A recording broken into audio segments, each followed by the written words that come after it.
A very good morning to everybody from Team Mojo Story. The wait is finally over. This has been the second longest election in the history of India. The only other election campaign that was as spread out was the very first general election that took place in India in the 1950s. And I think the one thing that all of us can agree on is that now we want to cross to the finish line. I'm Barkha Dutt. You're with the Mojo Story. A very, very warm welcome to our special Counting Day programming. So many of you have been with us through this entire campaign. This is a high-stakes election. Prime Minister Modi is looking to equal Jawaharlal Nehru's record with a historic third term, and that is what the exit polls are projecting. But in a worrying development, some might say, the opposition parties have rejected the exit polls and have in fact issued open letters to their workers to remain vigilant and be present at the district headquarters in all of their areas. There is talk that the Congress and the opposition could be exploring demonstrations if there is a mismatch between their own internal expectations and what the final results are.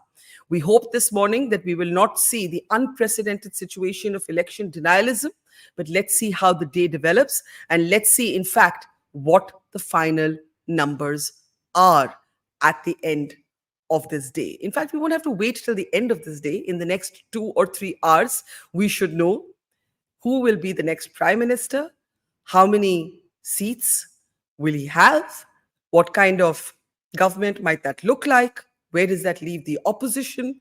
For the opposition, which has put up a spirited battle, this has been a hard-fought election. There are going to be existential questions if there is no significant improvement, in particular for the Congress from 2019. The Election Commission has been in the crosshairs of the opposition, and in fact, early this morning, we have seen some protests at the Congress headquarters against EVMs. So there's all of that to watch out for.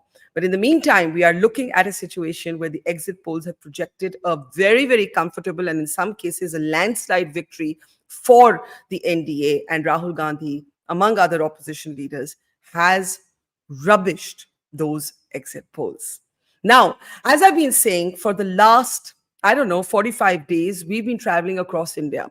And before we get into the data and the politics, because soon we'll be swamped by that, I want to talk a little bit about our journey, about what we have been seeing in the last many weeks. You know, there's been so much talk about whether this was a wave election or not. Our journey began in Kanyakumari, where the Prime Minister went to meditate at the end of the election campaign. And we traveled by road from Kanyakumari to Kashmir. We covered about 12,000 kilometers, reported from 12 states, multiple parliamentary constituencies. And so many people asked me, though that's Kashmir, where our journey eventually ended. And so many people asked me, what did you see? How many numbers are you forecasting? Kaun jeetega? Ab ki baar 400 par ki kitne par?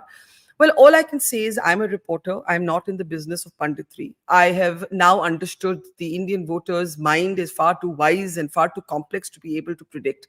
Even the exit polls reveal how in so many states like Andhra and Odisha, at least going by the exit polls, and even in other states, Karnataka, for example, Telangana, there are often split verdicts. The very wise and nuanced Indian voter is able to make one set of choices for her state elections and quite another set of choices for the national election. So no punditry in that sense from me.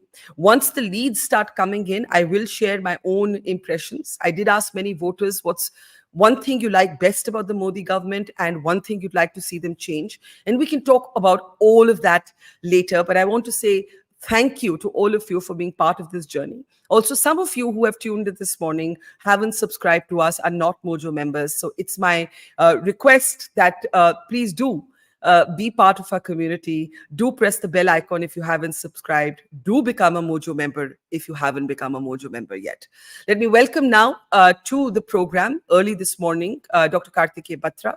He's going to be with us through the day today, helping us make sense of the numbers, the leads as they come in. I also want to share that while we have, of course, covered assembly elections before at the Mojo Story, and I have covered more general elections than I can count in my 30 years of being a journalist. This is the first general election that we are reporting as a digital media startup. We are only 4 years old, so it's a very special day for us. I hope all of you will wish us lots of luck and you'll forgive us some of our mistakes that we may make inadvertently. So thank you in advance for your indulgence. Dr. Kartikeya Batra, newly minted Dr. Kartikeya Batra, congratulations on that PhD and good morning.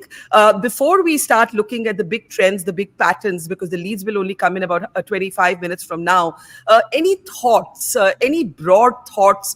We're looking at Prime Minister Modi potentially becoming the first Prime Minister after Jawaharlal Nehru to secure a historic third term, Kartik. So any big thoughts as we wait for the first leads to come in? First of all, thank you, Barkha, for that very kind introduction.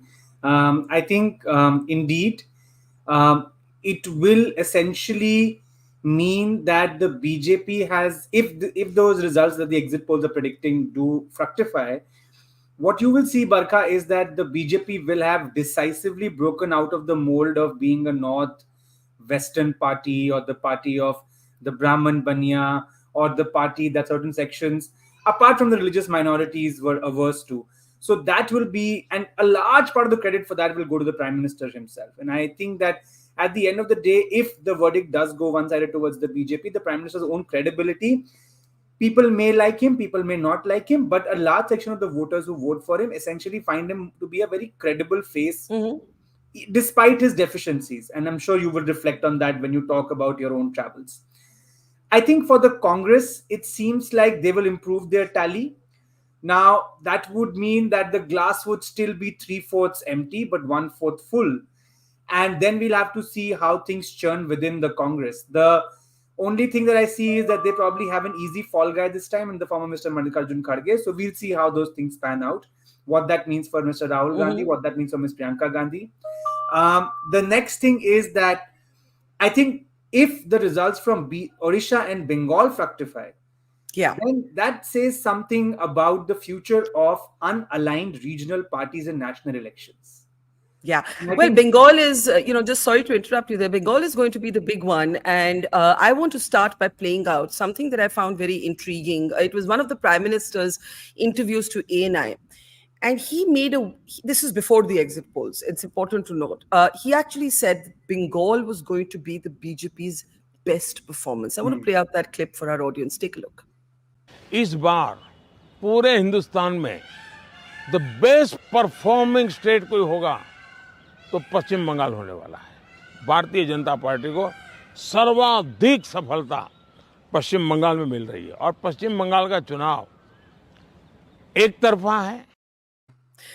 पश्चिम बंगाल का चुनाव एक तरफा होने वाला है, Kartik. That's what the Prime Minister said. And in many ways, if the exit polls are correct, and of course, Mamata Banerjee's party is rejecting them, the opposition is rejecting them, then the East and the South, if the exit polls are correct, are going to be the story of this election. See, that's true, Barkha. And as I said, that, if the results from the East do fructify, and I think the opening in the South may still be very narrow, but it seems but if they hold on to Karnataka, if they gain in Telangana, if they open their account in Kerala, then in some ways, Modi's investment of personal political capital in the southern states is going to be much talked about. And the BJP, I'll give you something that Satyapal Jain, a very senior BJP leader, said to me. He said, if the exit polls do mirror, or if the results do mirror the exit polls, he said, "Hum sach mein Bharatiya Janata Party ban jayenge." That's what I said in my opening remark, basically, that they will have essentially smashed geographical restrictions that are usually imposed on them. But I think what I meant in the South was Tamil Nadu and Kerala, which have not been traditional BJP states. I think the opening there is narrow, but I think what will happen is that in Telangana and Karnataka, as you said, Karnataka, the BJP might be holding. Telangana is going to expand, it seems. Andhra is going to expand because of the alliance, it seems. So Odisha and Bengal will be the big stories from the East. But my overall takeaway, Barkha, if the exit poll numbers stay true, will be that whatever losses the BJP is going to suffer in the North and the West, and mind you, this is true that the Congress is improving its tally in states like Rajasthan and Haryana. As per the exit polls, the India Alliance is putting up a fight in states like Bihar and Maharashtra. But those losses are not sufficient to account for the gains that the BJP is predicted to make in states like Odisha and West Bengal. I think those two are the big ones, because Karnataka, they are holding. In fact, they're losing some seats. Even if it's 5 seats, it's a loss. Telangana, because the number of seats is 17 and the Congress is also doing relatively better, I would say that the gains probably would be 5 to 6, let's say. But the bigger gains are coming from, roughly 20 seats are expected to come from Odisha and West Bengal themselves. Those gains themselves are kind of neutralizing the losses that the BJP is suffering at the hands of the India Alliance in states like Rajasthan, Haryana, Maharashtra, Bihar, Karnataka. And I think that this will open up new political avenues even in assembly elections going forward now. Although I think that the BJP will find it a lot more difficult in these states in the years to come. But I think that this essentially will, as I said in the very beginning, the BJP's tag of being a party of the North or the West will essentially be diluted to a large extent. Well, here's the irony. There are assembly elections coming up later this year where the opposition actually has a pretty good chance going by the exit polls themselves. But the opposition right now is very angry. I don't know if that's strategic or felt, what's actually brewing. But Rahul Gandhi did issue a statement where he invoked a song by Sidhu Moosewala, the slain Punjab pop sensation, with a number of their own. He totally dismissed the exit polls. I'm going to play that clip for you and then look at what's been happening in the Congress and opposition circles since then. Take a look at Rahul Gandhi's comment on the exit polls. इसका नाम exit poll नहीं है, इसका नाम Modi media पोल है। ये मोदी जी का पोल है, फैंटेसी पोल है उनका। सर कितनी सीटें आ रही हैं आपके हिसाब से? सिद्धू मूसेवाला का सॉन्ग सुना आपने? 295। So very interestingly, I'm upset that you did not play the way in which he ended that statement, and I think the swag that he displayed at the end of the statement was probably one of the funnier moments or one of the lighter moments in a supercharged election. So I'm upset at the omission of that last moment. Take it on that record, Barkha. Okay, so now the point is, yes, did we play that statement in full or did we miss that 295 one? Did we miss that? Karthik? I don't know. What I'm saying is, maybe I don't know, but what I was waiting for that last moment where he says, 295, and he does that. So yeah, I thought we played it. Can we confirm if we played it or not? I think we played it. He says 295. आपने सिद्धू मूसेवाला का song सुना है या नहीं? Anyway. Okay, we played it. Now, the first comments have started coming in from our members community. Subha Vishwanathan says if the opposition had put the same effort the past year, the results would have been better with them. Instead of 2 months of effort, they gained marginally. And this is a point that, Prashant Kishore also made in his interview to me. He said that it's like Modi scoring a century with 6 dropped catches. It's poor fielding by the opposition. They lost 3 critical months when the Congress believed that they would do much better in the assembly elections on its own and therefore didn't really get the India Alliance moving. So if the results do mirror the exit polls, there are many who say, like Subha, like Prashant Kishore, that the opposition only has itself to blame, despite the spirited battle that they've put up. I will give another analogy, which I gave on another channel last night, which is that essentially what happened with this opposition was that if an academic year runs for 12 months, for the first 11 months, not a lot was done. Mm-hmm. But in the last month or so, they studied enough to score enough marks that you said that was a good performance. But is that performance matching up with the performance of somebody who studies across 12 months or who studies probably 8 or 9 months of the year? That probably will be the missing link if that happens. And I think, again, therein lies the story that the opposition probably had an opening, especially Barkha after the Bharat Jodo Yatra last year, the Karnataka election, and then the formation of the India Alliance. I think until then, they were setting the agenda. But I think the lull that happened because of those 4 or 5 state elections, where I think it seems the Congress advisors thought that if they were able to win those elections, they'll be able to bargain better for the seats. I think that was a big missed opportunity. And I think that essentially it wasn't an either or question then. It should have been both. Politics is the art of multitasking. You run a digital platform. I know you do journalism, but you also do a lot of managerial stuff. So I think we've all learned how to multitask. So I think it's a very, very, how should I put it? I don't think it's a very serious argument that hum busy the us election mein. So we'll talk Absolutely. after this. I think if it comes to that, then probably those are the 3-4 missed months. Essentially, the missed power play overs where Yeah. a T20 innings picks up, and those were lost in just defending ki chalo baad mein run banayenge.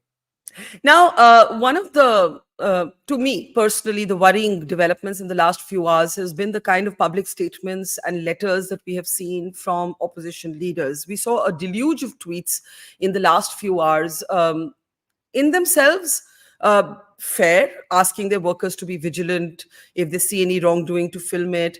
But the letters kind of ask the workers to not stay at home and watch the results or coming in on platforms like ours or on television channels, but instead reach district headquarters. All Congress and opposition leaders have been asked to stay back in Delhi. Former Chief Minister Bhupesh Baghel, in a tweet, alleged malpractice, which the chief election officer in Chhattisgarh denied. Akhilesh Yadav shared video images where he raised question marks on the process. In fact, earlier this morning, there have been a handful of protests. We can play those pictures at the Congress headquarters. If we can bring up those pictures, where you can actually see a kind of familiar questions being raised around the EVM. Desh ka loktantra aur संविधान जीतेगा या मोदी का EVM, right? These are not significant protests. Maybe it's a way of the opposition kind of keeping up the pressure, the morale of its workers, making it seem like they're still in the fight despite the exit polls that haven't gone their way. But in India, in all these decades, we have never seen election denialism. And it would be extremely tragic for our democracy if the morning ended. Whoever wins, I have no skin in the game as a journalist, as long as a hard-fought election yields the will of the people, such as it is in a parliamentary democracy, in a first-past-the-post system. I personally have no opinion, no skin in the game on who wins, who loses. But I do have skin in the game as a citizen that we should not see election denialism. Are you worried about some of the statements that you've seen from the opposition leaders? But to be fair, Barkha, I remember 2009 when I was a college kid. That was the first election I followed. The moment the BJP lost, Mr. Advani came out and said that, EVMs is something we should talk about. Yeah. Mr. Narasimhan, I think, did a lot of work on that from the BJP. But anyway, so I get your concerns. I think there are two elements to it. One is the EVM argument, which I don't buy. And I think a lot of people within the Congress or Congress supporters also don't buy, because otherwise they won't be winning state elections. Simple as that. Yeah. I think the other one is important. I don't think that I am looking at it from a perspective of denialism. I think, given the nature of the Congress party, the Congress ka karyakarta is power hungry. Is not ideologically driven. So other the exit polls have demoralized that karyakarta. And anyway, the Congress is low on resources. So if the Congress karyakarta is demoralized ki jeetna to hai nahi, why go to the polling booth? Why, be there in numbers? Because there is a process. Even the counting process, your viewers should know, essentially has on the table the returning officer, representatives of parties. And, that whole process requires active participation from the party cadre on the ground. I actually think that by doing this, the party is trying to enthuse its card. I see nothing wrong with it. But this whole EVM drama, I don't buy that. Honestly. And I absolutely, and nor do I. And I have to say that there are those who are critical of this government, former Chief Election Commissioner S.Y. Qureshi, who have gone on record again and again and again and again to say the EVMs cannot be manipulated. And I just think that we should, bury this debate once and for all. In fact, if I had hoped that the Supreme Court would agree on the VVPAT issue, because it would have closed this debate once and for all. You see, when you keep this lingering, there's always that some one person who will pop up and say, "Arey, per EVMs." But yes, I think you and I agree that that's absolutely ridiculous. Now, Manish Tiwari, Congress candidate from Chandigarh, former union minister, last night he had some sort of ominous sounding Winston Churchill tweet. But early this morning, I think calmness seems to have prevailed. He has issued this statement about how the results should be accepted, no matter who wins or loses. Let's play out his statement. ऐसा है कि सूरज पूर्व से उग रहा है, पश्चिम में छिपेगा। मंगलवार का दिन है, हनुमान का दिन है। लोगों ने अपनी राय व्यक्त कर दी है। राय ईवीएम में बंद हो गई है, ईवीएम खुल जाएंगी, राय सामने आ जाएगी। जो लोगों का फैसला होगा वो सभी को आदरपूर्वक स्वीकार करना चाहिए। यही भारत के लोकतंत्र की क्षमता है। आज भी कहेंगे सर कि कितने एनडीए को आ रही है? देखिए ऐसा है कि अभी 6:51 हुए हैं, 1 बजे तक सब कुछ साफ हो जाएगा। तो ये जो अटकलों का बाजार है, इसमें मैं शामिल नहीं होना चाहता, क्योंकि अब लोगों ने अपनी राय व्यक्त करती है। अब जो भी फैसला होगा सामने आ जाएगा। जो आ रहा है मीडिया में, जिस तरह से आ रहा है, अब एग्जिट पोल्स की कितनी विश्वसनीयता रहती है वो आप मेरे से बेहतर जानते हैं। Thank you. Okay, so not very gung-ho on the exit polls, but otherwise making a perfectly reasonable statement. The people's opinion is now locked in the EVM. Give it a few hours, we'll know what people's opinion is. Now, I want to play out, Karthik, and then we can talk about it. This has also been a war of different I don't know, different kinds of punditry. So, you know, many people quipped that is this an election battle between Prashant Kishore and Yogendra Yadav, because they had two completely different perspectives. I'm happy to say and proud to say both of them were first on the platform. So we really set the agenda with that one. I want to play out very quickly the claims made by different political pundits about who's going to win with how many seats, and we're going to remind them of what their claims were. Of course, anybody can get it wrong and get it right, so with no judgment or malice. But once we have a clearer picture, we will play this again. But for now, let's start the morning as we wait for the first lead to come in. It should come in about 5-7 minutes from now. Let's take a look at what. Can I just interject? Yes. Your viewers would be wondering, a lot of channels are already showing 1 out of 543. Surat. We should just remind people that Surat was declared because Surat was won by the BJP without a contest, because every single other contestant did not withdraw.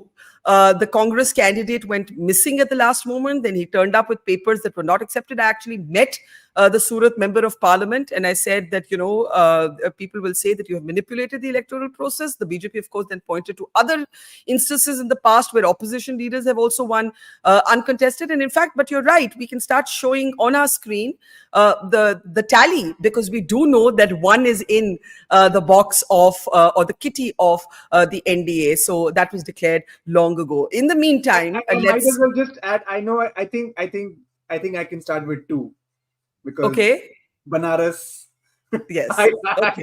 Okay, but one is declared. Yeah, Banaras is a given, but one is declared. Exactly. So, in fact, we can begin with some numbers on our screen. But in the meantime, what did the different pundits say? Take a look. BJP की 303 seat थी last time. Right? They will improve their number. So you don't even buy this theory कि वो 20-30 कम होंगे? नहीं होंगे. They are improving their number. Will Mr. Modi be the Prime Minister again? उसमें मुझे कोई डाउट दिखता नहीं है. NDA then comes to take 80 seats away. NDA is exactly 273, just at the majority mark. BJP crossing 300 mark is a very tough task, very difficult. And BJP coming down below 250, 240 is also extremely unlikely. The forecast is very straightforward and simple, and that is that somewhere between 330 to 350 seats is what the BJP can get on its own. So you don't feel any political tectonic shifts? Honestly speaking, I don't sense that, because अगर वो होता है बरखा, तो tectonic shift आपको दिखता है. Brand Modi is known largely as a delivery man, a man who resonates very well with the masses, a man who understands the pulse of common man, a man who works 24/7 or seen to be work 24/7 only for them, and not having family, adding value to this. So these are the phenomena which people quite often ऐसा समझते हैं कि ये हमारे घर के मुखिया हैं. यही हमारे घर के मुखिया हैं. That is what Pradeep Gupta of Access My India says about brand Modi. Karthikeya, to make you happy, there's the first declared. This is, by the way, a declared, not even a lead. It's a declared win for the NDA, but it was declared long ago. The seat of Surat in Gujarat. The first lead should come now in just about 5 minutes. In the meantime, there's just one other clip that I want to play for you, and we can talk about it. Tamil Nadu. In Tamil Nadu, you've had a couple of exit polls talking about the possibility. Now, the BJP has won seats from here before, Kanyakumari, Coimbatore, so it won't strictly be opening its account, Kartike. But under Annamalai, the new high-profile BJP chief, there was a sense that could there be something different. Now, when I was interviewing Annamalai on the campaign trail, I asked him, I said, what would constitute success for you? And I want to, what would you say is a good result? And it's very interesting, his answer. I want to play that out quickly for you because the leads are going to start coming in any moment now. But we'll talk a little bit about Modi's Mission South right after this Annamalai clip. What result will satisfy you and you will consider it a success? For me, BJP has to cross 20% alone and we have to reach somewhere near 25%. That is a test for us as a party. The MD has to cross 35%. And a lot of people outside will say, oh, the party was here, now suddenly big number. Yeah. And of course, our goals are slightly big. We are audacious. We are working hard. And that will satisfy us because that is a step one in 2024. So one of the interesting things is that he said that 18% vote share, 18%, I beg your pardon, 80% vote share is the exit poll projection. He told me he'd be happy if they get 20% vote share. Right? So he wasn't evaluating it in terms of seats. What do you make of that? No, of course, Barkha. I mean, different states, the BJP is placed differently, right? So for different states, they'll have different benchmarks. I think Tamil Nadu is a state where I would say that BJP has won seats in the past. Your viewers should go back and they'll find that, in the 90s, the BJP did win seats like Kanyakumari, even Coimbatore. In Kerala, it's different because in Kerala, the BJP has never won a Lok Sabha seat. So I think that in Tamil Nadu, if the vote share goes up, that's a handsome performance. As per the BJP, I am not surprised by that assumption, but my sense is that if their vote share goes up enough, maybe in a couple of seats, they'll be in the fight. And, Coimbatore is one of those seats. In one of the seats, they're actually supporting an independent candidate who's the former Chief Minister of Tamil Nadu, Mr. O. Paneerselvam. Mm-hmm. In Thani, they are supporting TTV Dinakaran's party. I think he's standing himself, if I'm not wrong. I may be wrong. But Kerala is different. Kerala, they've never won a Lok Sabha seat. So for them to win a seat in Kerala would be huge. And there again, there are some green shoots, but we can come to that later.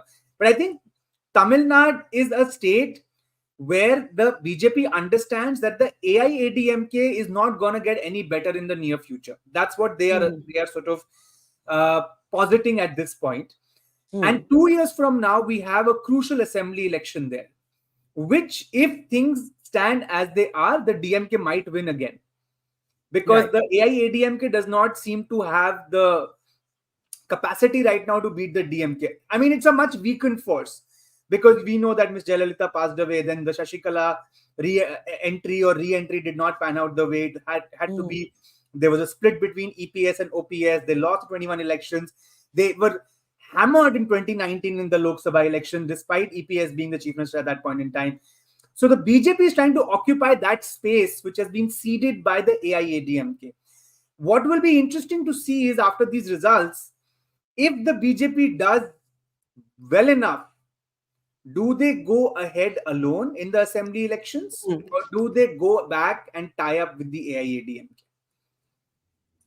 Yeah. I got distracted briefly only because I turned to the clock and it's 7:56. And in 4 minutes, we should have the first lead. Once again, if you're wondering how our numbers give one to the NDA, it's because the victory in Surat was declared for the BJP. It won that seat in Gujarat, absolutely uncontested. And therefore, that victory is a given. Of course, there are many others we could guess about or forecast, but we're going to choose to go by the numbers as they come in. So, as I said, there is going to be 4 more minutes to the first lead. Kartike, when do you think we might have a clear picture, or we simply don't know? It depends on how people have voted. Exactly. I think that if exit polls are something to go by, then it's khatakat one day. This khatakat has become a big talking point in this election. It's not the khatakat that the Congress was hoping for. If the exit polls are numbers to go by. Yeah. But I think if I think honestly, Barkha, we always knew that NDA would be forming the government. The question was, can you deny the BJP 272? Yeah. And the other secondary question, which was kind of linked to this one, was, can the Congress be in that 90 to 100 range? Or can it cross 100 better still? So I think if those two benchmarks are tested, then we might be in for a very interesting day. But I think largely we know that the NDA will come to power. Largely. I mean, it's not just the exit polls, but we get the sense. If you look at the data, talk to people, and just if you are political observers, you get the sense of what's happening. The question is the 272 for the BJP and the 90 to 100 for the Congress. And if that happens, then I think we might have an interesting day. But if that does not happen, if say we are going to have an interesting day, nevertheless. Good morning, Dr. I just want to hang on. I want to welcome our first guest on the program. Good morning, Dr. Tyal. Dr. Tyal is a senior leader of the BJP. He's from Punjab, where there are very, very interesting projections by the exit polls for his state. And of course, nationally, Dr. Tyal, Kartikeya Batra just said that the NDA third term, nobody, well, not nobody, the opposition doubted it, but very few other people doubted it.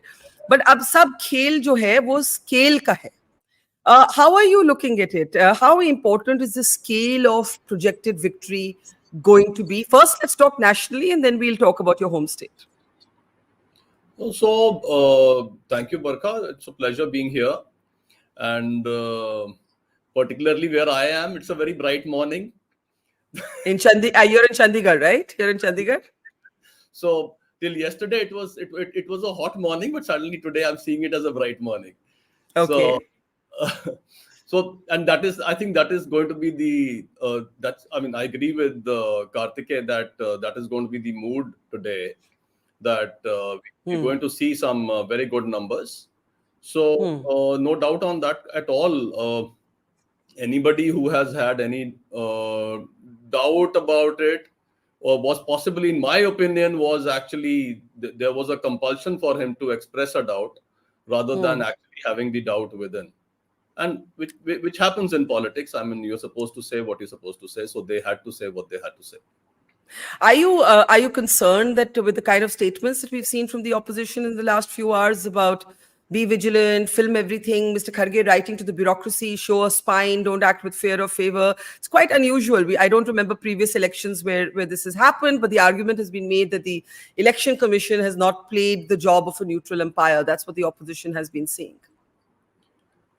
Completely. In fact, you had also tweeted about this. This is something very, very unusual in the Indian democracy, because that is what we take pride in. And I mean, if yesterday, while addressing the nation, the Election Commission said that we take pride in the fact that we've made a world record with 642 million, then that is something to be proud of. And whatever have been the results, I mean, we've not been one of those democracies where the results have, determined what the reactions would be. So it has always been whatever one may have been saying prior to the final result. Every party, every person, every individual has welcomed the results as the mandate of the people. And, those who've lost have also said, yes, better luck next time. We'll go back to the drawing board and see where we went wrong and come back. But this time it is different because there seems to be something delusional, honestly. So, for example, the gentleman in the Samajwadi Party candidate in Balia, going out and saying that if the... I'm so sorry to interrupt you, but Mahurat ki baat hai, the first lead is here.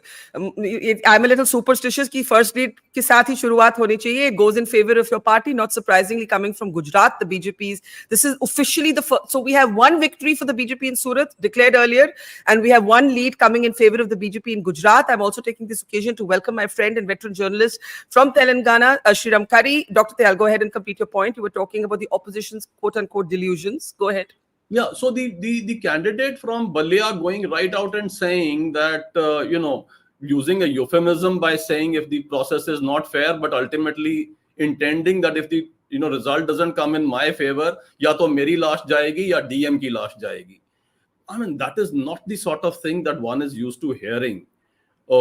very, very unusual and all over the place. It's kind of everybody, the entire media is agog with this, that what is going on, and somewhere the opposition has determined that we are going to create a chaos in the country, which is very, very unfortunate. All that they needed to do was get back to the drawing board and see where they went wrong. Okay, let's bring in Sriram Kari. We'll have Congress leaders joining us shortly in this hour itself. Sriram, the last time I asked you, I began by asking you, what's the picture in Telangana? And you snarled at me and said, do you think I only know about Telangana? So let me first ask you for your perspective on the national situation, and then we'll come to Telangana. Sriram Kari, good morning. Good morning, Barkha. Good morning, everybody. I'll extend the points all of you have made. Let's appreciate for 60 seconds what is today. For bulk of human history, power has shifted from one king to the other, one dynasty to the other, in a violent war or internal feud and death and killings. The beauty of democracy is not about elections alone. It's what is called peaceful transfer of power. With the sole exception of Trump's defeat last time, you saw America as a model example of democracy because of the very respectable transfer of power. I think India has been amongst the great democracies of the world.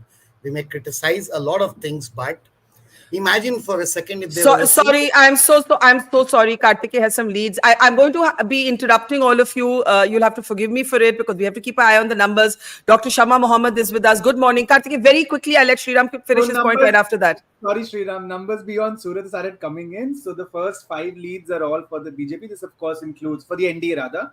This, of course, includes the Surat number. And UP, I'm seeing 2 leads going to the NDA. It's 6 now, so 6 NDA, and 1 is coming from Gujarat, and some are coming from UP. This is changing. So, Barkha, I just wanted to do that. In Hindi we call boni kar diya humne abhi. Now you continue, and we'll continue updating the numbers. Okay, we have 7 leads for the NDA to 3 for India. This is going to change a lot, up and down. Postal ballots are being counted.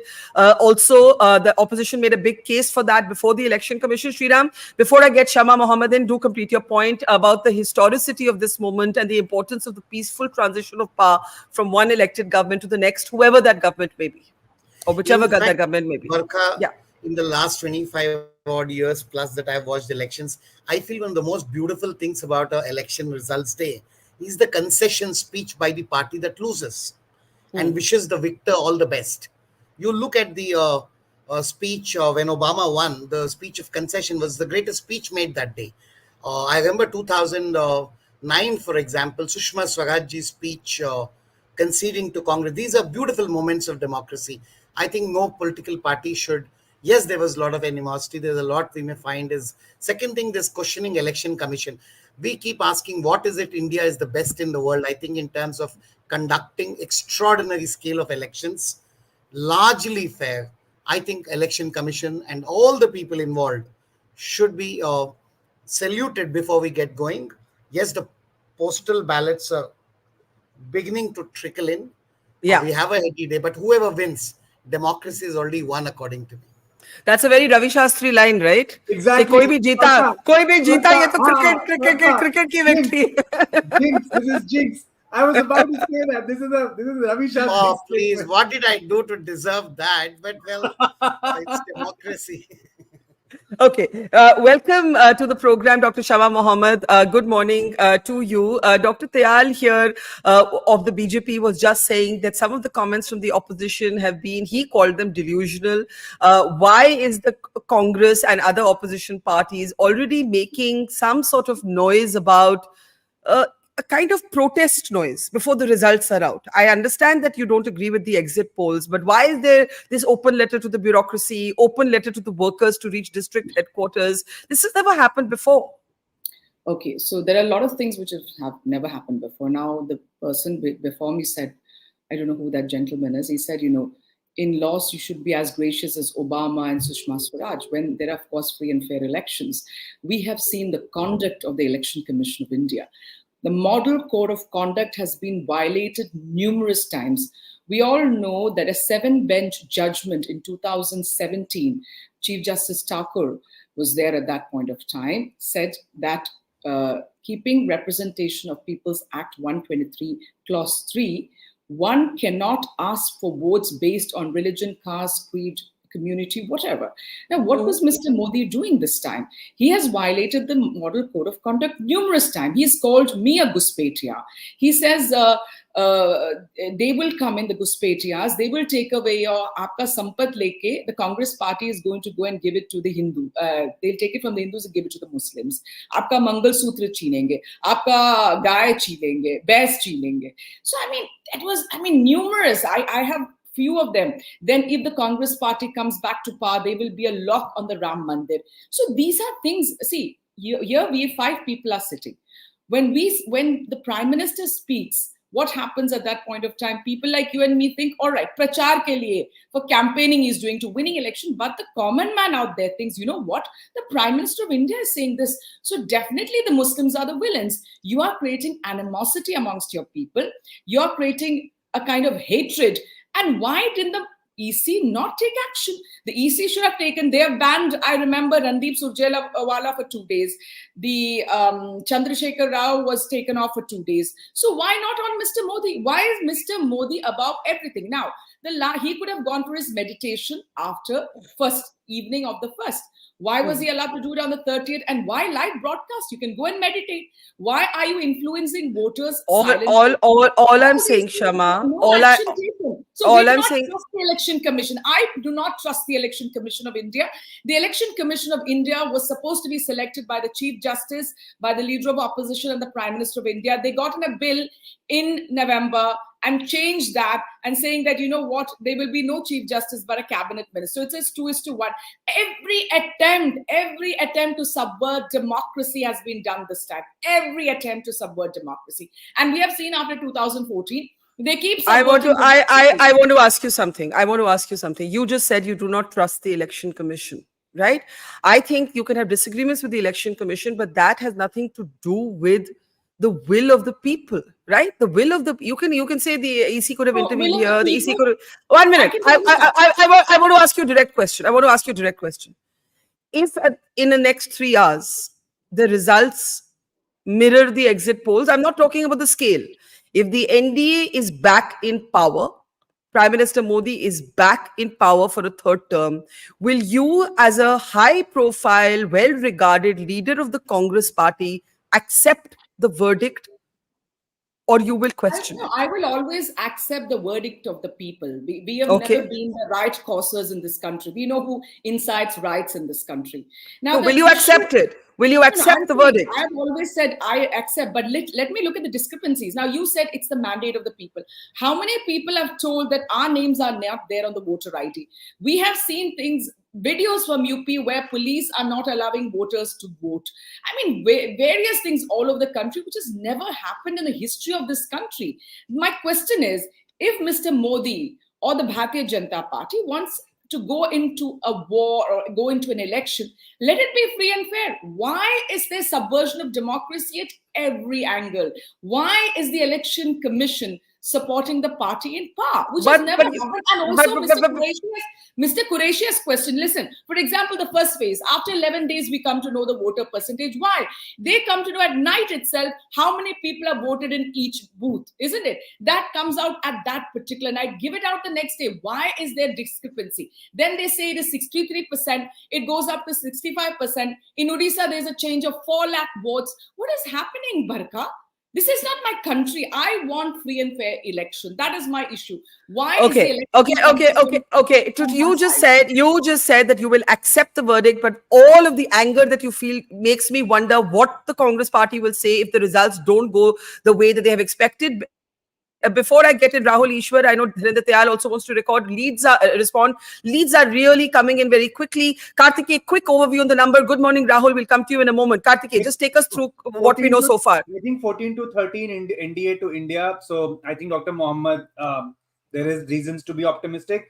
But again, I must add that these are very early days. And I think every election, I have to say this as a record, that these are postal ballots mostly, although there was a controversy this time around. But these are still postal ballots.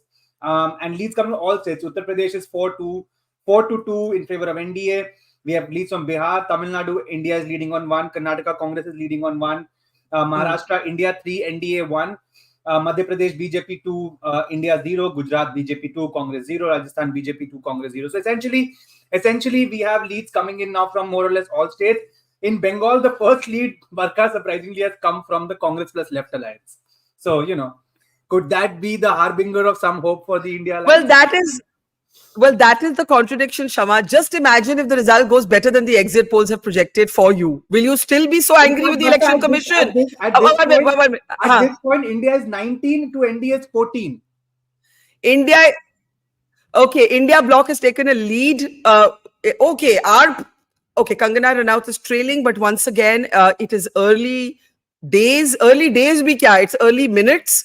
But right now, in the early counting, the India Bloc is ahead of the NDA. That takes me to my question to Dr. Shama Mohammed. You had such an angry sort of response of the election commission. If the results go better for you than expected, will you still be calling this process flawed? Will you still be saying it's not free and fair? Or is it free and fair only if you do well? No, it's not that. It is that what I'm seeing on the ground. Now, they came out and said, in Kerala, 26% voter percentage of Bharatiya Janata Party. I'm from Kerala. That's impossible. That's a lie. And then they say 13 to 15 seats for BJP in Tamil Nadu when we are fighting only 9. For Congress, in Tamil Nadu, and we are fighting 9 seats. So there's so much of discrepancy. If you go to UP, you have traveled a lot. What is the ground report? Not more than 50 for the Bharatiya Janata Party or 45. Now, from where are you getting these numbers is what we also are at the ground, no? Either the people are, en masse lying to you. What is it? No, what I'm trying to say is the people of India, I have huge respect for. I know the people of India, they're going through very difficult times. So we believe in the people of India, but definitely the election commission this time sided on one party. We all know that, and I'm not going to let them go. Okay. I must allow the others to respond, but we are getting leads of high-profile candidates. Bansuri Swaraj there, the daughter of Sushma Swaraj, leading in her seat in Delhi. Kangana Ranaut trailing. Once again, there are going to be health warnings from us for the next 2 to 3 hours. These are leads. Numbers change with every round of counting. Dharinder Tayal, before I get in Rahul Ishwar and Sriram Kari, if you wanted to respond to Dr. Shama Mohammed, Dr. Tayal of the BJP. Can we unmute Dr. Tayal, please? I think Dr. Shama did not realize that the conversing time is over. Today we are counting votes. So she's still continuing in the same mode.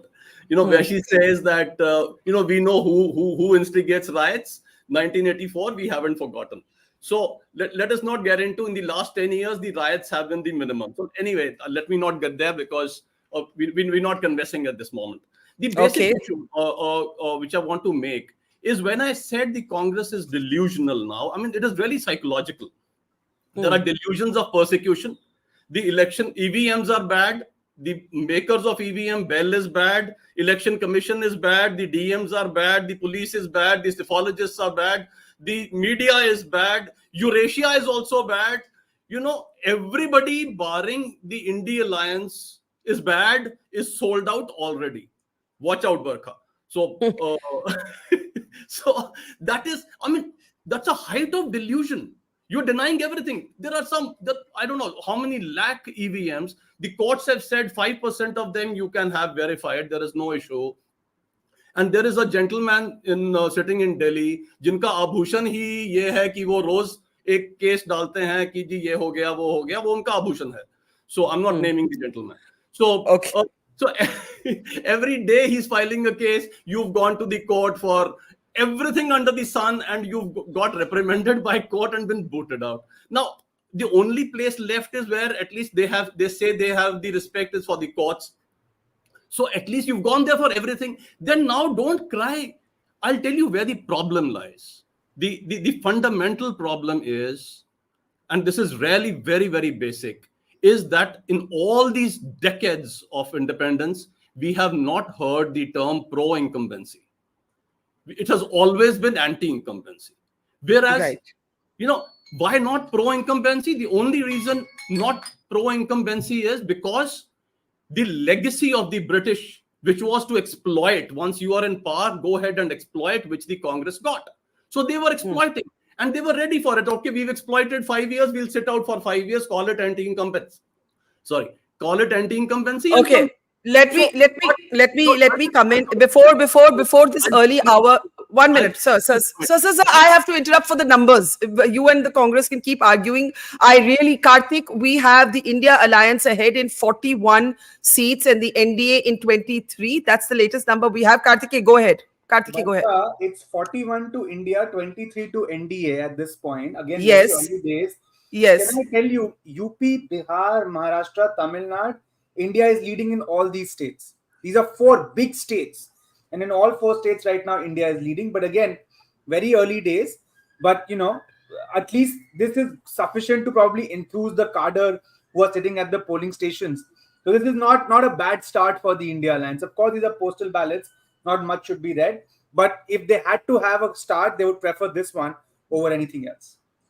Okay, I want to bring in quickly, Dr. Tyal, Dr. Mohammed, please hold your horses. Let's bring in comments because the numbers are changing very, very quickly. We have the India Alliance leading in 41 to the NDA in 23. And Karthike mentioned that these states include the states of Uttar Pradesh and Maharashtra. You have Rahul Gandhi leading in Raebareli, Akhilesh Yadav leading in Kannauj, Supriya Sule leading in Baramati, Rahul Gandhi is ahead from both his seats actually at this point. Wayanad and Raebareli.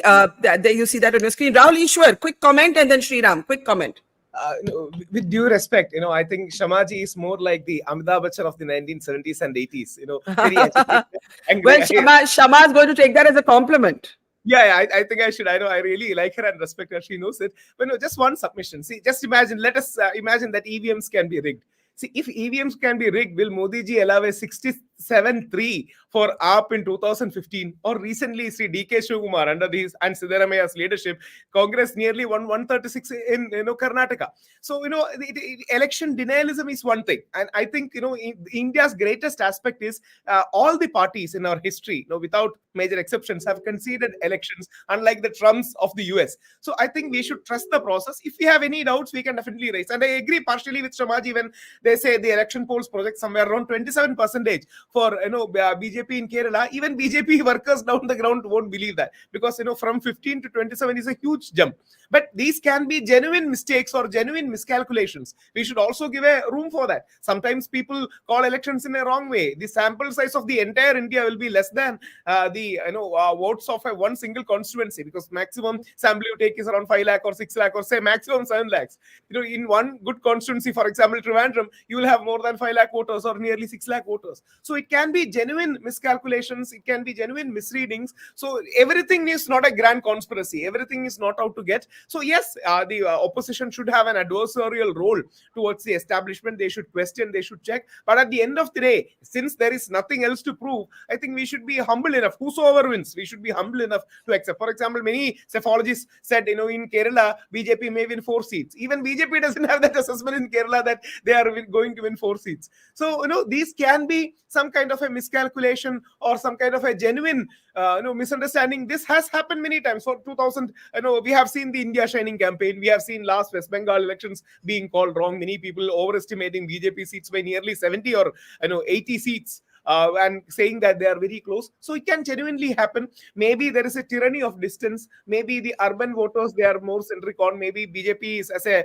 urban centric, more of an urban centric party, yet to penetrate the villages. So there can be many issues. But I think whosoever wins, Modi ji is, everyone knows Modi ji is having a lead, at least a pole position in this place. He is a very strong leader. He is a person who can galvanize his cadre in a better way. So let us take out the results. Whatever happens, we should accept it with grace and don't question the process, because when you are questioning the process, you are questioning the largest elections in human history. You are questioning nearly 65 crore people who have taken out a day, gone to exercise their right. So I think we should be respecting the process and we should be questioning the policy, self-questioning and self-critical rather than being critical of election commission. Okay, Karthike, a quick update from you on numbers and then Sriram. Karthike, go ahead. So the turnaround has happened. It's now NDA 59 to India's 50. As I've been saying, these numbers are very material. Okay, we need to update our slides. If we can just update it. Yes, it's 57 to 50. Yes. 59 to 50 now, in fact, for the NDA. And, I think leads are coming in thick and fast. Uttar Pradesh is now tied. Bihar, India still leading. Bengal, BJP doing well now. Karnataka, BJP with 5, Congress with 2. Jammu Kashmir, BJP with 2, the India Alliance with 2, Delhi, BJP with 2, India Alliance with 2. So it's moving thick and fast, but now the NDA, I think for the first time, now it's 64 to 53, in fact, as we speak. So now I think the NDA for the first time in the last 22 minutes or so, it seems to be comfortably ahead of the India Alliance.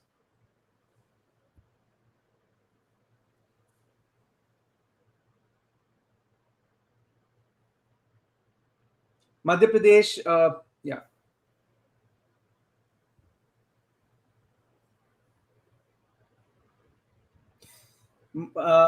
Maharashtra India Alliance is still leading 7-3. Tamil Nadu India Alliance is leading 5-2. Mr. Modi is ahead. Mr. Rajnath Singh is ahead. Mr. Gadkari is ahead. Congress doing well in seats like Shimla, Sirsa, Sonipat. So the Himachal and Haryana belt. In Bihar, the India Alliance is at 8, NDA 6. Uttar Pradesh, we now have 28 leads. NDA on 15, India on 12. And that's more or less the story. And now Barkha suddenly, it has jumped to 95 to India. Yeah, I just want to jump in here and say, we need to update this graphic. The latest numbers are on our screen. We do have the NDA leading in 95 to the India 54. Alliance in 54. Okay, do go ahead, Sriram. You've been wanting to speak. Sriram, in the beginning, it looked like the India Alliance was actually ahead, but postal ballots were being counted that were going in favor of the India Alliance. But yet, nothing is over, nothing is done, but the NDA has taken a 115-seat lead over the India Alliance in 57. Sriram Kari, do go ahead. Thank you. If you see the outliers, interestingly, Congress ahead in Ladakh.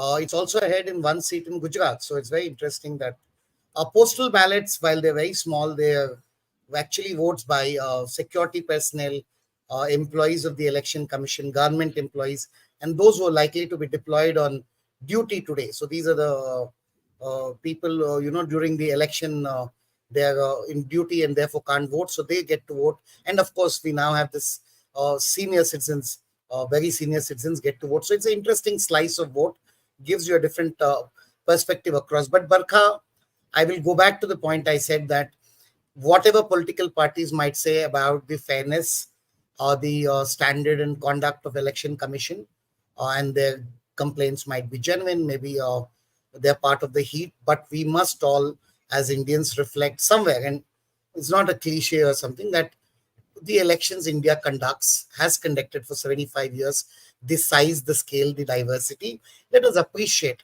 90% of the people who are counting votes today, they're not even full-time government employees of the Election Commission. They are teachers, these people who come in and do a great job. So let us appreciate what we do really well.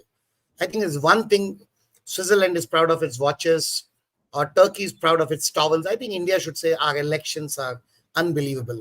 And yes, our democracy, you may raise questions. The very fact that we are contesting everything itself is a good sign that we are doing well. That's about what I'd like to say, Barkha. Okay, Karthikeya, quick. I think just Tamil Nadu, very interesting. We have 9 leads. I think it's neck and neck between NDA and India.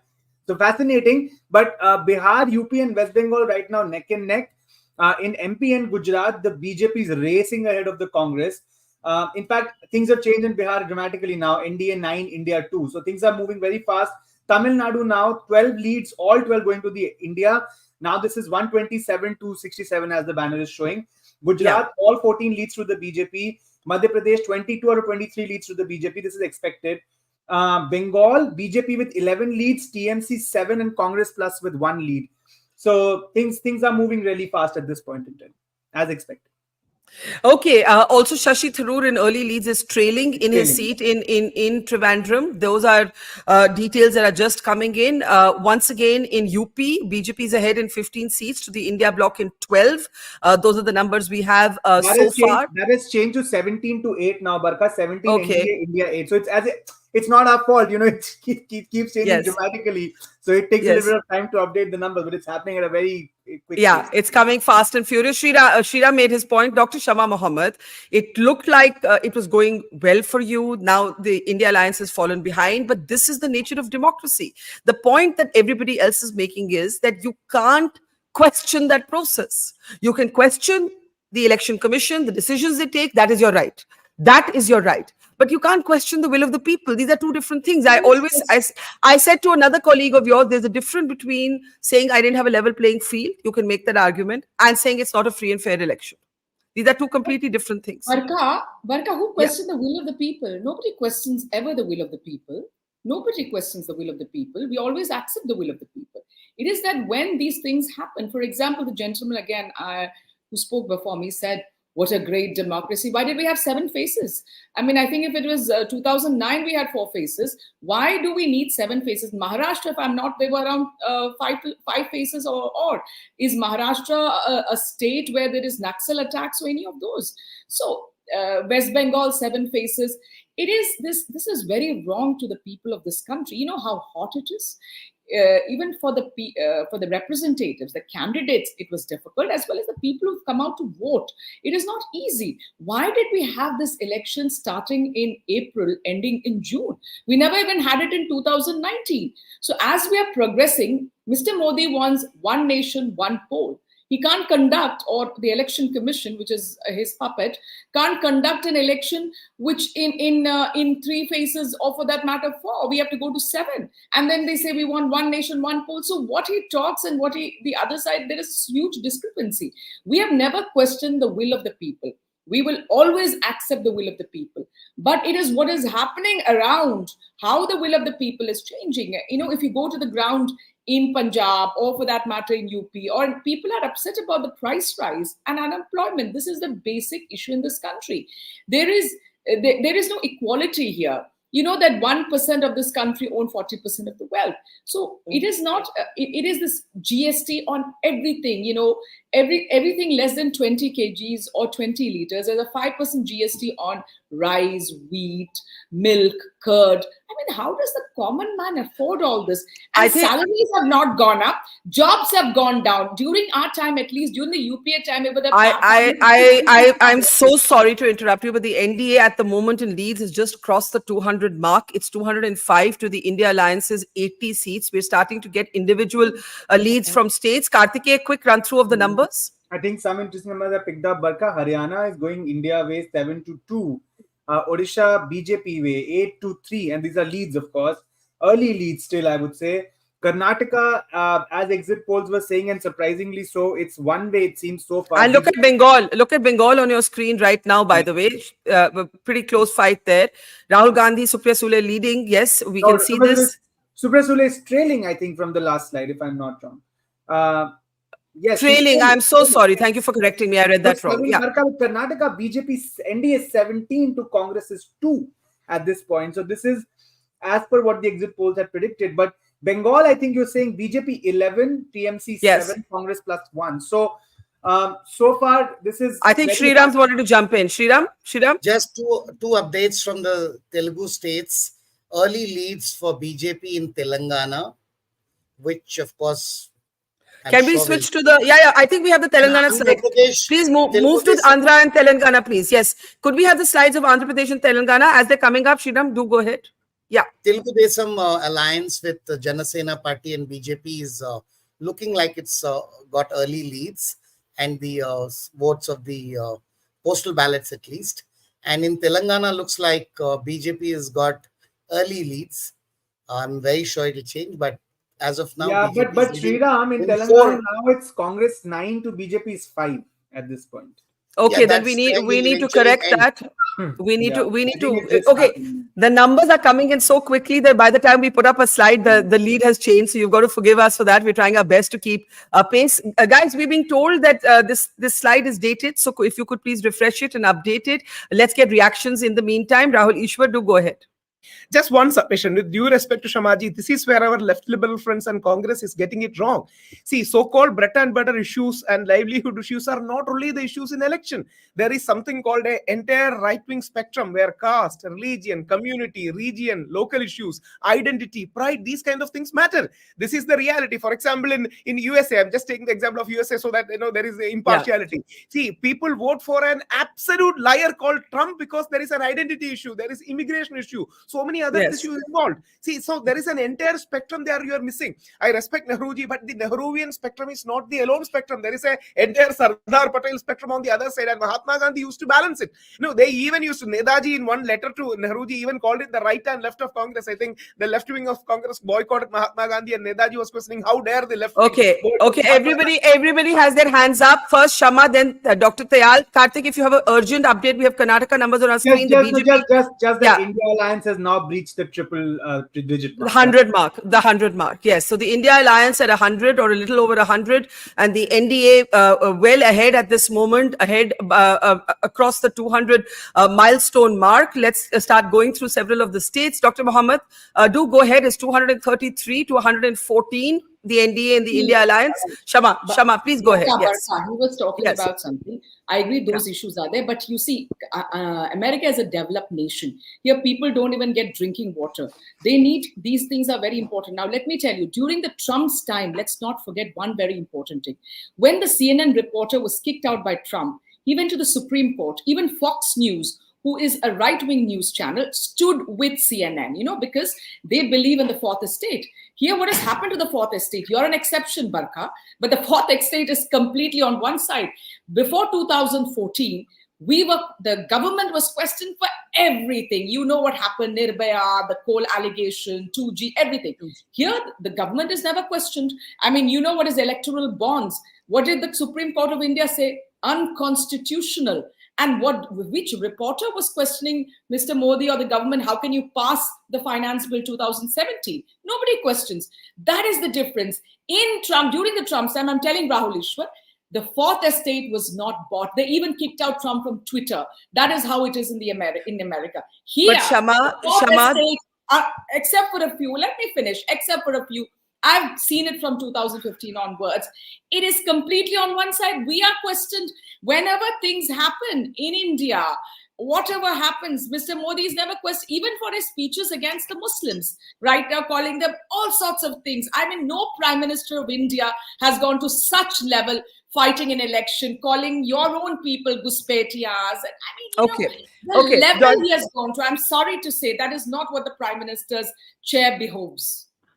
Okay, those are strong words, and the debate and the postmortem of how this campaign was run will continue. But Dr. Tayal, I want to bring you in. In Haryana, the BJP is expectedly not doing well. The Congress is leading in 7 seats to the BJP's 2, but overall the NDA is well ahead. In UP, by the way, the BJP is ahead in 20 seats to the 11 of the India Bloc. In Karnataka, the NDA is ahead in 15 to 5 of the Congress. In Punjab, Dr. Tayal, your home state, look at the leads right now: 5 for AAP, 4 for Congress, 2 for BJP. It's a kind of fragmented set of leads in what was expected. It's not surprising. It's been a multi-cornered contest there. Dr. Tayal, do go ahead. So I think, Barkha, it's time to call enough is enough. What is going on? We're saying, why 7 phases? No, nobody knew one had to go to Mr. Rahul Gandhi and ask him, how many phases, sir? What's going on here? One nation, one election. We need to understand what is the meaning of one nation, one election. One nation, one election doesn't mean the entire election on one day. What it means is your MLA, your MP, all these elections happen together. So you can't conduct an election. I mean, come on, give the country its due. When you say you can't conduct an election, the country set a world record. I mean, typical situation where we are coming to a situation where we are saying, naach na jane angan teda. So, ab 7 days hue, isliye hum haar gaye. EVM. Now, for a moment, we all know EVMs are being, even though Supreme Court has thrown it out. Now, did the psephologists go and talk to the EVMs? They talk to the people. And if the 2 of them will come to the same level, then how do you contradict that? The basic issue, which I was mentioning earlier when you just cut me off, was that actually the natural grass has been changed by AstroTurf. The grass has changed. You have to change the way you play the game. You can't play the game you were playing in 1947. That is the trouble. That was exploitative. Today, what BJP and what Narendra Modi has brought in is the true nationalism, where you are actually working for the people. You're bringing schemes for them. You are promoting them. You're working for them. And that is where pro-incumbency comes in. Pro-incumbency comes in because you've got an opportunity which the opposition doesn't have. You can now work for the people and tell them what you are doing. And that is what actually should be. But we've all our lives been treated to that there's only something called anti-incumbency. And where I reach there, just a moment, where I reach there, Barkha, is today that I'm reminded of my, once upon a time, my favorite author, Ayn Rand. If you if you think there is a contradiction, go back and check your premises. That is what Congress needs to do. Okay, I just wanted to say to any guest that I'm cutting off, because Dharinder ji, you said I cut you off. It's because I have to keep coming in with the numbers. I have to keep coming in for the numbers of itni jaldi se aa rahe hain, they're coming like a cascade. So Karthik, take us through the numbers and then we'll go around the panel once. So Barkha, it's more or less now for the last 10 odd minutes, NDA is 2x India essentially. Yeah. And that trend has held. Now, some interesting states that I'm tracking are Haryana, where India is doing really well. 7 of the 10 leads for Congress. Tamil Nadu, India way ahead, 12-0. Of course, the usual suspects where the BJP is sort of almost aiming at a sweep are Chhattisgarh, Madhya Pradesh and Gujarat. Rajasthan is now sort of evening up in the sense that it's 7-5 for the BJP. Bengal and Odisha, which the exit polls surprised us with, seem to be holding, seem to be suggesting that the exit polls are kind of correct, at least initially, because in Bengal, BJP is in double digits, whereas Trinamool is finding it difficult to cross the 10. But can we talk about UP for just a second? At least right now, the gap is not that huge. It's BJP and allies 15 and the SP and allies 12. It's 22-12 now, because again. Okay, can we refresh? Yeah, I'm sorry, Barkha, I don't know. Barkha, honestly speaking, I've been on your show saying that if the alliance, the India alliance, can sort of, cap the NDA even at 60 in UP, that will be a decent election. And I'm just saying that from the context of 2019, when BSP, SP combined could not go beyond 15 seats. So now in the absence of BSP, if the SP Congress can, and now even the RLD has gone to the NDA, if the SP Congress can stop the BJP where they were in 2019, better still cut 2 or 3 odd seats, then that will be a satisfactory performance. Not a very good performance, but a satisfactory performance. Okay. People have denied the BJP. I want to bring in Sriram. I want to bring in Sriram. His home state, Telangana, is on the screen. I don't know if these are the latest numbers. They're changing literally every minute. But do go ahead, Sriram. One interesting thing at the end of the day will not be about the performance of BJP and Congress alone, which is primarily what it is, but how wrong or right exit polls have been. Right now, if you look at Karnataka, and this is changing again, Congress is doing better than BJP in Karnataka as of this moment. And that's I think interesting. in Telangana, Sriram, it's 9-5 Congress, but Karnataka, I can see it's 18-7 to the BJP. Can we scroll down to Karnataka and update the slides quickly? Yeah, Sriram, go ahead. Telangana, again, with some sense of expertise rather than familiarity, I can tell you Congress will get better than exit polls and better than BJP. But that's just one small state. But I'm looking at all those places where the exit polls directionally are going wrong. As per the latest reports and leads I see on your screen, in Karnataka, Congress seems to be defying the exit poll. Can we look at the latest numbers from Karnataka in just a moment, please? Can we just go to Karnataka and yeah. So, okay. So it's 7 at the moment, Sriram. This is what we have. We have 18 leads for the BJP in Karnataka and 7 for the Congress. Karthikeya, if you can maybe just hop off and help us update the slides, that would be great. Yeah. So I'll add, Sriram is correct to the sense that no exit poll, at least the mainstream, including us, gave the Congress even 7. I think everybody capped them at roughly 5. Yes. So I think Sriram is partially correct in the sense that Congress, if it continues and, is around that 8-10 mark, then exit polls can say that, quantitatively you were not right, but of course, qualitatively you said that, BJP is Okay. Dr. Tyal had a question for Karthik, and Karthik, then we need you to look at the numbers, but Dr. Tyal, go ahead. What I wanted to ask Karthik was, because it is 8:41 already, so these are now the regular votes and not just the postal votes? So yes, I think there's a lot of heterogeneity across states. Within states also, there is heterogeneity across seats, I would say. So I don't think I can make a general statement, but I would say that we are in that phase now where I think we are gradually moving from the postal phase to the EVM phase. Yeah. Okay. And just Okay. just one remark I want to make, because Shriram was talking about how right or wrong the exit polls can be. So I just took up that data. Now, in 2014, when Chanakya said 340 for NDA, they shocked everybody, but proved to be correct. Again, they were right in 2019 when they said 350. So this time they are saying 400. So I'm very sure they're going to be right. Okay. I agree with the border direction, Ms. Dayal. My point is, exit polls will get overall right, but some pockets they'll go wrong.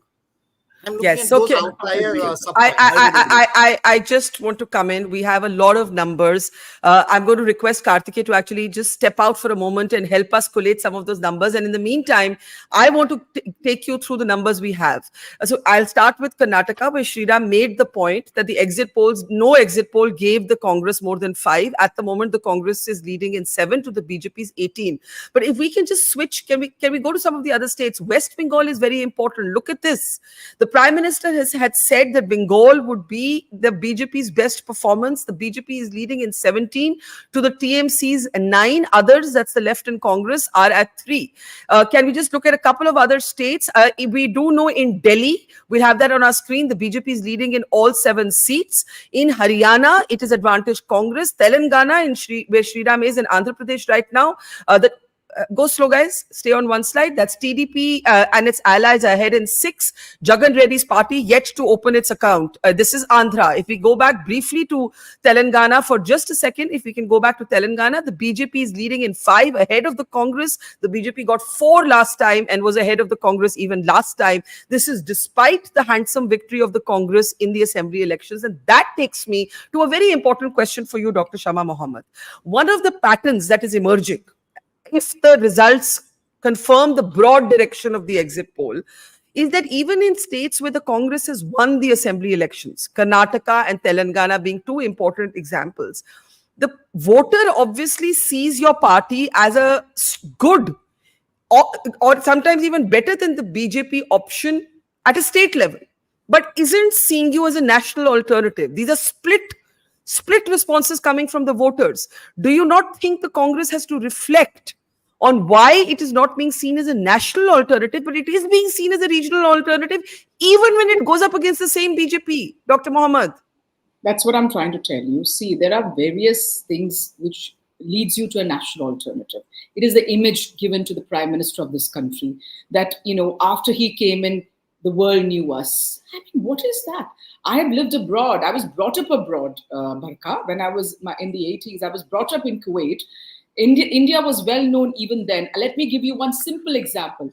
When Iraq invaded Kuwait in 1990, the Iraqis would not touch the Indians. Even when we went out shopping, the military was on.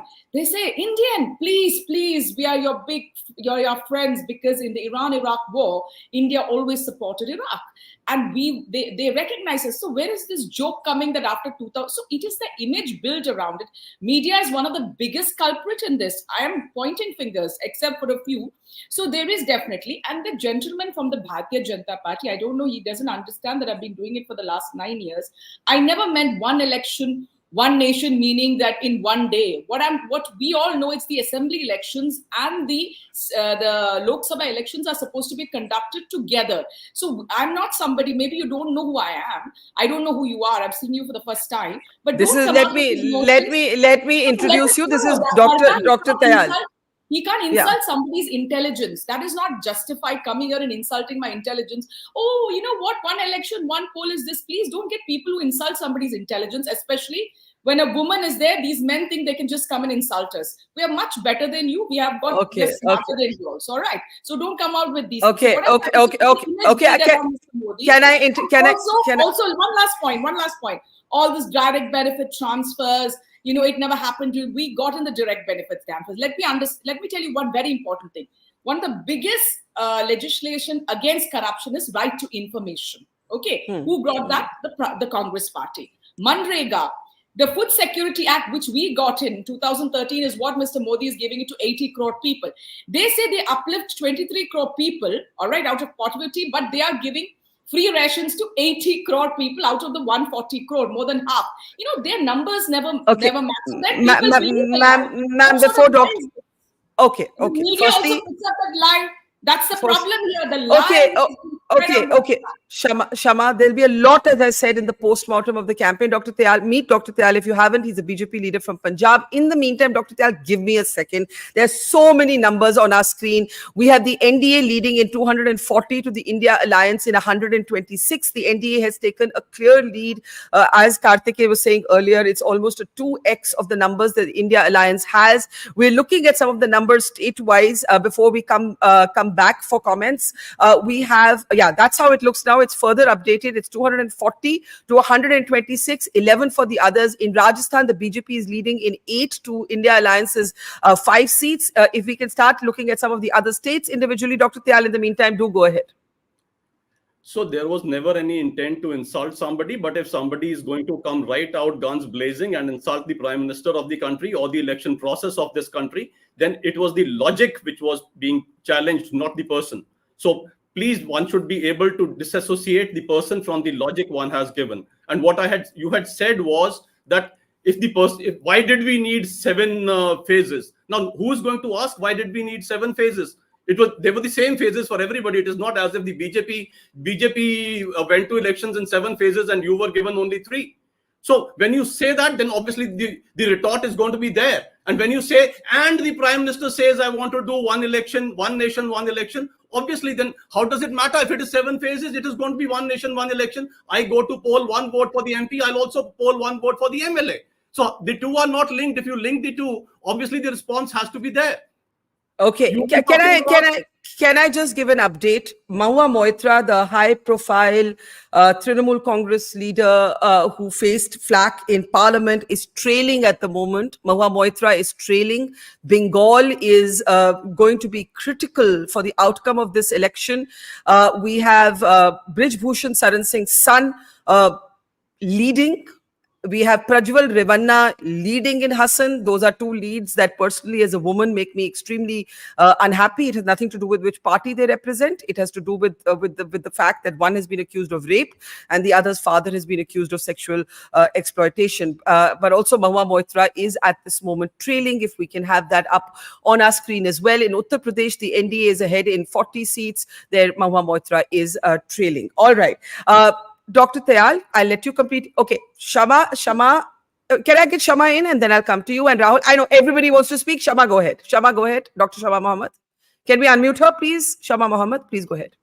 Yes, I'm insulting the Prime Minister. Where did I insult the Prime Minister? I told exactly what he told during the elections. I can only insult the Prime Minister. He said these things. He called all Muslims Guspetias.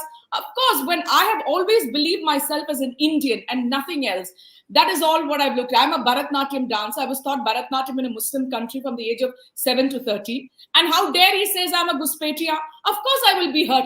I have not said anything other than what the Prime Minister of India spoke during his campaigning. So how are you saying that I'm insulting the Prime Minister of India? I said exactly.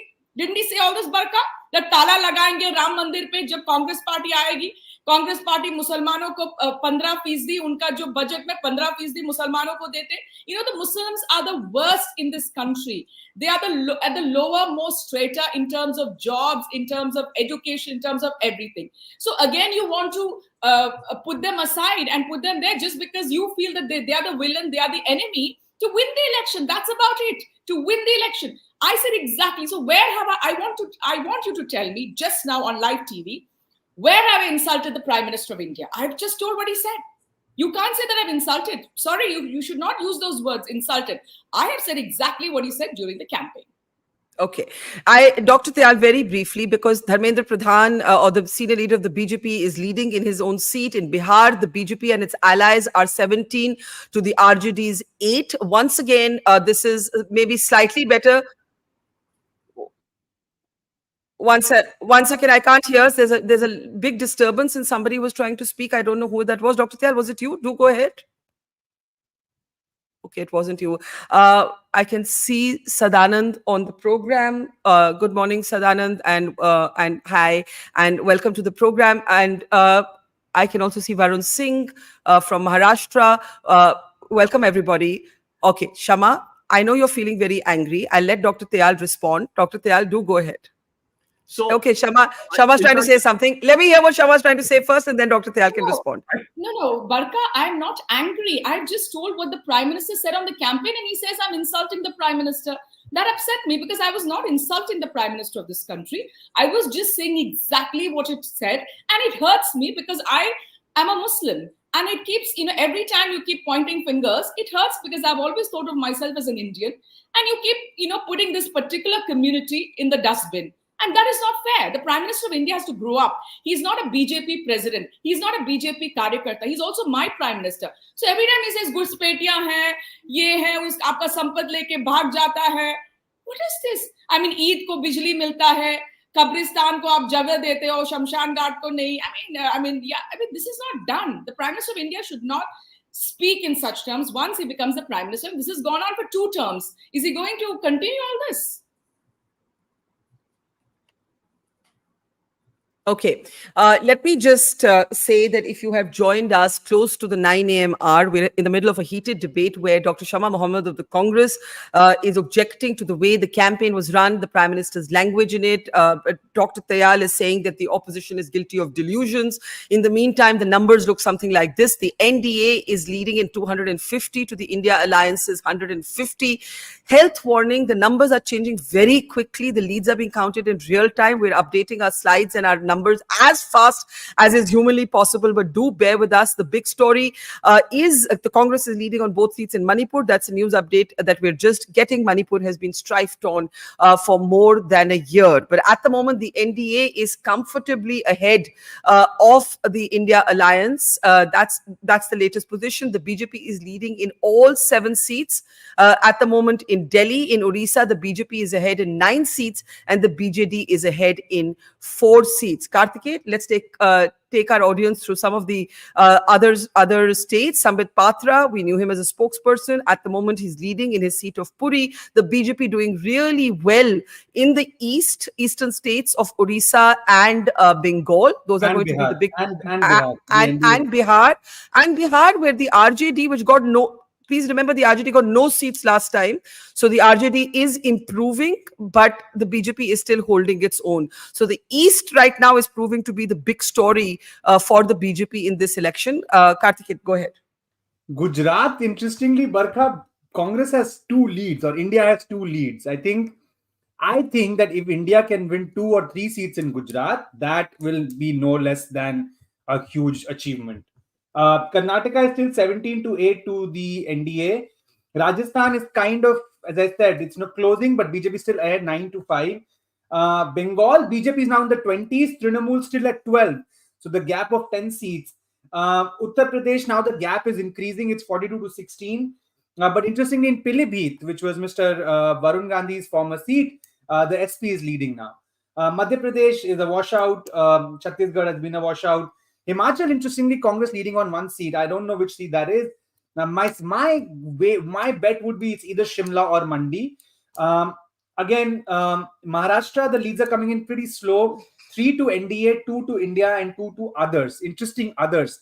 My sense is it could be the MIM or Prakash Ambedkar's VBA. And then Gujarat, now India has 4 leads. That is fascinating.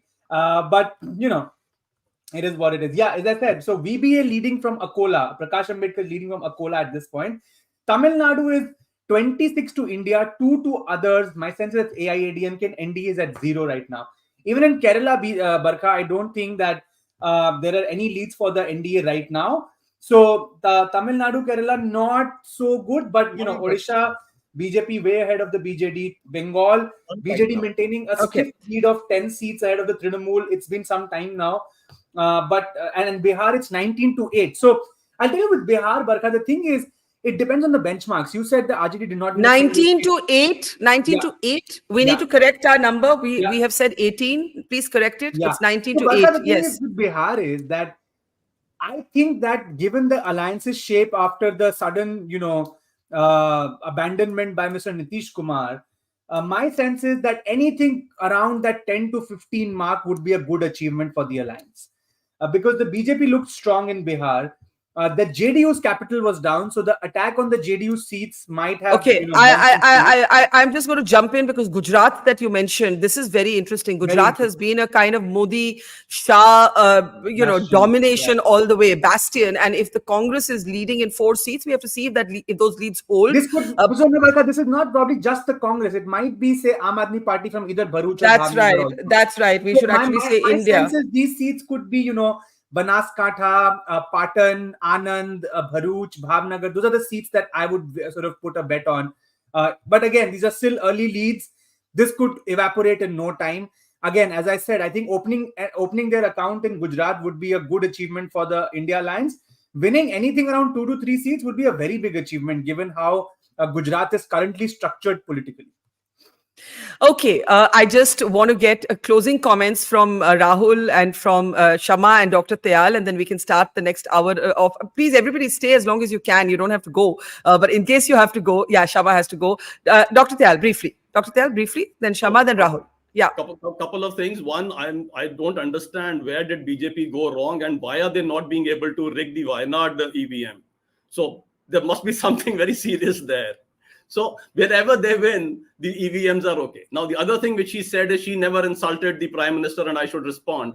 The Prime Minister who's delivered a record-breaking election, she is saying he does not know how to conduct an election. He needed 7 phases. He can't do a one nation, one election.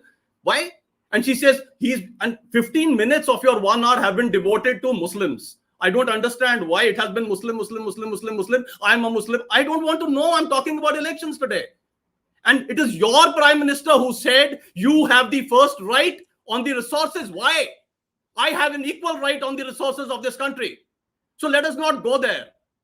Let us understand all the resources, all the schemes, the houses, everything that the Prime Minister has delivered have been delivered in greater amount to the Muslim community. The unfortunate part, I agree with you, Dr. Sharma, when you say that the Muslim community is backward at the moment, I agree with you. And that is because you became the vote banks of Bhasmasur. Congress is the Bhasmasur of this country. Whatever it touches turns to dust. Okay. I don't know where this conversation is going. Nitin Gadkari is leading in Nagpur. I'll let Dr. Shama Mohammed respond, and then we really do need to look ahead at the numbers. I think, Dr. Mohammed, I'll let you have a closing comment. Do go ahead. Shama?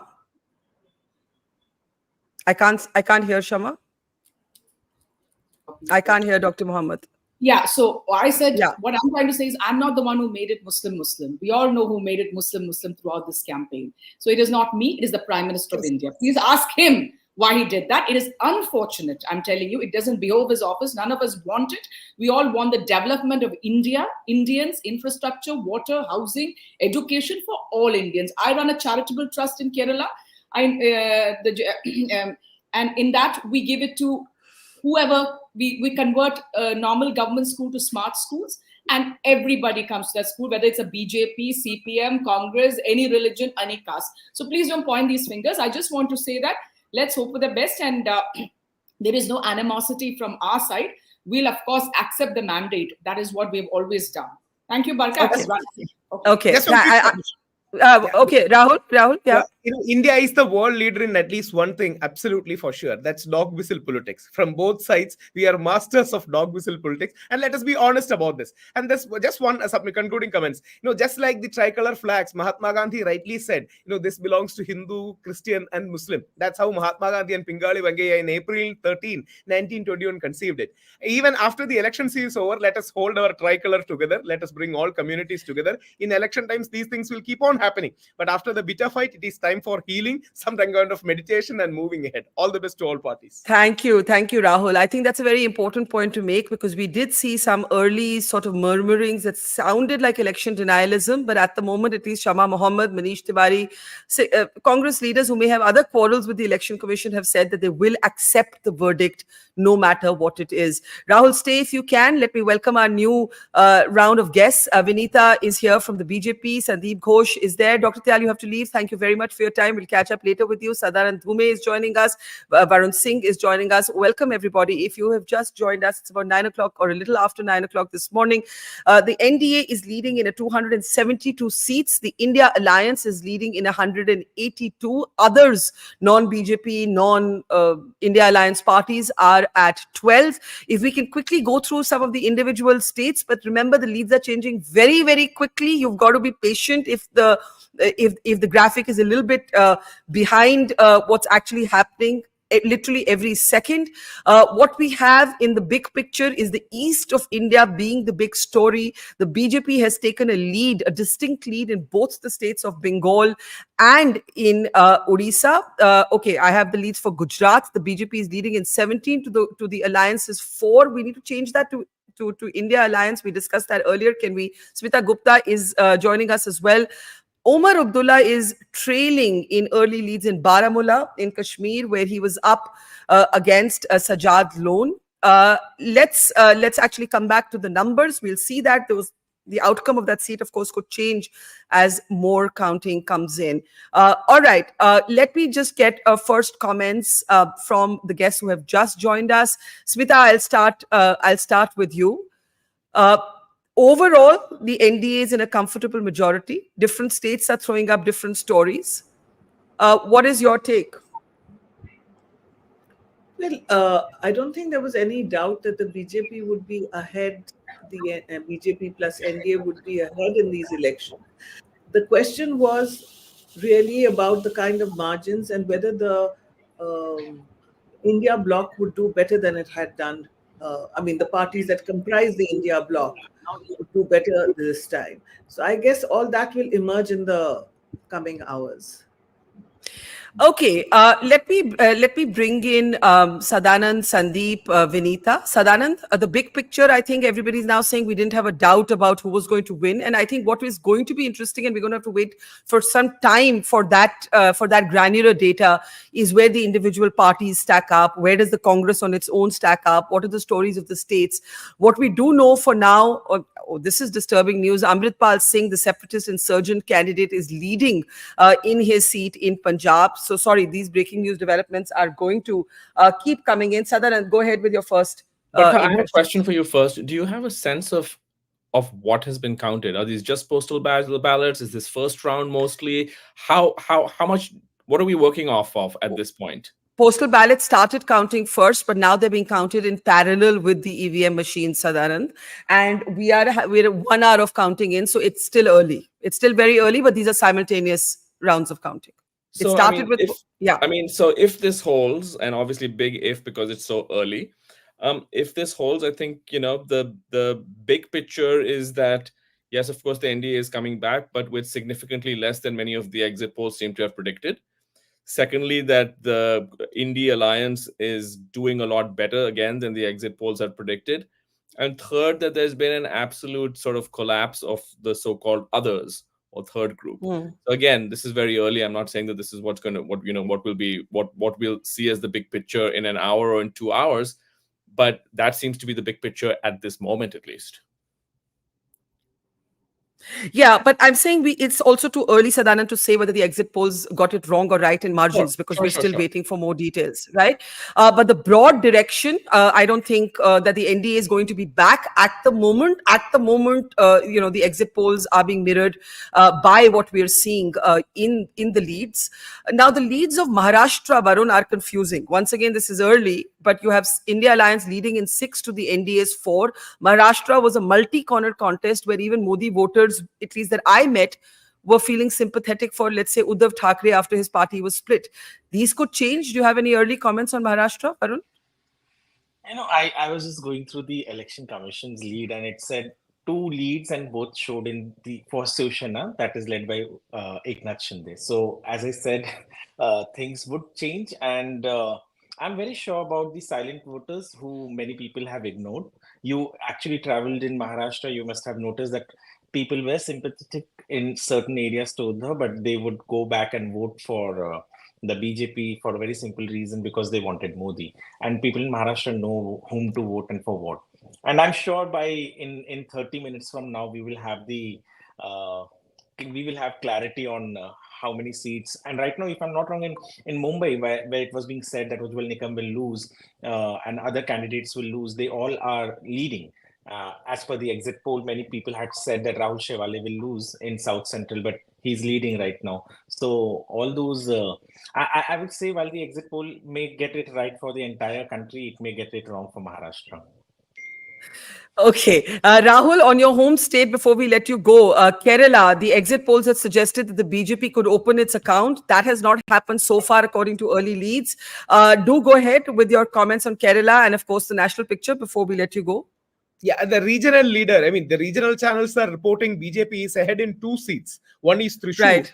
And one is Alappuzha, but Trivandrum, it is still Shashi Tharoor that is leading. And Kerala will be interesting, but I seriously doubt many of the exit polls who projected 27%. I think even the BJP leaders will be too surprised, because from 15 to 27 is too much of a growth. But it will be doubtful. But BJP will perform really well. But one large picture is, yes, BJP is making inroads in those spaces, especially down south, where BJP has not been strong. And equally important is many other spaces. We need a level playing field at the end of the day. We need some kind of a balance at the end of the day. I don't think even the strongest of BJP persons will say we need a one-party state. We need such kind of a balance where opposition is also strong, and a vibrant opposition is important for any democracy. Too much one-sided, either right or left, is only going to destroy a space, just like what CPM did to West Bengal. With due respect, totally one-sided, it will destroy themselves in the long run. So that I hope that balance is maintained, that Gandhian centrism comes back, and may all the best parties win. Okay, I also want to welcome Karam Kambireddy of the Congress to the program. Rahul, we let you go right now. The numbers are changing very, very quickly, so we're just trying to keep track of all of these states. Sandeep, let me go ahead with your early impressions.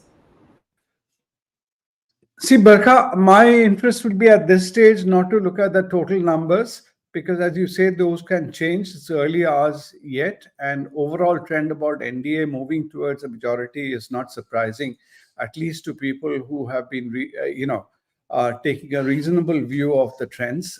So far, it is only the people at the two extremes who've been looking at NDA falling short of majority, etc. But I think, as you were pointing out, the individual states would be of interest, and I am particularly interested in seeing where does Congress finally land itself on. With Varun, I've been observing Varun's comments on social media. I have a strong respect for him, but I have a healthy difference, I would say. I personally would be happy to see NDA or BJP retaining BJP's score number of 24 plus in Maharashtra. He thinks there is a lot of silent voters, and BJP, the NDA is going to do far better than what people expect. That will be a very key indication for me over there. East, as you said, is not a surprise. But, sorry, can I interrupt you? Because we're at the moment at a gap that is not very big between the India Alliance and the NDA. And to Sadanand's point that, the NDA may be ahead, but not with the margins that the exit polls had suggested. We have to wait and see if this pattern holds. But the India Alliance has breached or just about touched the 200 mark. The NDA is now only 75 seats ahead. Sunita Aaron is also joining us. I'm just trying to welcome everybody. So this is at the moment, a narrowing gap, narrower than it was just a couple of hours ago. And Sandeep, I'll let you complete that point. I just wanted to flag that. Sandeep Ghosh? Yeah.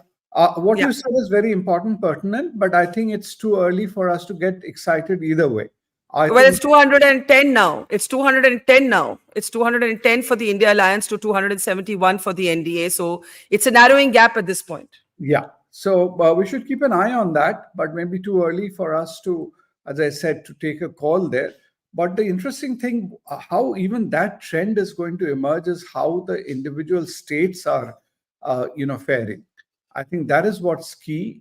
So you were talking about Maharashtra, UP. I was seeing something on your screen some time ago. Again, UP, the leads are not that definitive.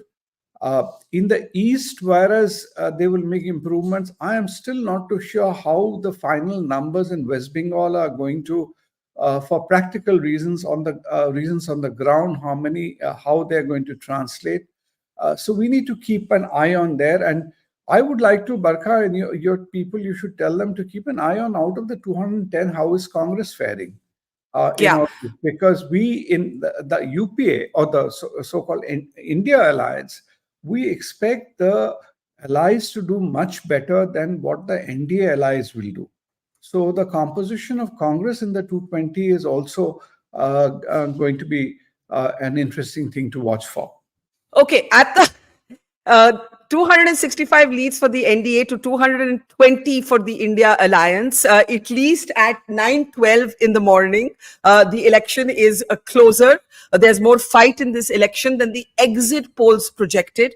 The opposition alliance is a very precise number for itself, 295. I want to just play out that one Rahul Gandhi clip of the exact number that he's given the alliance, quoting a Sidhu Moosewala song. I think banta hai abhi, given that the gap is narrowing. Let's take a look and I'll come right back to all of you. इसका नाम exit poll नहीं है, इसका नाम Modi media पोल है। ये मोदी जी का पोल है, फैंटेसी पोल है उनका। सर कितनी सीटें आ रही हैं आपके हिसाब से? सिद्धू मूसेवाला का सॉन्ग सुना आपने? 295, 295। Okay, let's, Karam, Komiredi of the Congress party. Obviously, this is going to bring some cheer to you, especially given what, the direction and the gap and the scale that the exit polls were suggesting. Even in Gujarat, the India Alliance is leading in 3 seats. In Maharashtra also, the gap is not huge.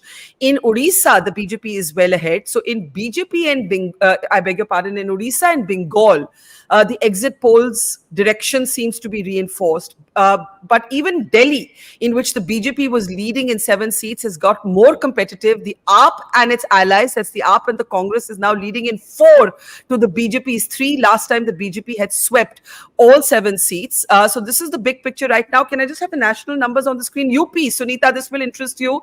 The BJP and its allies are leading in 41, but the SP and its allies are at 20. So once again, Sadanand's point that the gaps that the exit polls had projected, those are not accurate at this moment. I can see Karthik on the screen. Karthik, what's the big picture on the numbers? Barkha, I was just speaking to a team member backstage and he just told me, and I'll just quote him because it's, I think, very interesting. He said, 1 घंटे बाद इतना close election मैंने expect नहीं किया था. So remember you asked me a question an hour and a half back, by what time do we expect this to all sort of solidify? It seems as of now that not soon. Because right now it's closing in. And I'll tell you why, who the culprits are. I think Rajasthan, Karnataka, Haryana, Gujarat, and even Uttar Pradesh to some extent are the states where the India Alliance is doing better than the exit polls had predicted. Even Telangana for some exit polls. And I think that is where this sort of tension is coming in. Right now, it's really close. I mean, I actually did not expect at any point the gap to be 10%. So this is 10% of the India tally, which is the gap between the India and the NDA currently. Bihar, the NDA is doing well. As per the exit polls, West Bengal and Odisha, also the BJP is doing well. But it's basically in the BJP's core areas of Gujarat, Rajasthan, Haryana, and Karnataka, if you think of it as a core area, because it swept that state last time. Those are the states where the BJP is having it tough. And even as we speak, the leads in Delhi have flipped. It's 3 to India and 4 to NDA. Northeast, the India Alliance seems to be doing well with 7 on 25 seats. This Northeast includes Assam as well. So will be interesting. In fact, Delhi is now 4 to India, 3 to NDA. That's fascinating. Punjab, the BJP's leads are down to 0. Himachal Pradesh, BJP ahead on all 4. Uttarakhand on all 5. No surprises there. Chhattisgarh, Congress ahead in 2 seats. No exit poll gave the Congress more than 1 seat. And my sense is that was the Rajnandgaon seat where Bhupesh Baghel was contesting. But I'm just telling you the states which are probably responsible for this slowing of progress. And now the gap is down to 17. 252 to 235. On my screen, it's 255 to 232. It's nothing. It's the skin of the teeth. But Karnataka Congress is at 8. And no exit poll gave the Congress more than 5 seats. So just compared to the exit polls, these are the states which are probably responsible for this slowdown, if I were to say, in the final solidification. So I don't know about slowdown. Maharashtra, what is fascinating in Maharashtra is look at the others tally. That's 18. Now, this could be independence. This could be Varun. Hold that, Varun. Of course, I know this won't happen, but what I'm saying is that this 18, when it gets finally divided between the ND and India, most of it, we don't know what direction it will go to. That's what I was trying to say. So these others of 18 would be the Prakash Ambedkars, the AIMIMs, and the independent candidates. But that I think is probably could be a decisive number as to how that 18. Okay. I've got to come in right now because it's just taken a turn. One of the things we heard in the campaign again and again, Sadanand, has the election turned, right? We're not calling this in any direction, but at the moment there is just a 13-seat gap. Can I just add something, Barkha? Yeah. Can I just add something? So we don't have the Congress leads from the feed, but the last data that the Election Commission is giving us is Congress leading in 45 and BJP 127, because the Election Commission's trends are out for only 250 seats. That means that the BJP is ahead on roughly 50% of those seats, and the Congress is roughly ahead on 1/6 of those seats. I got it. I have to let others speak now. Sadanand, Karam, then Sunita, Varun, and Sandeep in that order. Sadanand, of course, it's turned interesting. It's certainly not going the direction, the scale or the margins of the exit poll. Nothing like it. We're again and again going to say it's only 17 minutes past 9 o'clock. I think we'll have to wait a couple of hours for all of this to settle down. But at the moment, you're in dead heat. You're in dead heat right now. It's 244 to 243. So I have a question for you again, because depending on which website you go to, the sort of numbers seems to be some sort of difference. Yes. What you have is not only a dead heat between NDA and India, but India plus others being ahead of NDA. I'm not seeing this elsewhere. Could you just explain this to Karthik, I'm sure a bunch of viewers are jumping into more than one channel. If you could just clarify this, because obviously this is very dramatic. Sadanand, this is from the ABP feed, and I think ABP uses a certain agent. Feed. But if I were to even go to India today, the NDA is at 270, India at 207, others at 22. So we don't know which one is ahead of the other.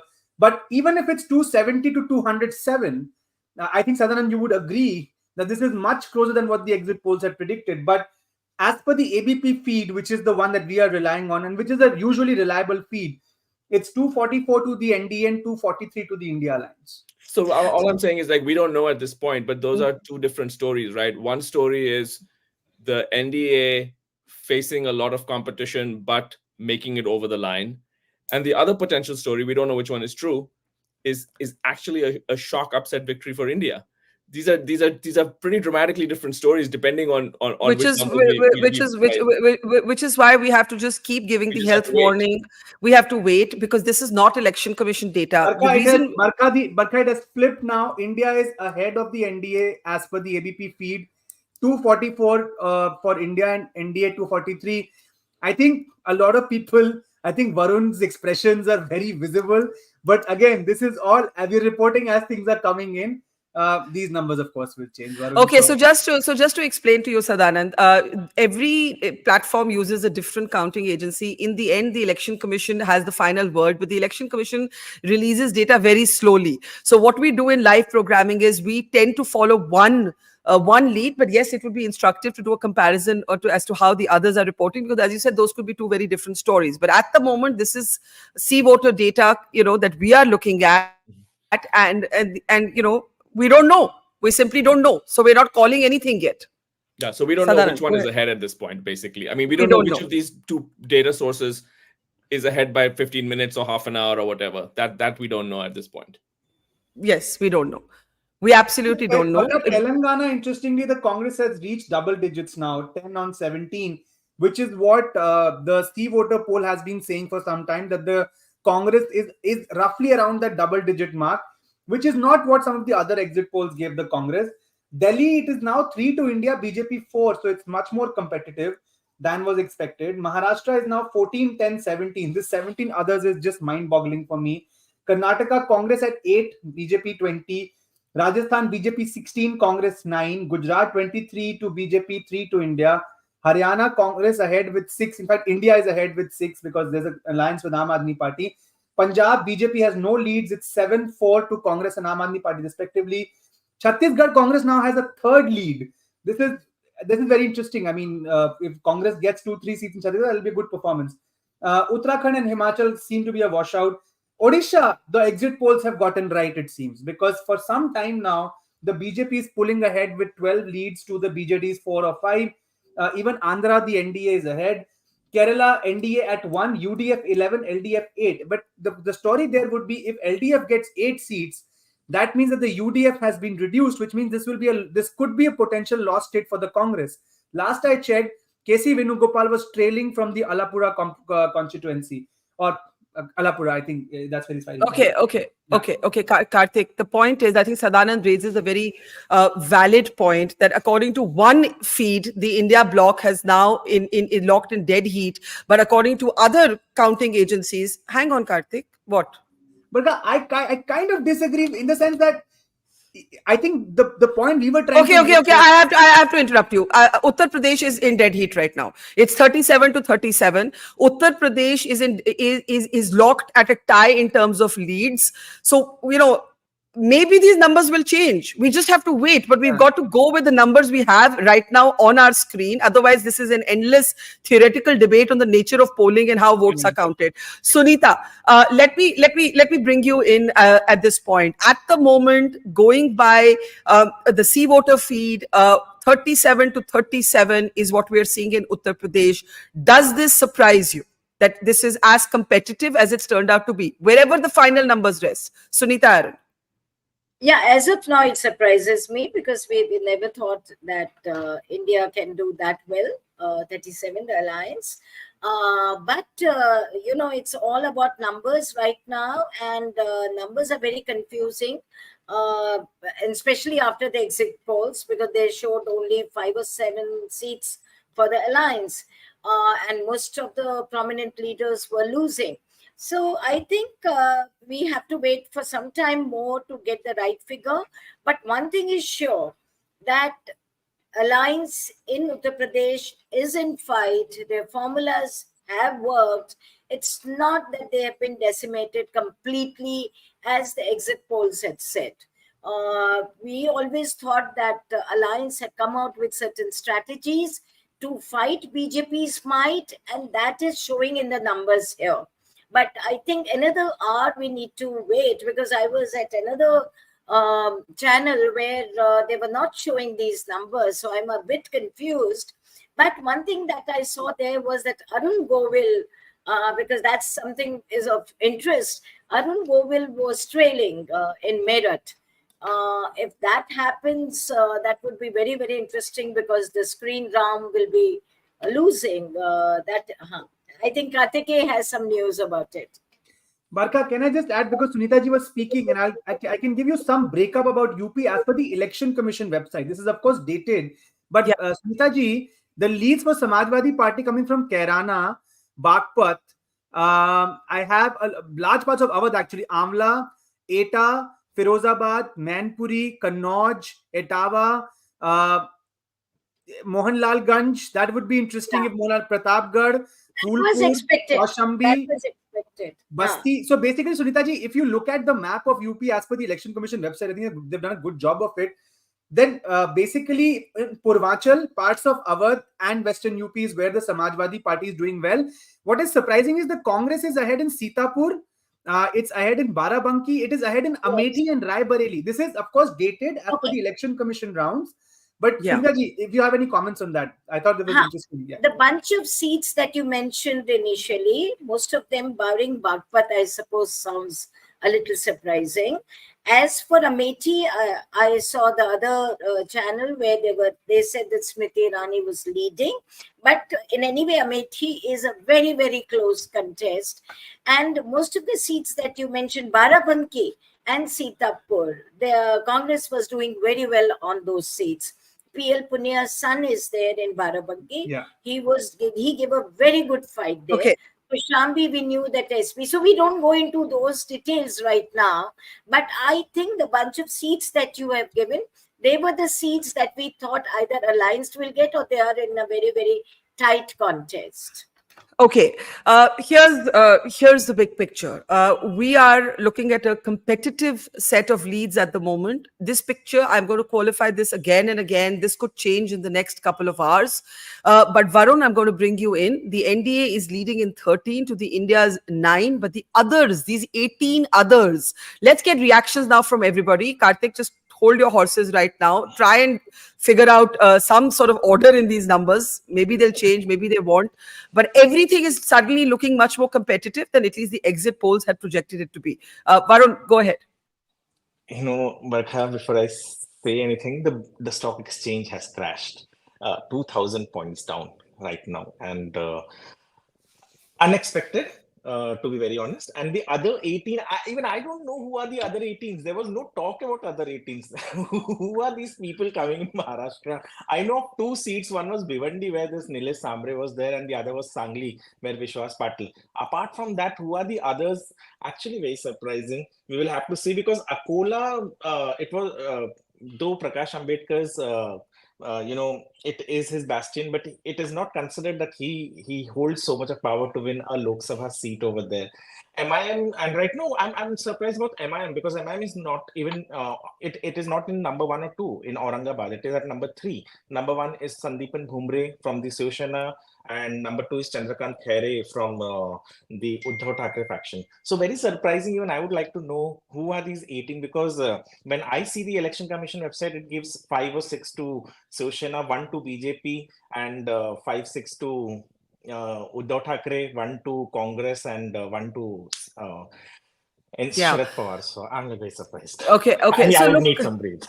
Okay, so look, we have no control over the numbers. We're just reporting you, bringing you the numbers from one agency. Somebody else is bringing them from another. The Election Commission, unfortunately, is very, very slow. So while it will have the final formal word, Sunita Arun Govil is indeed trailing in the seat of Meerut in Western UP, according to our data. Sadanand, go ahead. Barkha, just one thing. Even election, according to Election Commission, Prime Minister Modi is trailing by 6,000 votes right now. I know. I saw that, I saw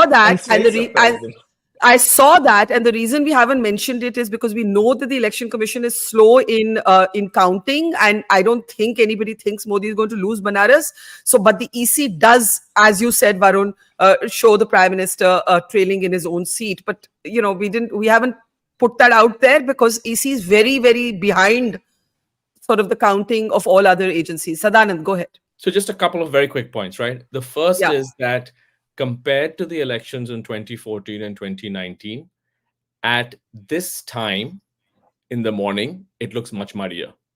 In both those elections, by this time, we had a very clear sense that the BJP was romping to a victory. We were just a little bit unclear about what the size of that victory would be. So that's point number 1. Point number 2 is that basically you have, 2 potential storylines. One is that if you if you look at sort of what you could be seeing is the NDA quickly racing to a slender majority, and perhaps over the next few hours consolidating that into a larger majority. That's certainly one possibility.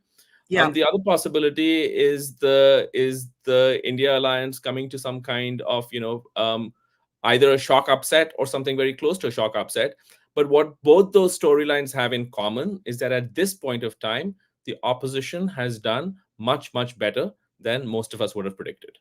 Absolutely. I think it's safe to say that unless by the time counting is over, these margins widen in a dramatic sort of way. I don't know if that will happen. At the moment, the NDA has taken the lead again, a 20-seat lead ahead of the India Alliance. Karam Komiredi, I'm so sorry, you've been wanting to speak for a while. Do go ahead. No, Barkha, I mean, if the early trends are anything to go by, one thing is for sure, most of the pollsters, most of the exit polls have got it horribly wrong. They predicted a rout for the India Alliance, and they've said that it's going to be a landslide for the NDA. One thing is for sure, there are around 64 crore votes that have to be counted, and it's going to take a while. But if the early trends are to go by, I think this is a neck and neck, and there is a possibility that the India Alliance may come to power, number 1. And what is very interesting is that the Prime Minister himself is trailing in Varanasi, and Smriti Irani in Amethi is trailing. So if you go by the mood of the public, I think more or less people wanted a change. And the reason they wanted a change is because of this. the NDA, Prime Minister Modi, has been in power for over 10 years. But if you look at the ground reality, he hasn't been able to deliver on issues like unemployment, on issues like poverty. And all he had to do was, resort to Hindu-Muslim. And I've read a piece of yours in the Washington Post wherein you said that you've traveled extensively and the Ram Mandir was not being, taken into consideration by most of the voters. And what is very interesting, Barkha, is the results in UP. If you were to look at the last time, the BJP and its alliance, Apna Dal, won around 64 seats, and BSP won 10, SP won 5, and Congress was relegated to just 1 seat. Now, if the early trends are to go by, I think the India Alliance is doing exceptionally well in UP and across the country from north to south. The Congress and the Alliance is doing exceptionally well, and there is every likelihood that there could be a change of guard at the center and the Congress may come to power. But in any case, let me add a caveat. 64 crore votes to be counted. It's a long process. But if the early trends are to go by, one thing is for sure, most of the pollsters and the exit polls have got egg on their face. Okay, this is probably a good moment. It's probably a good moment to play out what 5 or 7 major pundits predicted with their seat numbers. Are we anywhere close to that? I know it'll slow down our look at the numbers, but it's worth contextualizing the conversation we're having. The one thing we can agree on is that the numbers, whoever wins in the end, the numbers are at the moment very close. There is only a 20-odd seat gap between the two alliances. It's not at all the landslide that the pollsters projected.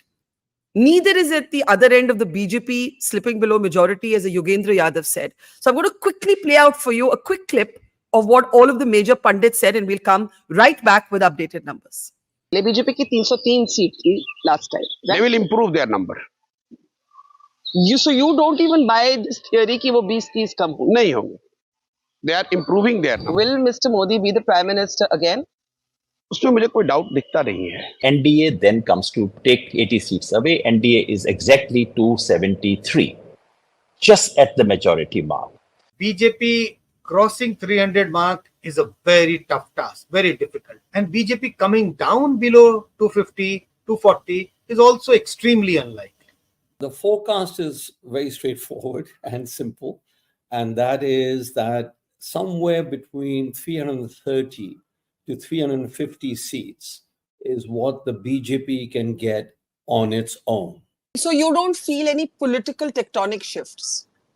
Honestly speaking, I don't sense that, because अगर वो होता है बरखा तो tectonic shift आपको दिखता है. Brand Modi is known largely as a delivery man, a man who resonates very well with the masses, a man who understands the pulse of common man, a man who works 24/7 or seem to be work 24/7 only for them, and not having family adding value to this. So these are the phenomena which people quite often ऐसा समझते हैं कि ये हमारे घर के मुखिया हैं. So, yes, Karthik. But I think one neglected portion of the country is the... Hang on. Now we do know that the Congress candidate Kishori Lal Sharma at the moment is leading in Amethi. This is important news because there was so much debate over whether the Gandhis took a wrong decision in fielding him and not contesting themselves. We'll wait to see where the final result lands. But Kishori Lal Sharma is leading ahead of Smriti Irani of the BJP in Amethi in Uttar Pradesh. In Karnataka, however, the BJP is mirroring at the moment the exit poll direction, the leading in 22 seats to the Congress's 6. In Uttar Pradesh, the NDA has now fallen below the India Alliance. It's 39 to 35. The BSP, yet I know, Sunita, it is what to say. The numbers are changing so quickly. Smita Gupta is wanting to come in. Smita Gupta, do go ahead. Smita? See, the one state that I do know a little bit about is Uttar Pradesh because I traveled extensively this time from Muzaffarnagar to Mau. One thing was very clear to me, that the BJP would not be able to retain the number of seats that it had last time because there was, people say that there was no akrosh, no anger, But it was for the first time that I heard, not extensively, but for the first time, there were actually people who criticized Narendra Modi, which I have not seen in 2014, 2019, 2022, where, he was always described in very glowing terms by people. Secondly, as you have also noted, the Ram Mandir didn't work. Unemployment, the Agniveer scheme, all these key things were top of the mind for people right across. So, but it was difficult actually to gauge how much they would lose. I mean, the final results will tell us, but I'm not surprised if this holds, because there was definitely anger. And I just to recall the 2004 election. Sorry, can I interrupt you, because Telangana is also reversing the direction of the exit polls. The Congress is ahead of the BJP in Telangana. That is not what the exit polls projected. They projected major gains for the NDA, for the BJP in Telangana. Karthik, very briefly, because No, Smita was speaking. we at Sea Voter did say that Congress and BJP both 6 to 9. So this is kind of there. But 7 to 9, 7 to 9. But the Congress is clearly ahead right now, is all I'm saying. That's correct. So two regions which I think I'll attract your attention towards: the Northeast, 25 seats, NDA 10, Congress, India 8. That is a very good performance, because last time there was a rout basically. I don't know how many seats are coming from Assam and how many are coming from states like Manipur, Meghalaya, Mizoram. But this is one place where the NDA is matching the India alliance, or India is matching NDA. The second, which is big surprise for me, Barkha, is Chhattisgarh, where BJP 7, Congress 4, where the Congress was highly demoralized after the loss in the assembly election, with 4 leads. Even if they can get 2 to 3 seats in Chhattisgarh, I think that will be a very decent performance for the India alliance. Delhi is still holding on to the trend now, 4-3. Again, this is a big surprise. I mean, we didn't expect this to go 4-3. My best guess was 2 to 5, in the sense 2 for India, 5 for NDA. And even that, I thought that with the whole controversy surrounding the Aam Aadmi Party, that should probably go. This might still go down, but I'm just saying that being 4-3 at this hour, I think it seems to be that it's been a decent fight. And the LDF is doing much better in Kerala once again than the exit polls had projected. It's leading in 6. The UDF is leading in 13. The NDA, yes, does seem to be at the moment leading in 1 seat. That is what the exit polls had projected for it. I'm seeing breaking news on my scene. The Sensex has dropped by 1,300 points. The markets are reacting to what they perceive is now an uncertain outcome. The NDA is still in the lead, but it isn't the kind of majority, at least not at 9:40 in the morning, that had been assumed. Karthik, I have to let other people speak, so let me just bring in the others. 265 for the NDA, ahead of 229 for the India Alliance, but a very interesting battle emerging in Uttar Pradesh, where the India Alliance is ahead. The India Alliance is ahead in Uttar Pradesh, leading in 42 seats to 35 of the NDA, and others in 1.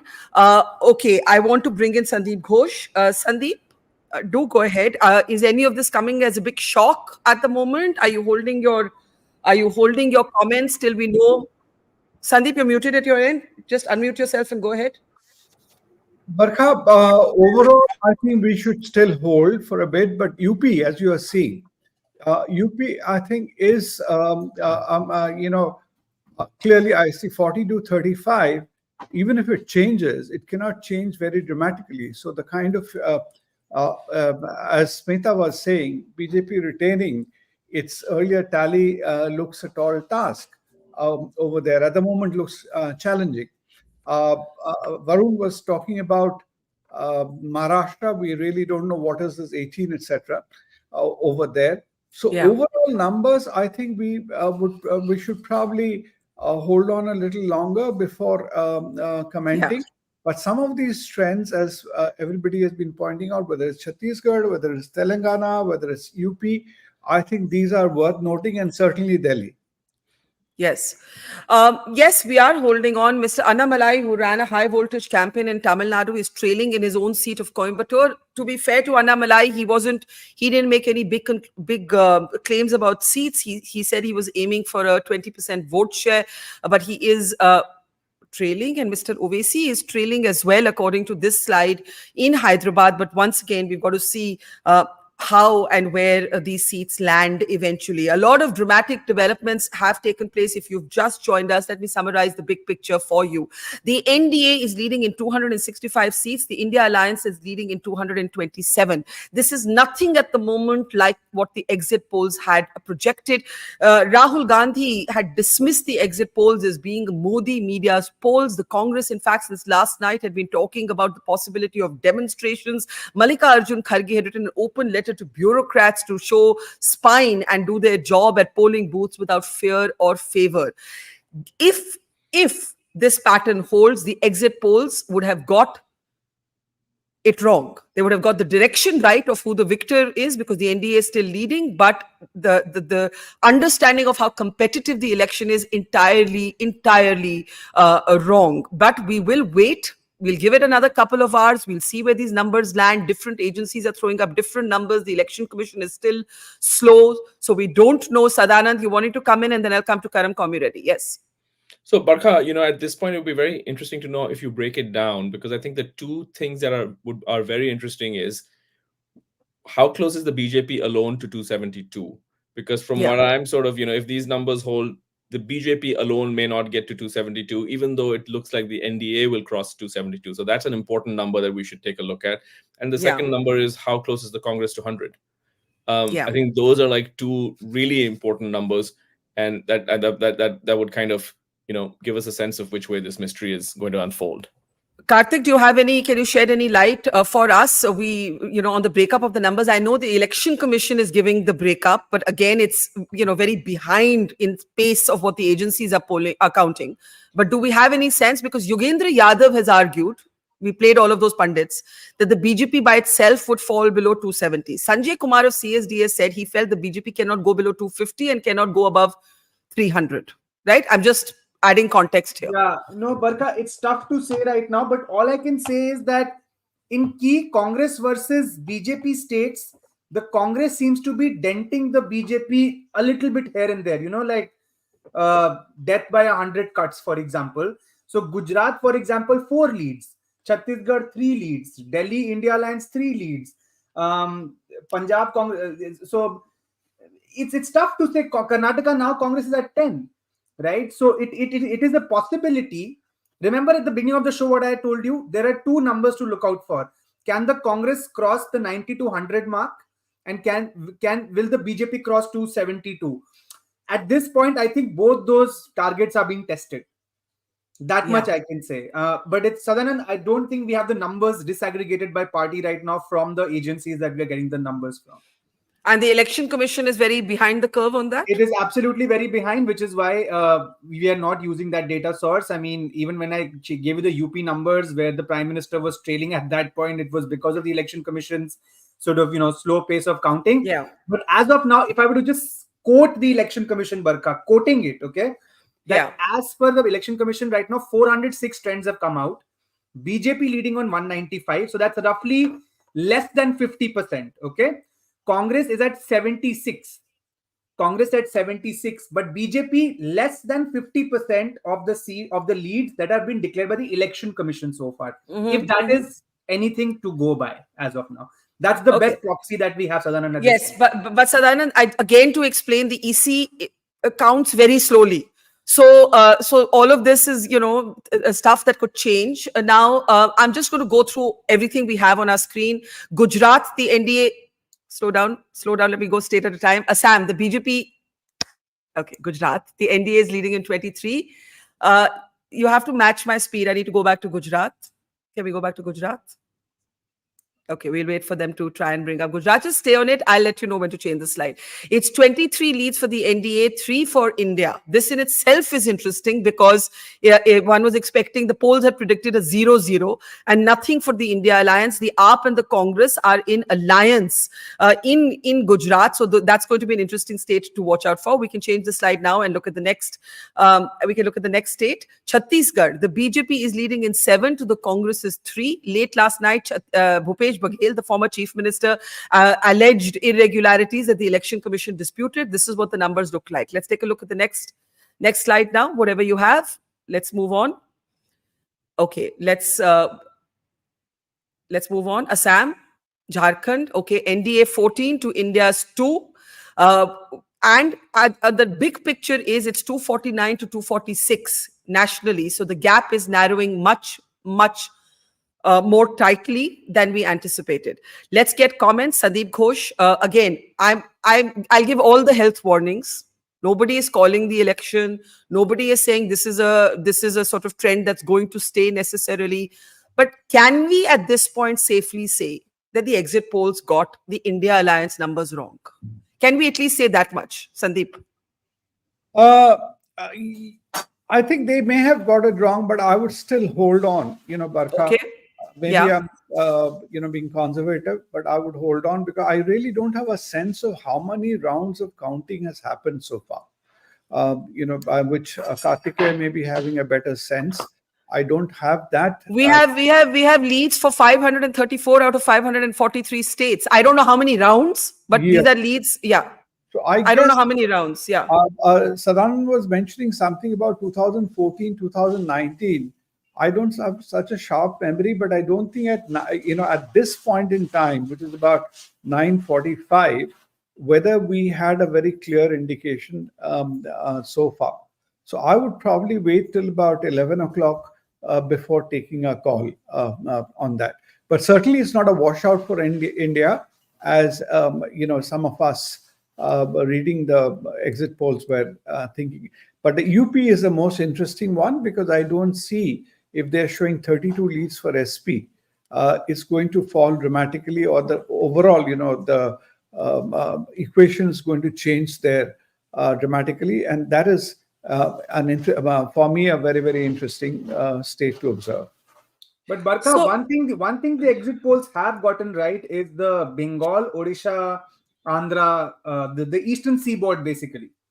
That I think is something that they've gotten right. But you're right. I think it's the India NDA contests where probably it's a little up in the air still. Yeah. So let's take a closer look at Uttar Pradesh, because that's where actually, if the East is the story for the BJP, Uttar Pradesh seems to be at the moment the story for the India Alliance. Can we please change our slides to Uttar Pradesh? I want to look at the latest numbers from Uttar Pradesh. And in the meantime, Smita, you said you traveled extensively. By the way, it's now absolutely neck and neck in the national picture. It's 260 to 260. Dilip Cherian, welcome to the program. Good morning.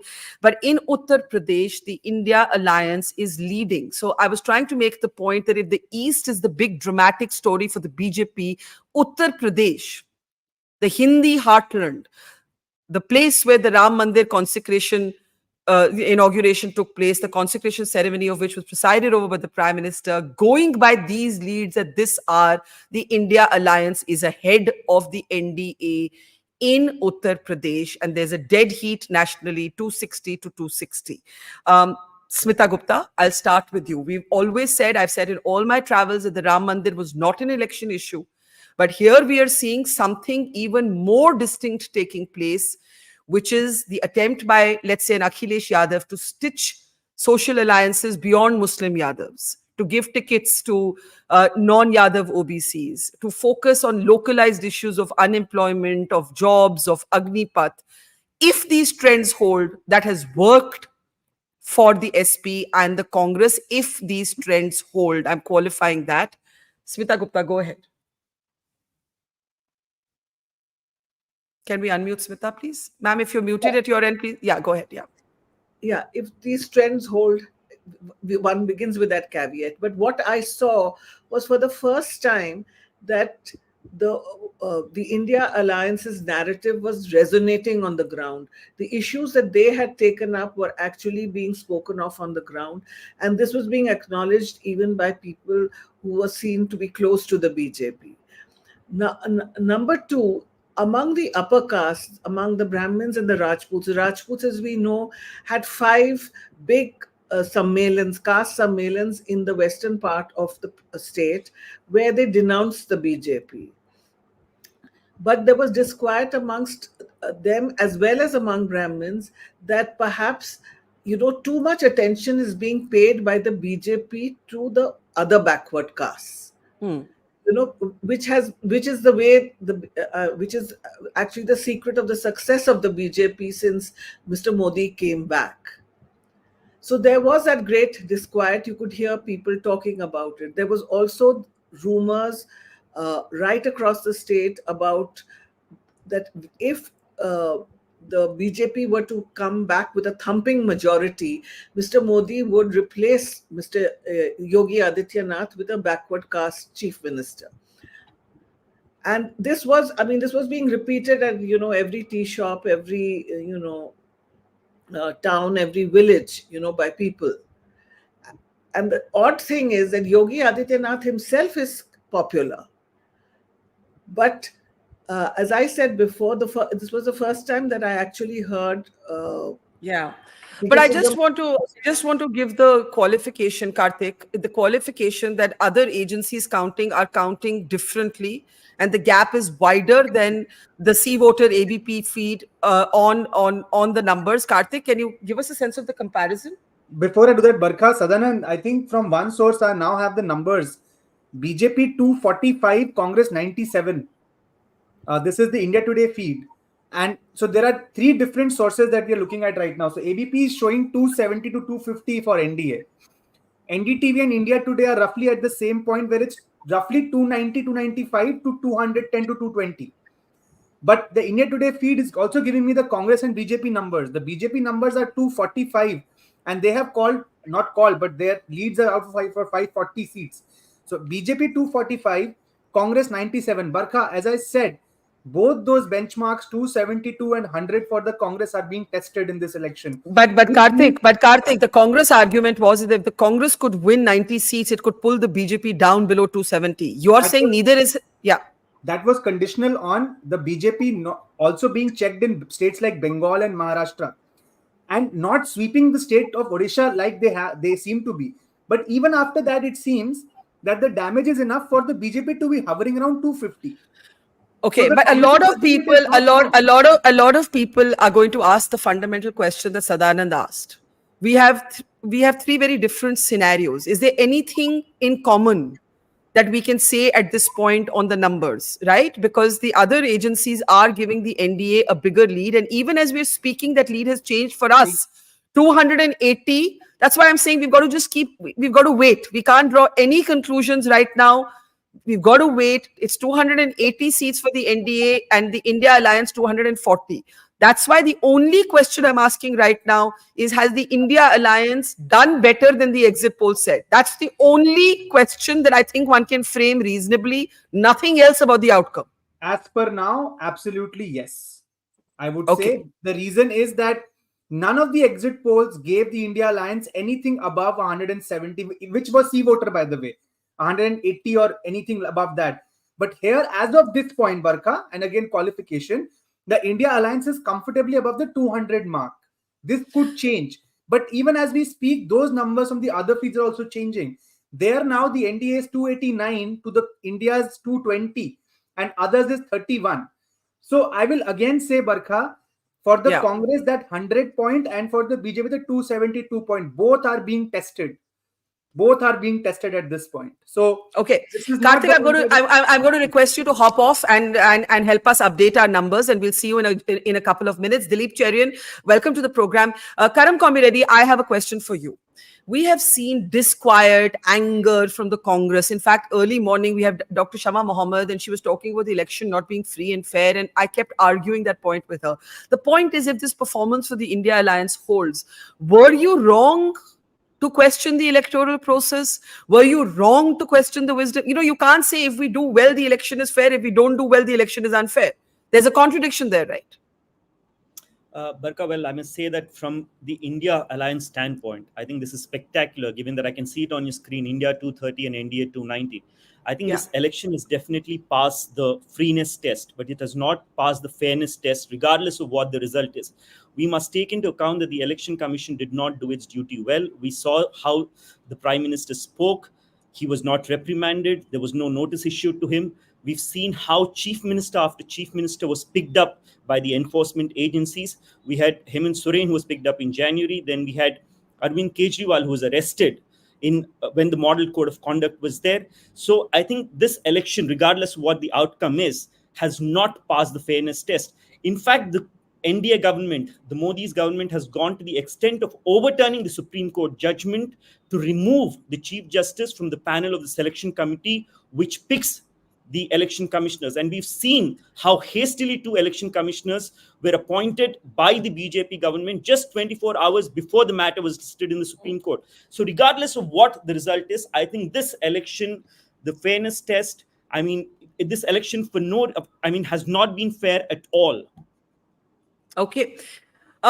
You say it's not passed the fairness test. It hasn't been fair, but it's been free. And you draw a distinction between those two nomenclatures. We'll look at that in a moment. Dilip, any first thoughts? Again, lots of qualifications here.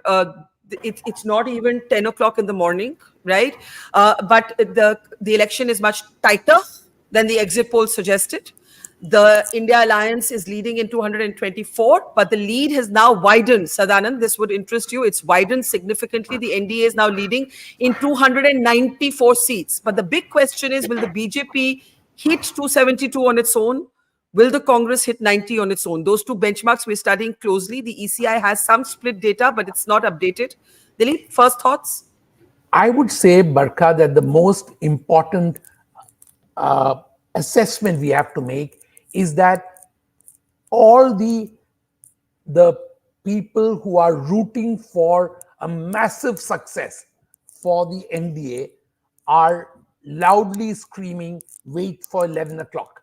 So this means that the early numbers are discomfiting to them. So there is causing some level of anxiety. Are these unexpected? I would say they are highly unexpected so far. And while we may recognize, and we need to recognize, that it is only 10 in the morning and that EVM counting has just about begun, the numbers are likely to change. And I love the note of caution that you are repeating every minute. It is necessary as our viewers make their assessments.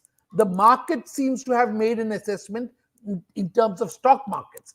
The way that is declining seems to indicate that the market is uncomfortable with the fact that early wins don't seem to be in the direction that the exit polls had promised. So I'm not here to cast aspersions on the exit polls.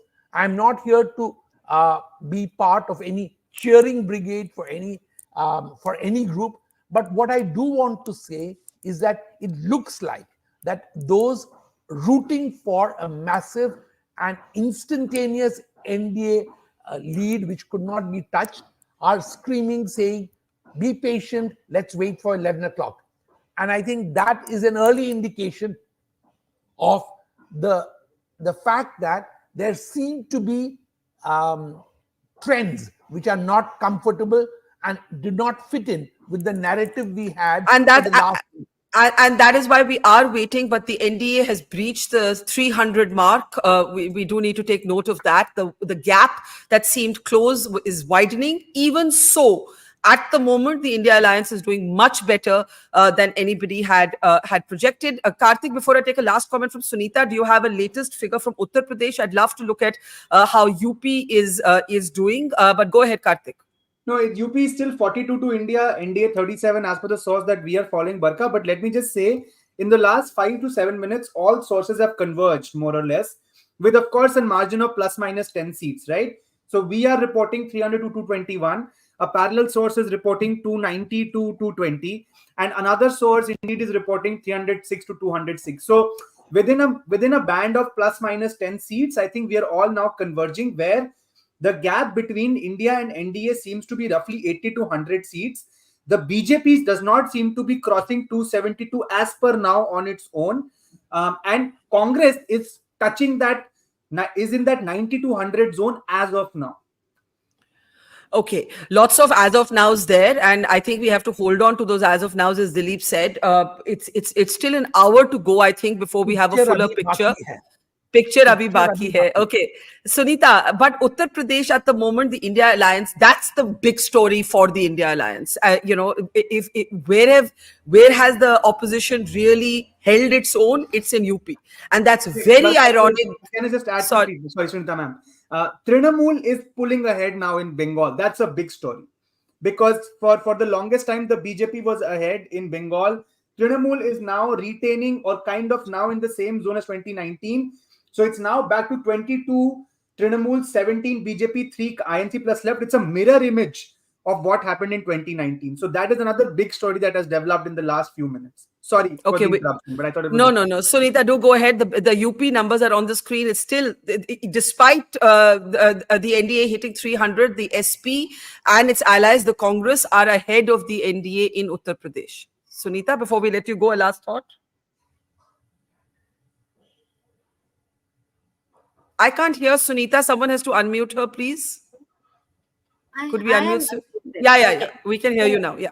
Okay. Now, the 3 quick statements that exit polls never match the ground realities. 1, I'm not talking about issues and all that stuff.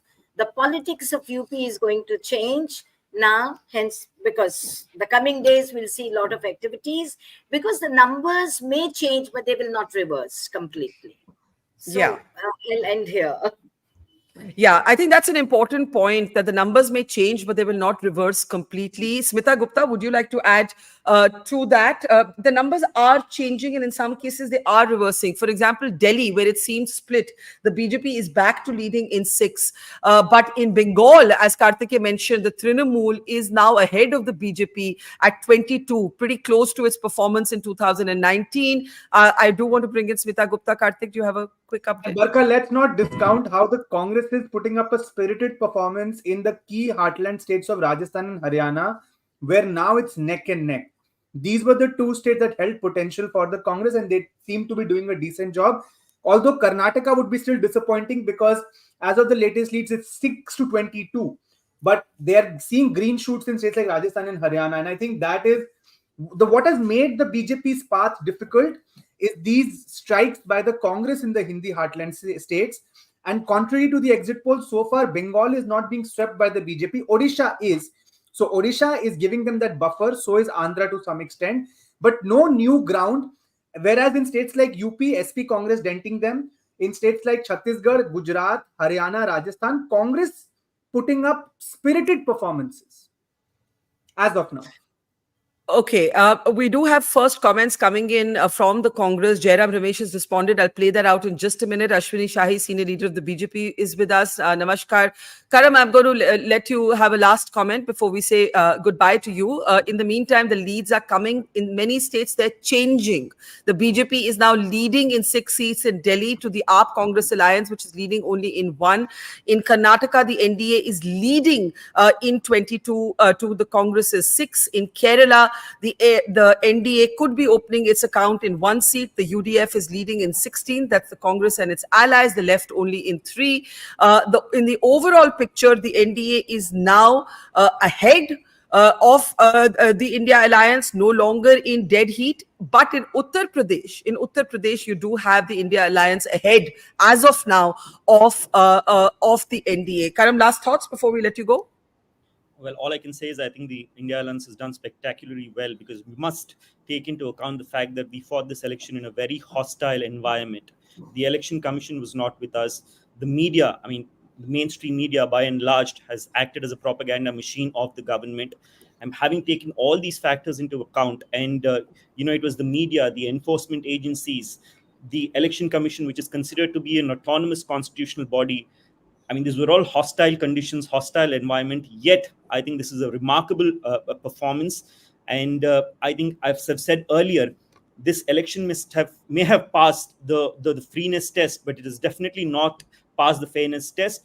And I think this is a victory for democracy as well, because in a state like UP, where the Ram Mandir was inaugurated, the people really did not vote for the Ram Mandir. There was no, the Prime Minister concentrated his entire campaign not on developmental issues, not on issues like poverty, not on issues like unemployment, not on issues of governance, but he just took recourse to Hindu Muslims. He resorted to things like Mangal Sutra.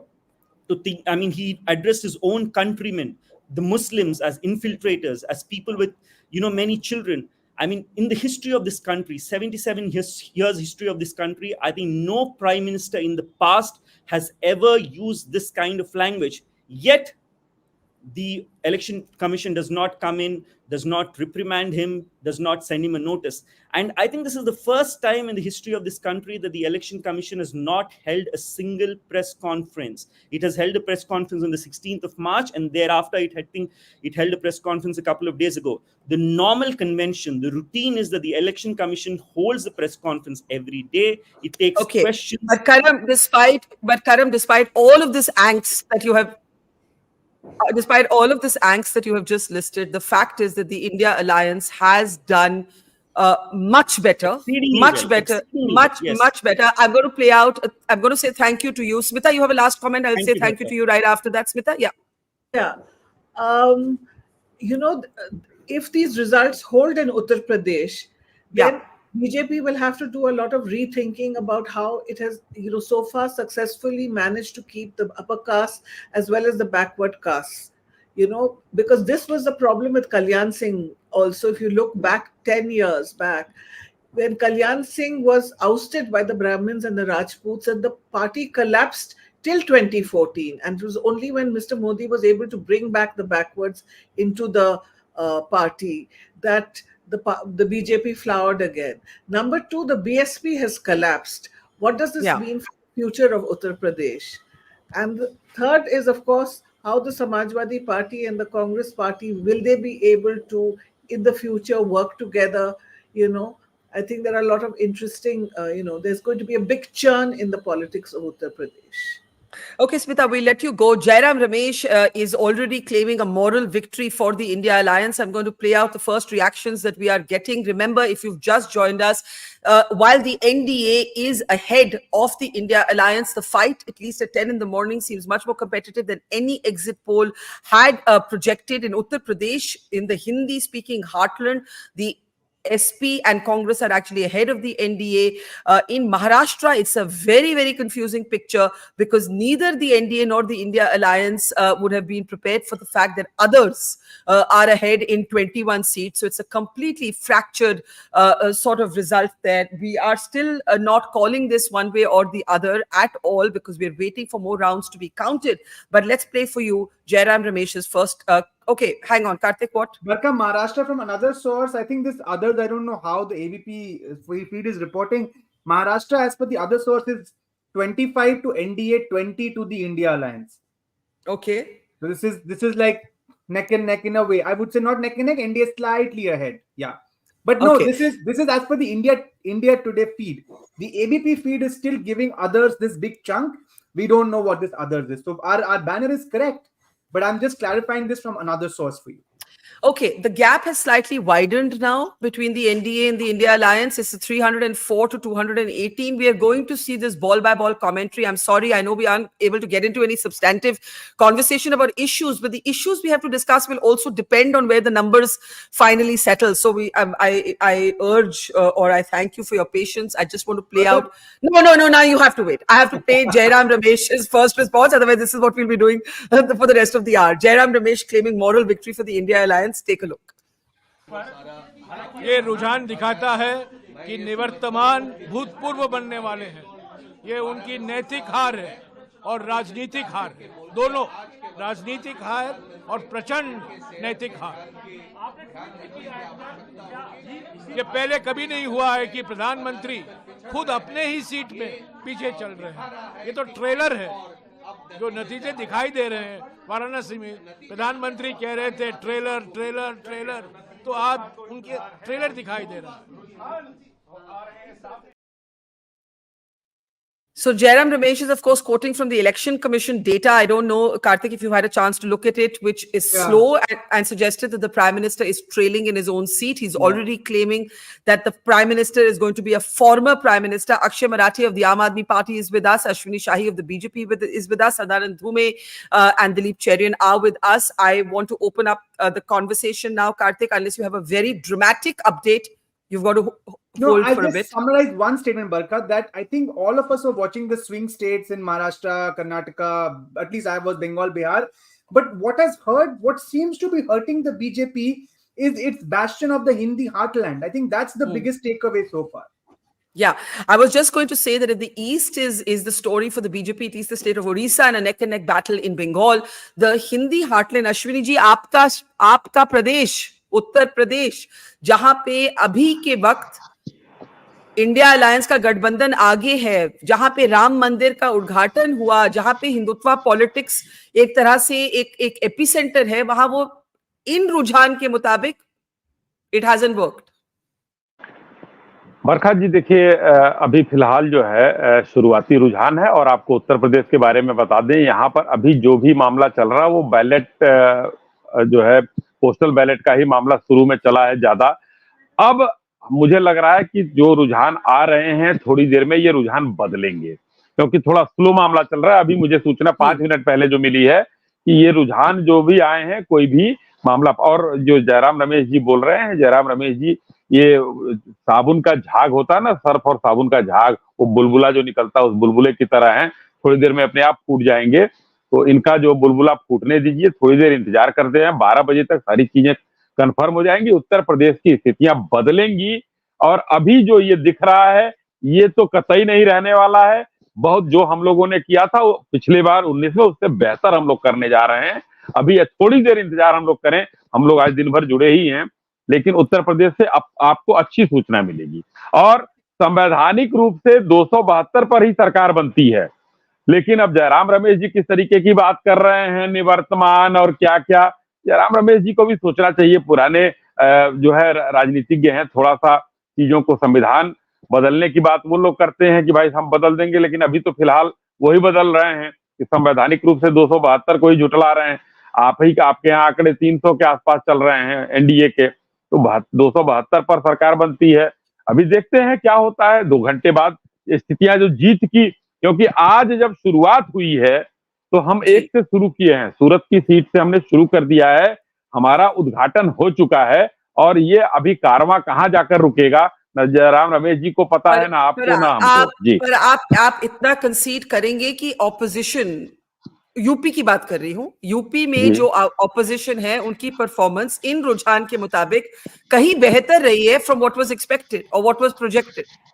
हाँ, अभी अब जो रुझान ये अभी दिख रहा है, इसमें तो मुझे लग रहा है कि उन लोगों ने अच्छा किया है, क्योंकि 43 और 39 आप दिखा रही हैं, तो ये उनका जो बहुत अच्छा है। मगर ये चीजें अभी देखिएगा, ये 42 और जो है वो कहाँ आकर नीचे गिरता है, 15 पर आता है, 12 पर आता है, 9 पर आता है, कहाँ आता है, ये देखने वाली चीज है। मगर फिलहाल जो आंकड़े आपको दिखा रही हैं, तो इसमें तो बेहतर ही किया है उन्होंने, उसमें कोई कहने वाली कोई बात नहीं है। और ये बता दूं, ये एक चीज बता दूं कि माननीय प्रधानमंत्री जी फिलहाल आगे चल रहे हैं, जयराम रमेश जी को अपने आंकड़े सही कर लेने चाहिए। Okay, yes, we also just checked, Karthik just checked the Election Commission website. The Prime Minister is not trailing in his seat any longer. That was an early morning update. Sadanand, do go ahead, Sadanand. The fact that the Prime Minister was trailing in Varanasi should be, you should look at it not as proof that things are tilting in one direction or the other, but to my mind, proof that this is still very premature. Because it's highly unlikely that he's going to be losing in Varanasi. Absolutely. That's what we said. That's all. Absolutely. And then I'm just looking at the figures on the screen right now. Now you've got NDA 315 and India 207. So now you've got, a more than 100 seat lead opening up. So it's sort of, at the risk of being super repetitive, this roller coaster is not done. Yeah, no, I agree. I agree with you. And even Karthik, the gap between the alliances is now much larger. Right, it's about 100-seat gap. Yeah, it is, Barkha. It's kind of yo-yoing. Okay, around that 300 mark for NDA, and around that 210 to 15 mark for India Alliance. But it has stabilized like this across 3 sources now for the last 20 odd minutes. So whatever action you will see now, I think will be in this range, unless something dramatic happens in the next few hours or so. But I must say that in the 2 swing states, Bihar and Karnataka, the BJP seems to have checked its losses, because in Karnataka it's 22 to 6 In Bihar, it's 36-4. So I think that should be a very good performance for the NDA, given that they were staring at some losses there.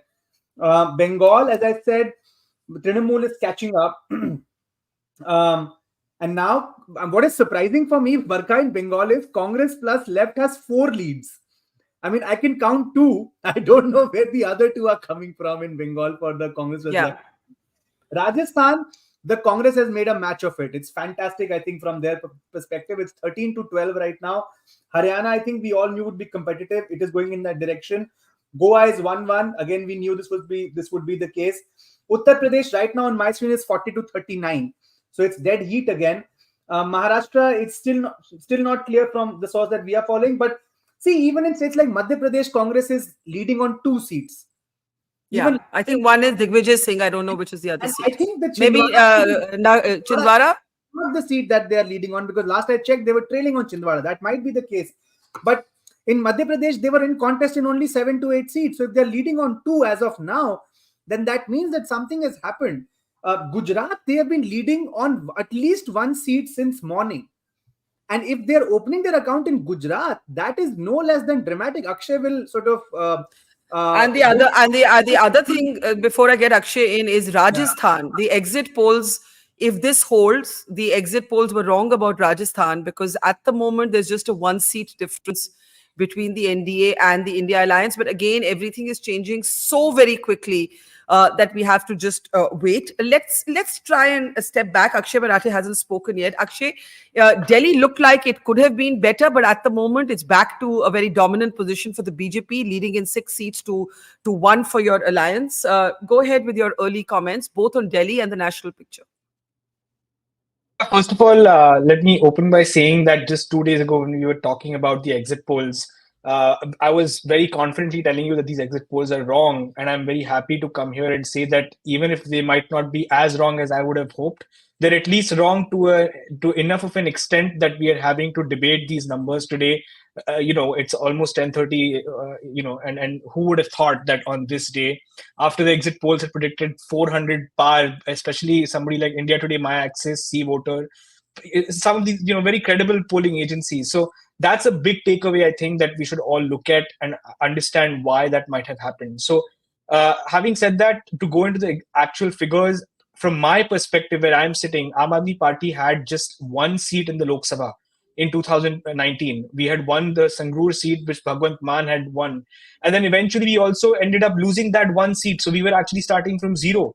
And today in Punjab, we are now leading on 4 seats by a pretty sizable margin. It's unlikely that we will lose on any of those 4. And even the others where we are not in the lead right now, it's a close contest on a couple of seats at least, if not all. So I'm hopeful that we will enter the Lok Sabha in 2024, Aam Aadmi Party, as a much bigger player than we were in the past, which is positive from an Aam Aadmi Party perspective, but also positive from an India Alliance perspective. Because if you look at the Haryana seats where the Alliance is doing well, one of those seats is Kurukshetra, where our candidate Dr. Sushil Gupta is leading. And quickly, let me give a shout out to Dr. Sushil Gupta. He was a Rajya Sabha MP of the party. He was not repeated in January when the Delhi seats were going into for re-election, and he has fought a very hard battle there against Naveen Jindal, and I'm very happy to hear that he is consistently leading since morning. Similarly, like Karthikeya was saying, in Gujarat there is 1 seat in Bharuch where the Aam Aadmi Party has led for many rounds. I'm hopeful that lead continues. Chetar Vasawa, he's a tribal leader, very tall tribal leader by the BJP's making, ironically, because they arrested Chetar Vasawa just few months before the election and made him the focal point of the tribal vote in Gujarat. And I think that he's reaping the benefits of the BJP's own doing. So I'm looking at these numbers very positively.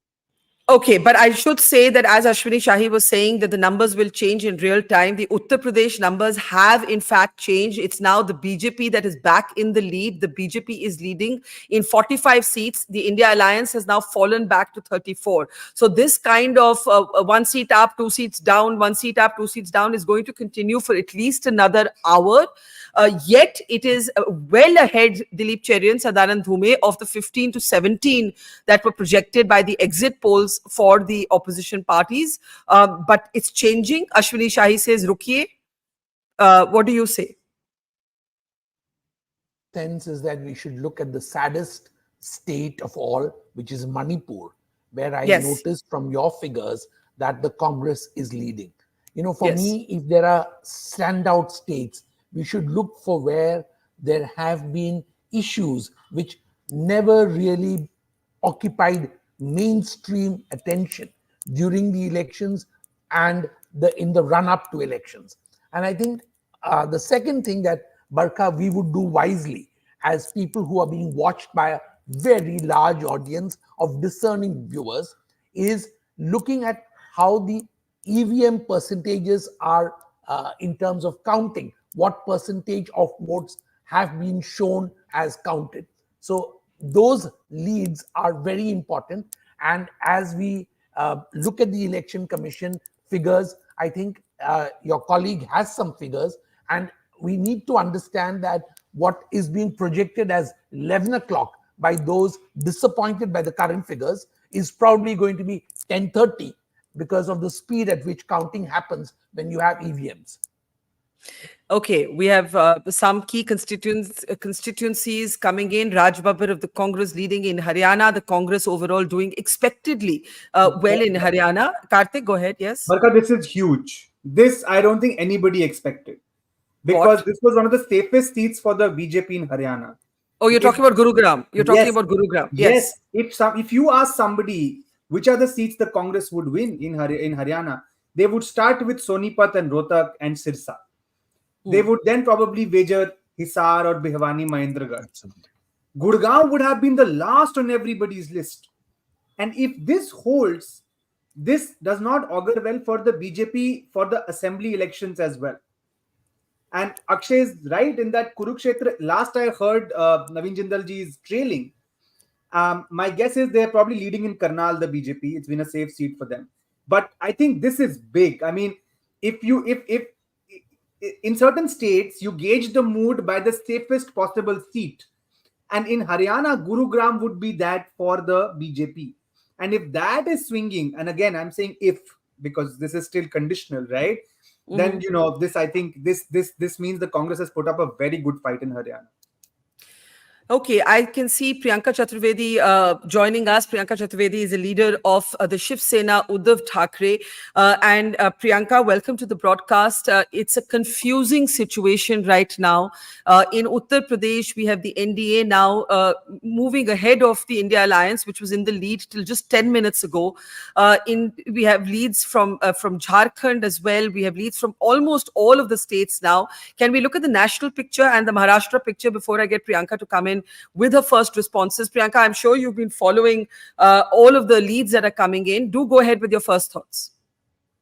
My first thought would be that Bharatiya Janata Party, for all its big talk and for whatever, caste alliances, stitching up alliances and coming up with an NDA which is going to go beyond 400 and BJP in itself at 370 has been halted. People of this country see through propaganda. People of this country have realized in terms of on-ground impact of what Mr. Modi was promising vis-a-vis what he has been putting up as a narrative has not really percolated on the ground. So we are seeing that happen. The opposition has put up a fight. As far as I can see in Maharashtra, Maharashtra is actually the state where we saw a lot of churning happening, where BJP tried to break two regional parties, where it tried to consolidate its vote share, where it tried to control the state narrative, and is now seeing, the result of that kind of behavior. And I would say that these are early trends, but moving on, Mahavikas Aghadi above 32 to 35 seats is something that I see happening by the end of the day. And in terms of opposition as an alliance, we as much as we were written off in the exit polls and a lot of things were spoken, we had a lot of election analysts and those who were giving these numbers also totally rubbish the opposition, including sometimes the arrogance coming from the Election Commission. I think it shows a different narrative. Yeah. You said the BJP has been halted. Are you saying right now that you don't believe that it will be a Modi government 3.0? Do you believe that the India Alliance, because there's still a 100-seat gap between the two alliances at the moment? right, Priyanka? Right. Of course, we have to wait to see for an hour where these numbers finally settle. But both sides are making that argument. Do you believe or do you think realistically that you are within striking distance of being in the game to form the government? Or when you say the BJP is being halted, what you actually mean is that the opposition has shown that there's fight in the system. The BJP has been contained, if not stopped. Which one are you saying? Well, what I'm actually saying is, whatever the outcome might be, the people of this country have spoken very impactfully. People of this country do not believe in power being concentrated in the hands of one person who started to believe he was a reincarnation of God, who started to believe he's non-biological and he's God's gift to mankind. And that is the most powerful message coming out of what we are seeing in the trends. What happens ultimately, whether BJP comes with a lesser power than it envisaged, whether it comes to 272, fighting to be at 280, less than 300, above 300, and our alliance picking up in other states, is something that I would leave to whatever the trends show and the voters have chosen. But I think the biggest message is that you do not underestimate the voter. You do not think that your media narrative and the pumping in of money and undermining constitution, undermining democratic principles, undermining agencies can lead you to some big impactful changes in the nation. And I think that is the biggest message that has come out of what we are seeing in terms of numbers. So it is extremely encouraging that on one hand, we thought we are moving towards a path of, some new idea of how constitution should be, to a path where people say that, listen, we give you the power, but we also give you the responsibility. Ashwini शाही, क्या आप ये तो कंसीड करेंगे कि एक जो जिसको मोदी जी के बारे में juggernaut, the word use was juggernaut, वो जगरनॉट को प्रियंका चतुर्वेदी कहती है रोका गया है, उसकी स्पीड कम की गई है, कम से कम इतना तो कह सकते हैं कि एक्सेलरेट नहीं करने दिया आपकी पार्टी को, आपके नेताओं को। बरखा जी, देखिए अभी जो रिजल्ट दिखा रहे हैं, जो रुझान दिखा रहा है, इसमें कहने में कोई जो है बुराई नहीं है कि मतलब इसमें जो है हमको रोक दिया गया है इसको।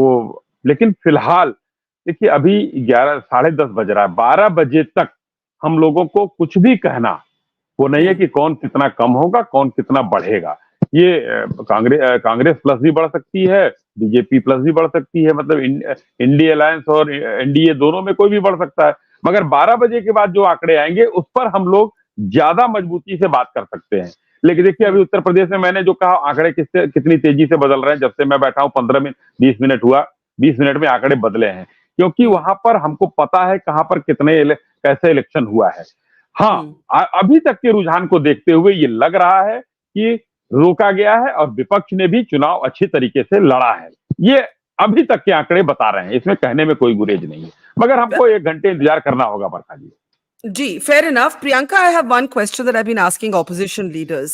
Opposition leaders have been talking about it not being a level playing field. I was arguing with Akshay also about it. And I said there's a difference between saying we don't have a level playing field and difference between saying it's not a free and fair election. Would you concede that given how, in a way, hard fought the election clearly has been by these leads? It's a hard fought election. It's a spirited fight by the opposition, no matter who forms the government. Would you concede that calling it an non-free and fair election was wrong for the opposition leaders who did so? No, absolutely not. Absolutely not.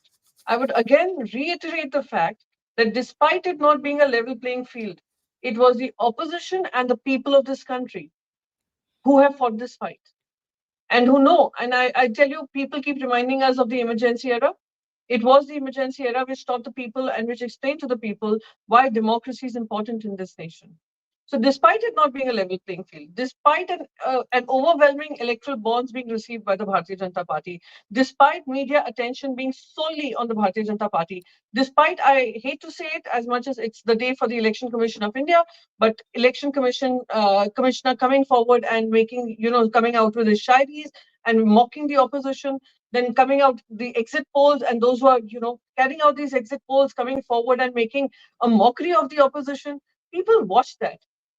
Undermining the people of this country and the will of this nation and the very ethos of what India is about. Cultural history, democratic history, constitutional history has that been of being democratic. And that is what the people have fought. And the numbers are clearly showing it. And I will reiterate, it was not a level playing field. And the numbers come towards, if India ends up forming the government, we will ensure that it's a level playing field, even for the Bharatiya Janata Party, when they're in the opposition. Sadanand, yes, Ashwini Shahi is correct in saying let's wait an hour. But I think we can safely say, unless there's something dramatic that happens in the last mile, that the BJP has been slowed down. The BJP has been slowed down. It doesn't look like, unless something very dramatic happens in the next 2 hours, it doesn't look like it's going to be the kind of landslide like Axis My India had the BJP, the NDA potentially crossing 400. That was the Prime Minister's call, even if it was rhetorical for the NDA. The NDA is currently at 298 to 222 for the India Alliance. Yeah, I mean, that looks very unlikely. And some of the sort of, you were talking about what some of the predictions were. Some of the grander predictions like Surjit Bhalla's, I mean, they do seem at this point to seem, really, really, really stretching it. I think that I think there are two different, stories over here. I mean, one is that who is going to form the government, right? And going by the numbers we see on your screen and on other screens, it still appears very likely that the NDA is going to form the government. But there's another question which I think is also very important, which is that who heads out of this with more moral authority, in a manner of speaking. And I personally think that, just to be completely neutral, if the NDA gets less than 300 and the BJP gets the less than 272, it no doubt, dents the kind of aura that has been built up over the last 10 years. I think those are sort of very crucial numbers. We don't know where this is going to land. I mean, my own sense is that, these things can sort of go 15, 20 seats one way or the other, right? You could end up with, at the end of the day, it's not unimaginable at this time for us to end up with the NDA kind of ending up in a comfortable place, let's say 320 or 330. But it's also not unimaginable that they end up at 280, right? So I think that's what's sort of super interesting right now. Yeah, and I should say that there was one pollster, at least Sanjay Kumar of the CSDS, who said that he thought that the BJP could not fall below 250 and could not cross 300. And I think it's just time to remember him right now. But Yogendra Yadav, who's with the opposition, has been arguing that the BJP will fall below 270, and that is going to be, even if Ashwini ji, or let me get Dilip first, even if the BJP is the single largest party, which clearly, even with this competitive election, seems like is the case, and therefore is in pole position to form the government. Do you agree with the points made by Sadanand and Priyanka that the authority, the aura, the sort of invincibility, the complete sort of command associated with the Prime Minister has been dented? And that's already the case, or would you still wait an hour before making that judgment? I would make that judgment in an hour. Because absolute numbers will matter a lot. But what is significant in what Priyanka has said is that the people of this country have very deep cultural and sociological roots in democracy. Any group that tends to, whittle at it tends to get pushed back. And I think we need to figure out whether that indeed is true.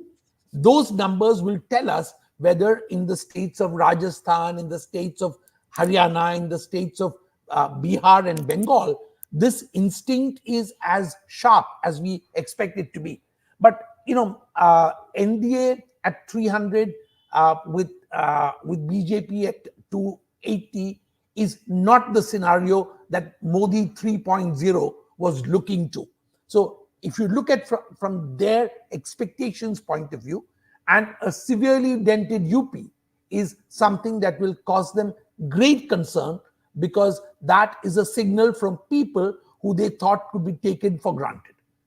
Yeah, I think the ironies to reflect on is that the Hindi-speaking states where the BJP has traditionally been dominant, where Hindutva politics have typically worked, is where the opposition, apart from Maharashtra, has put up a very strong fight.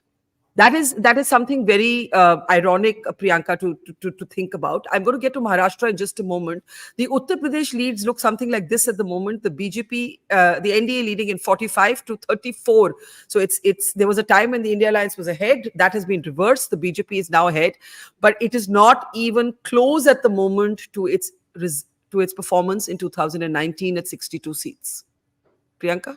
Yeah, so two things. I really like the point where Sadanand made that he's politically neutral. I really appreciate that fact. Having said that, right from Bharatiya Janata Party deciding and talking about going above 75 seats, exit polls showing the same.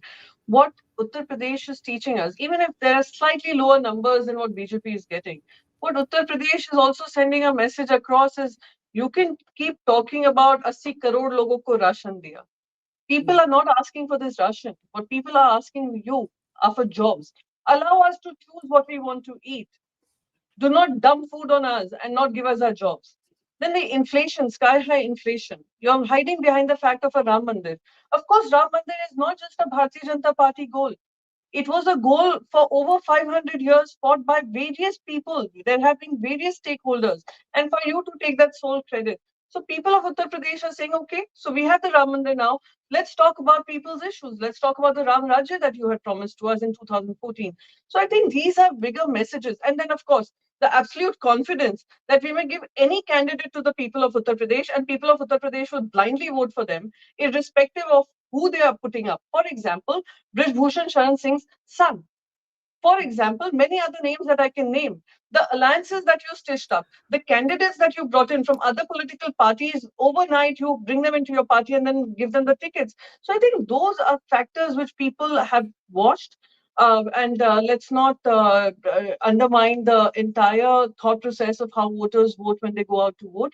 That are they looking at somebody who's going to promise them another 5 years of free rations, or are they looking at somebody who's promising government jobs, who's promising creating a favorable environment, an inclusive environment that promotes economy as well as inclusiveness across the nation? And I think that is the larger message that is coming out of Uttar Pradesh. So one thing that I will agree, and I've been saying from the beginning, Ashwini ji, कि जब मैं बहुत घूमी south से north, तो मैंने बहुत से वोटर से पूछा, what do you like best about the Modi government? And they all listed many things: infrastructure, internal security, 24/7 work culture. And Article 370 की भी बात हुई. Priyanka, by the way, Brij Bhushan Saran Singh's son is leading, so I just wanted to make that point. But when I asked people that what would you like to see them change, and लोगों ने कहा नौकरियों और livelihood पे focus, और हिंदू मुस्लिम की ये जो divisiveness है इसको कम करिए. और ये अश्विनी जी बीजेपी के खुद के वोटर्स ने बोला. तो ये रुझान बदलते भी हैं. तो unless there's something dramatic, आपकी last time की performance शायद आप repeat ना कर पाए. Forget improvement. बरखा जी, देखिए, ये अभी जो रुझान दिखाई दे रहे हैं, ये सच है कि हमारे आशा के मुताबिक नहीं है. हमारे जो हम लोगों ने एक्सपेक्ट किया था उस मुताबिक नहीं चल रहे हैं. मगर जो बदले न बदले, आपने जो सवाल किया है, और प्रियंका जी ने भी कुछ कहा. अभी प्रियंका जी ने राशन की बात की. अगर राशन इतना इम्पैक्ट नहीं करता है कहीं पर, तो आप लोगों ने 10 किलो राशन की बात क्यों की? नहीं करना चाहिए था, आपको भी नहीं करना चाहिए था, छोड़ देते आप इस को. दूसरा, आप बरखा जी, आप तो कन्याकुमारी से कश्मीर तक गई, सब लोगों ने कहा. भारतीय जनता पार्टी के खिलाफ जो है ये नेगेटिव नैरेटिव फैला दिया गया है. और जनता में, देखिए, अभी आपने ही इंटरव्यू किया था प्रशांत किशोर जी ने, जो कहा कि भाई 4 लोगों ने बीजेपी को वोट किया और 6 लोगों ने दूसरे विरोधियों को वोट किया. तो निसंदेह जो है 6 लोग आपको मिलेंगे जो बीजेपी के खिलाफ बोलते हुए मिलेंगे, 4 लोग ही बीजेपी के पक्ष में बोलते हुए मिलेंगे.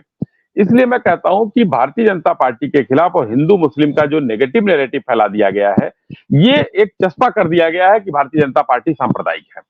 तो हम बहुसंख्यक की बात करते हैं, और जब इंडिया अलायंस का, कांग्रेस का जब आता है मैनिफेस्टो आता है, उसमें लिखा हुआ है कि बहुसंख्यकवाद को बर्दाश्त नहीं किया जाएगा. उनका मतलब वो नहीं होता है कि हिंदू मुस्लिम की बात वो कर रहे हैं. जब वो पर्टिकुलर मुस्लिम की बात करते हैं तो उनके लिए वो चीजें नहीं आती हैं. क्यों आखिर क्यों, ये क्वेश्चन आता है. लेकिन Ashwini ji, the leads are again narrowing. This is just changing constantly. Priyanka, quick response, and then I'll get Karthik to do the overall number. Sorry, Akshay, I know you have to speak. Just quickly from Priyanka. Yeah, Priyanka. I'm sorry, I'll just take 2 minutes. I found it very amusing when he said Hindu Musalman ka vivad vipaksh karta hai. Right from the Prime Minister saying कि तुम्हारा धन घुसपैठियों को दे दिया जाएगा, तुम्हारे मंगलसूत्र छीन कर इनको दे दिए जाएंगे, फिर तुम्हारे जिनके ज्यादा बच्चे होते हैं उनको धन दे दिया जाएगा. And again, right now also when he's speaking, he's talking about some Congress manifesto opposing the idea of authoritarianism, opposing the idea of majoritarianism. Is very different from saying that we will appease the minorities. So again, this is exactly what people of this country have sent a very clear message, and I'm only hoping that as once we form the government, India Alliance forms the government, and NDA is in the opposition, and Mr. Modi is in the opposition, he will actually take a step back and realize what all has gone wrong in his campaign, and where he started to believe that he's invincible, and the narrative that they're pushing was absolutely not what people of the country were expecting after 10 years of giving him absolute power to try and improve the lives of the people. Well, I should say that the gap has narrowed further. The NDA is now only in a 20-seat difference with the India Alliance in terms of leads. So while we can all keep giving the health warnings that we've got to wait till 12, if the opposition today is talking about potentially forming the government, they are within some context to make that point today, given that, at least at this hour, given those leads. Kartike, what's your update? No, Barkha, I think the way it's panning out is that the BJP essentially is losing in all 4 swing states: Karnataka, Maharashtra, Bihar, Bengal. Karnataka, Bihar less so. Maharashtra, Bengal more so. And the Bengal story is something that all exit polls fail to catch, it seems, because now in Bengal, the Trinamool seems to be bettering its position from 2019. So it's 27 to Trinamool, 13 to BJP, Congress +2. So the 4 swing states are delivering blows for the BJP, some more, some less. But what has really dented the BJP is Uttar Pradesh for sure, which I think has come as a bolt from the blue. Nobody was expecting this. But add to that, Congress making surgical strikes in the Hindi heartland, something that not a lot of us had, people had expected. Essentially, Haryana, Rajasthan were meant to be swing states. But the Congress is not just making surgical strikes, it's basically tying with the BJP in these 2 states. And the number that we showed that, Raj Babbar leading in Gurgaon, I don't think even the Congress would have predicted that. So this is how the trajectory is panning out. This is what has slowed the BJP down. And there are no major gains from Tamil Nadu, Kerala. Telangana, the Congress is leading. The only big upset in this election that is in favor of the BJP is the Odisha number. But that seems to be not sufficient to cover the losses that they seem to be clocking in states like Bengal, Maharashtra, Bihar, Karnataka, Rajasthan, Haryana, and Uttar Pradesh. So essentially, the BJP losing more in some, less in some, but there seems to be no place where a new sunrise is happening for the BJP. Even in the Northeast, the India Alliance and largely the Congress doing much better. So the BJP is not able to compensate those losses from states like Odisha and Andhra, which is where they're doing better. Telangana also they're doing better, but not as much as some of the exit polls had predicted, and definitely not as much as they would have wanted to cover those losses. Okay, let me jump in. So that's one of the reasons why since morning, not once have we seen a situation where the BJP has by itself crossed 272. And at this point, all sources kind of converging. And, the source that we are actually following is now giving the NDA less than 272. It is giving 254 to India. The other source that I'm tracking is giving the NDA 289 and India 226. So basically, we are in that ballpark where it's not the BJP which is struggling for 272 anymore, but it is the NDA which seems to be struggling for 272 at this point in time. Well, if this pans out, then in the battle of who won, Prashant Kishore versus Yogendra Yadav won. If this holds, that we should say. Akshay, you've been wanting to come in. Akshay? You're on mute, Akshay. Am I audible now? Yeah. Barkha, as we are dissecting the reasons for why what we are witnessing today may have been, and I think one of the things that contributed majorly to the BJP's loss of narrative, in my opinion, was the day that they arrested Arvind Kejriwal and Hemant Soren. Because if you remember, the day Arvind Kejriwal ji was arrested, for the first time, we saw the entire India alliance, all parties kind of speaking in one voice, saying that Mr. Modi is a dictator and we need to come together to save our country from this dictator, from this authoritarian regime that has decided to jail all of its opponents. So this is not to suggest that Arvind Kejriwal is responsible for the India alliance winning, but it was a major turning point in the election, in my opinion, when we saw that even Congress workers in Kerala. I was quite shocked. They were protesting on the streets for Mr. Arvind Kejriwal's arrest. So that was the kind of cohesive narrative that started to build post that point, where you saw there was a lot of camaraderie between the alliance partners. Even Arvindji even went to campaign in Maharashtra, where in Mumbai, in Bhiwandi, he did rallies. He went to Lucknow to sit down with Akhilesh Yadav. And remember, even though we ourselves contested only 22 seats, consistently Arvind Kejriwal has showed up as a major Indian opposition leader in all polls, especially the C voter tracker that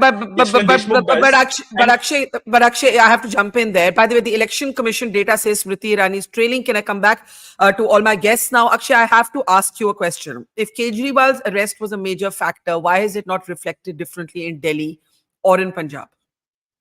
No, I think that's a valid question, especially for Delhi. It was a very tough battle. The margins in Delhi, even from 2014 to 2019, were humongous. And I think the alliance between AAP and Congress put up a very spirited fight. Let's see what happens. So far, the margins are very thin. Let me also say that especially in South Delhi right now, I think it's 5,000. In New Delhi, it is 11,000. We have several rounds to go. It's going to be a nail-biting finish.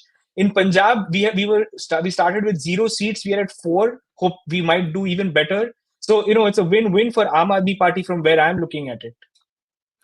Okay, Priyanka, what is the one big thing you think the BJP got wrong?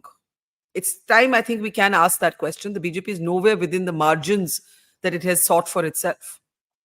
Very clearly, it's the overconfidence and its belief that people of the country will get fooled thrice. And I'm being very, I'm not being sarcastic about it. I'm not trying to say something before the time comes to say what I have to say.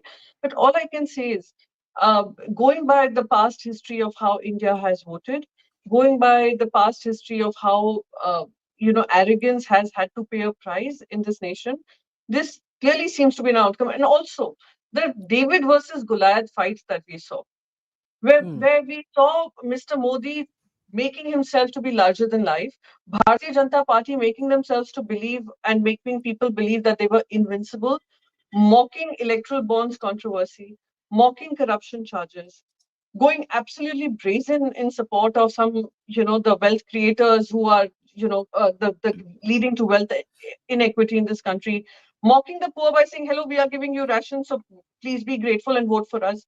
Then, all these factors do come into play. After all, it is about a voter's self-confidence, self-respect.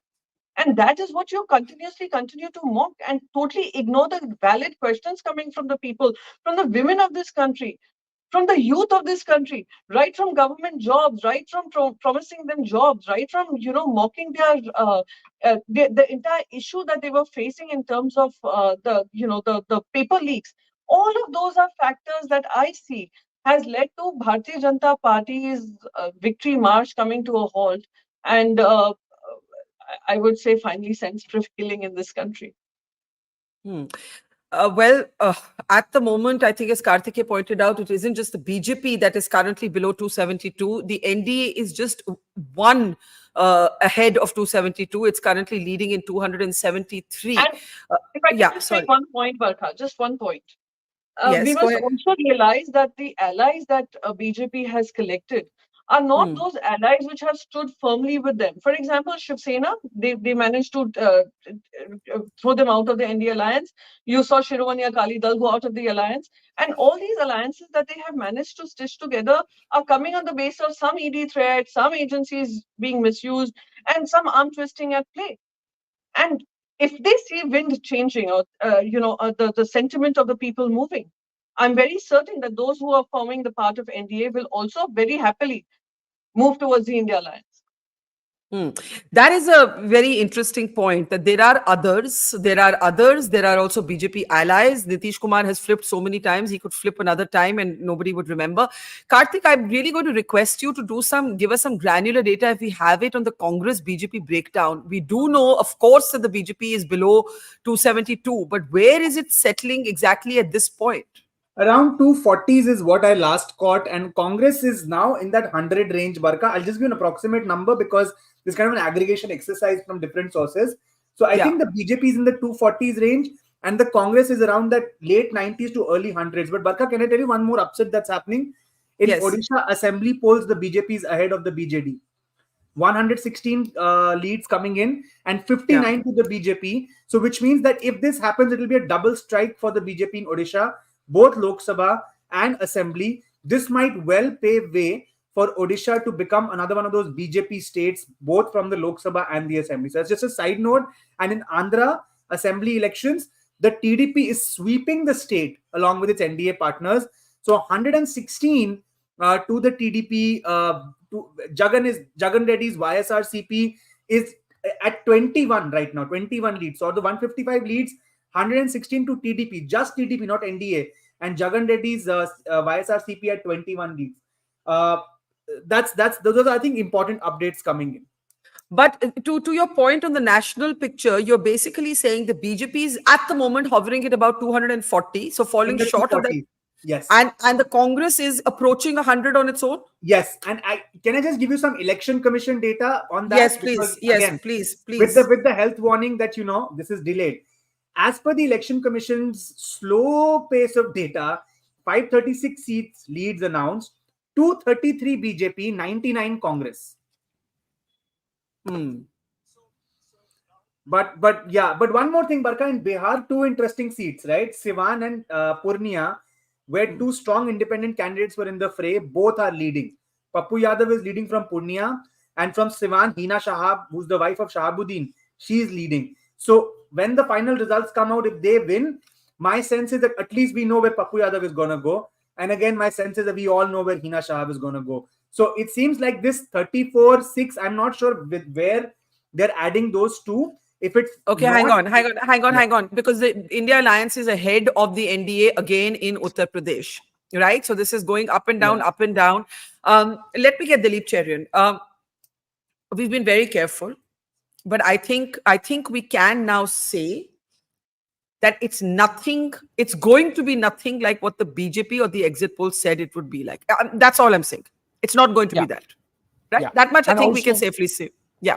Also, Barkha, I think even by the tardy and extremely slow ECI data, they have counted now about 16% of the votes. And what it looks like is that Nitish and Chandrababu Naidu are definitely kingmakers. It looks to me that Mamta is holding her own. After years, it looks like Akhilesh is delivering.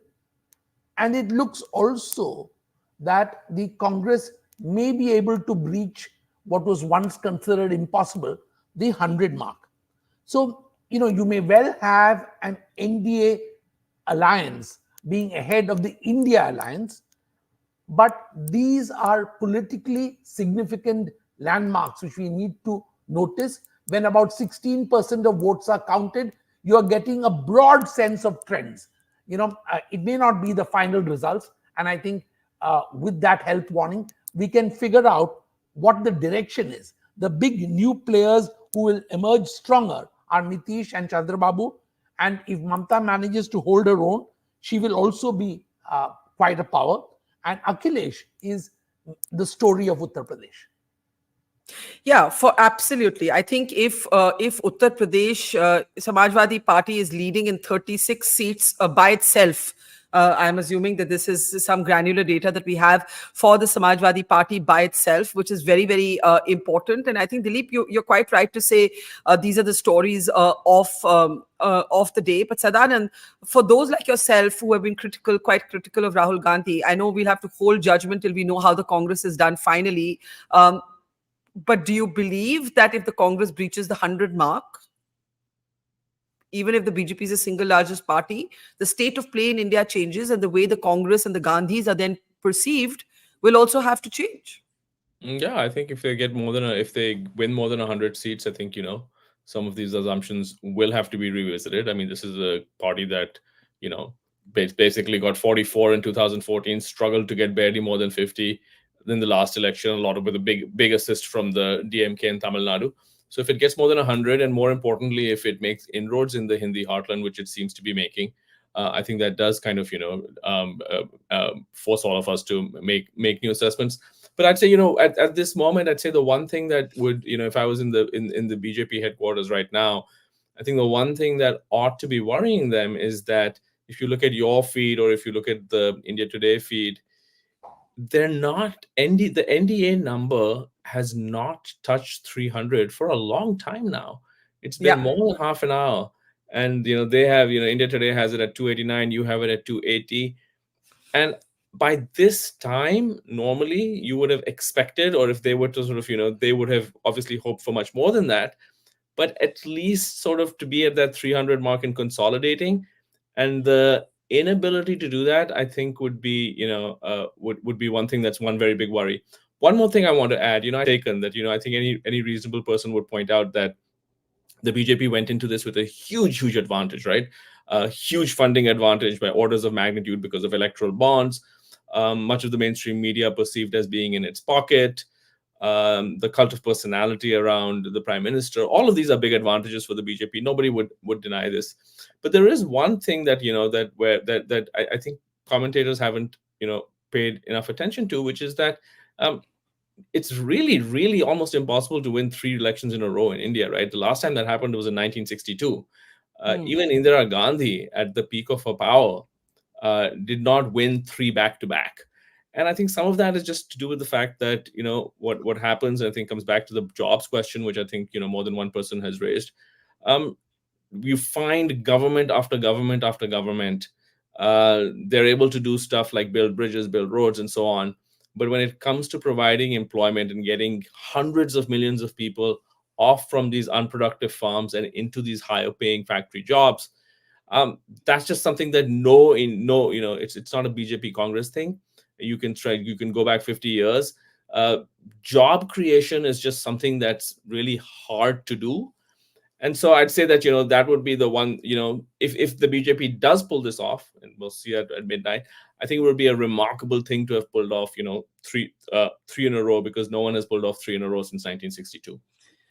Priyanka was amused with that argument, and let's find out why. Priyanka Chaturvedi, it's over to you. Forget the past history of this country, all right? And comparing it to, oh, look, Indira Gandhi did not get her 3rd term. Oh, look, Jawaharlal Nehru got his 3rd term. When Prime Minister Modi was campaigning, he wasn't talking about all of this. The Bharatiya Janata Party did not even care what is the past history. They were there to create history, right? And I think, please, we must think of how the voters have thought over this entire election. And they very clearly let their will know that nobody can enjoy absolute power. The second thing about creating factory jobs, where are the factories in the past 10 years? What job? That's the whole point. Nobody has created them. Again, just allow me to complete. You were not making it exclusively about these 10 years. Let's remember, 10 years ago, and Sadanand, you've been a part of the entire campaign of 2014 of Mr. Modi. You were part of the entire narrative setting. The main thrust of the conversation was, we are going to be creating jobs, 2 crore jobs. How are the jobs coming? Again, we will encourage factories, we will encourage businesses. 10 years down the line, what is it showing? It's something only on paper, on some vision that was given, and then later perhaps termed as Jumla. So, okay, before Sadanand responds, Priyanka, we haven't asked you about Maharashtra. We've asked you about national politics, but Maharashtra is 24-23, again, neck and neck, as was expected, in a way. Just a quick comment on Maharashtra, and I'll let Sadanand and everybody else come in. I can also see Zafar Sareshwala joining us. Go ahead, Priyanka. So, as far as I can see, Maharashtra is concerned, by the time the counting ends, we're looking at a number above 32. That's the Mahavikas Aghadi. And as far as what we're seeing right now, neck to neck, it's not really a neck to neck. NDA, when Shiv Sena was along with them, was at 41. Hmm. And BJP in itself, contesting 25 seats, BJP in itself was 23 seats. Today, as an entire alliance, after breaking two regional parties, after thinking that they've done some massive consolidation of votes and, getting into power in Maharashtra by hook or by crook, by undermining constitution, by doing away with whatever the Supreme Court was saying, and by mocking the entire process of how elections are conducted, how, even splitting parties is concerned, what the constitutional morality is, Schedule 10 of the constitution is nothing. And you're paying the price of it. After breaking two parties, and by calling it a Nakli Sena, or labeling Uddhav Balasaheb Thackeray as a Nakli Santan of Balasaheb Thackeray. And I don't know, I don't even want to get into the dirty conversations and the levels that even the Prime Minister of this country stooped to try and consolidate his vote base in Maharashtra. People of Maharashtra have spoken. Maharashtra has spoken very emphatically about what And also, just as we were speaking, the India Alliance is now 26 to 21. It changed just while you were speaking in Maharashtra. The India Alliance is ahead. Yeah, I'm telling you, we are hitting the 32 mark and above that in all likelihood. So that is all I'm saying. People of Maharashtra have seen how industries were taken away, how corruption was rampant, how constitutional norms were trampled upon. That's not how Maharashtra functions. And most importantly, breaking up two regional parties which were known to speak for the people of Maharashtra is another factor that has gone against BJP. I will say, Priyanka, when I was traveling in Maharashtra, I met a number of Modi voters who felt very sympathetically towards what had happened with Uddhav Thackeray. And they said that, ha, Modi Delhi mein theek hai, lekin yahan pe to Uddhav Thackeray. And I said, but this is a national election. But that is how they processed what had happened. The election got quite localized in Maharashtra. And we are seeing that bear out in the numbers. Karthik, quickly, I need to get in the others. Karthik. Just having to put Priyanka just said, it's 28 to 19 in Maharashtra now. And just to add to UP, Barkha, and 28 for the India Alliance. Why do you think Priyanka is smiling otherwise? No, I'm just reconfirming. So my another question, another point I wanted to add, Barkha, was in the UP context. Yes. You said FP, and I think Dilip sir said that Akhilesh Yadav is back. You know what? I think once this election is over, and I can see an India blue all over the UP map right now with over 40 seats. Even if it ends with 35, what will be very interesting is, did the Congress deliver the Dalit vote to this alliance? I think that will be a big story, because I think Congress's involvement with the SP in UP brought some sanity to their caste combination. And also the constitution, which initially seemed like an esoteric reference, the opposition managed to create this hawa that if you give the BJP large numbers, the constitution could change and the quota policy, the reservation policy could change. I met people on the ground. They didn't fully understand what is this debate, but they understood that they needed to protect their reservation policy. Okay, hang on. I need to get the others in. One statement. No, one second. Let me just get Zafar. Zafar's been waiting for a while. Let me just bring him in and Zafar Sareshwala, 299 for the NDA, 221 for India. At the moment, the BJP is below 272 and the NDA is below 300. It is not at all like what the exit polls had forecast. You have been a critic of the Prime Minister, then a fan of the Prime Minister, then you have been talking about what you've called the political decimation of Muslims. The Muslim vote seems to have, going by the exit polls, consolidated behind the India Alliance, but everything else the India exit polls said seems to have been wrong. So how do we understand what has happened or what is happening still? Zafar Sareshwala. See, Barkha, I always believe one thing, that religious rhetoric doesn't work continuously. I mean, you take Pakistan, for example, the religious parties once upon a time they had, but after a certain time they were waning. I am here in Saudi Arabia now, and I've been traveling since last 1 month. This was a place with maximum religious extremism. But over the past 5 years, they have started moderating and they feel that it cannot work. And that I'm seeing everywhere. So religious extremism cannot work. The only thing which works ultimately is bread and butter, jobs. These are the real issues. And you have traveled across the country, Barkha. You know exactly what was going on.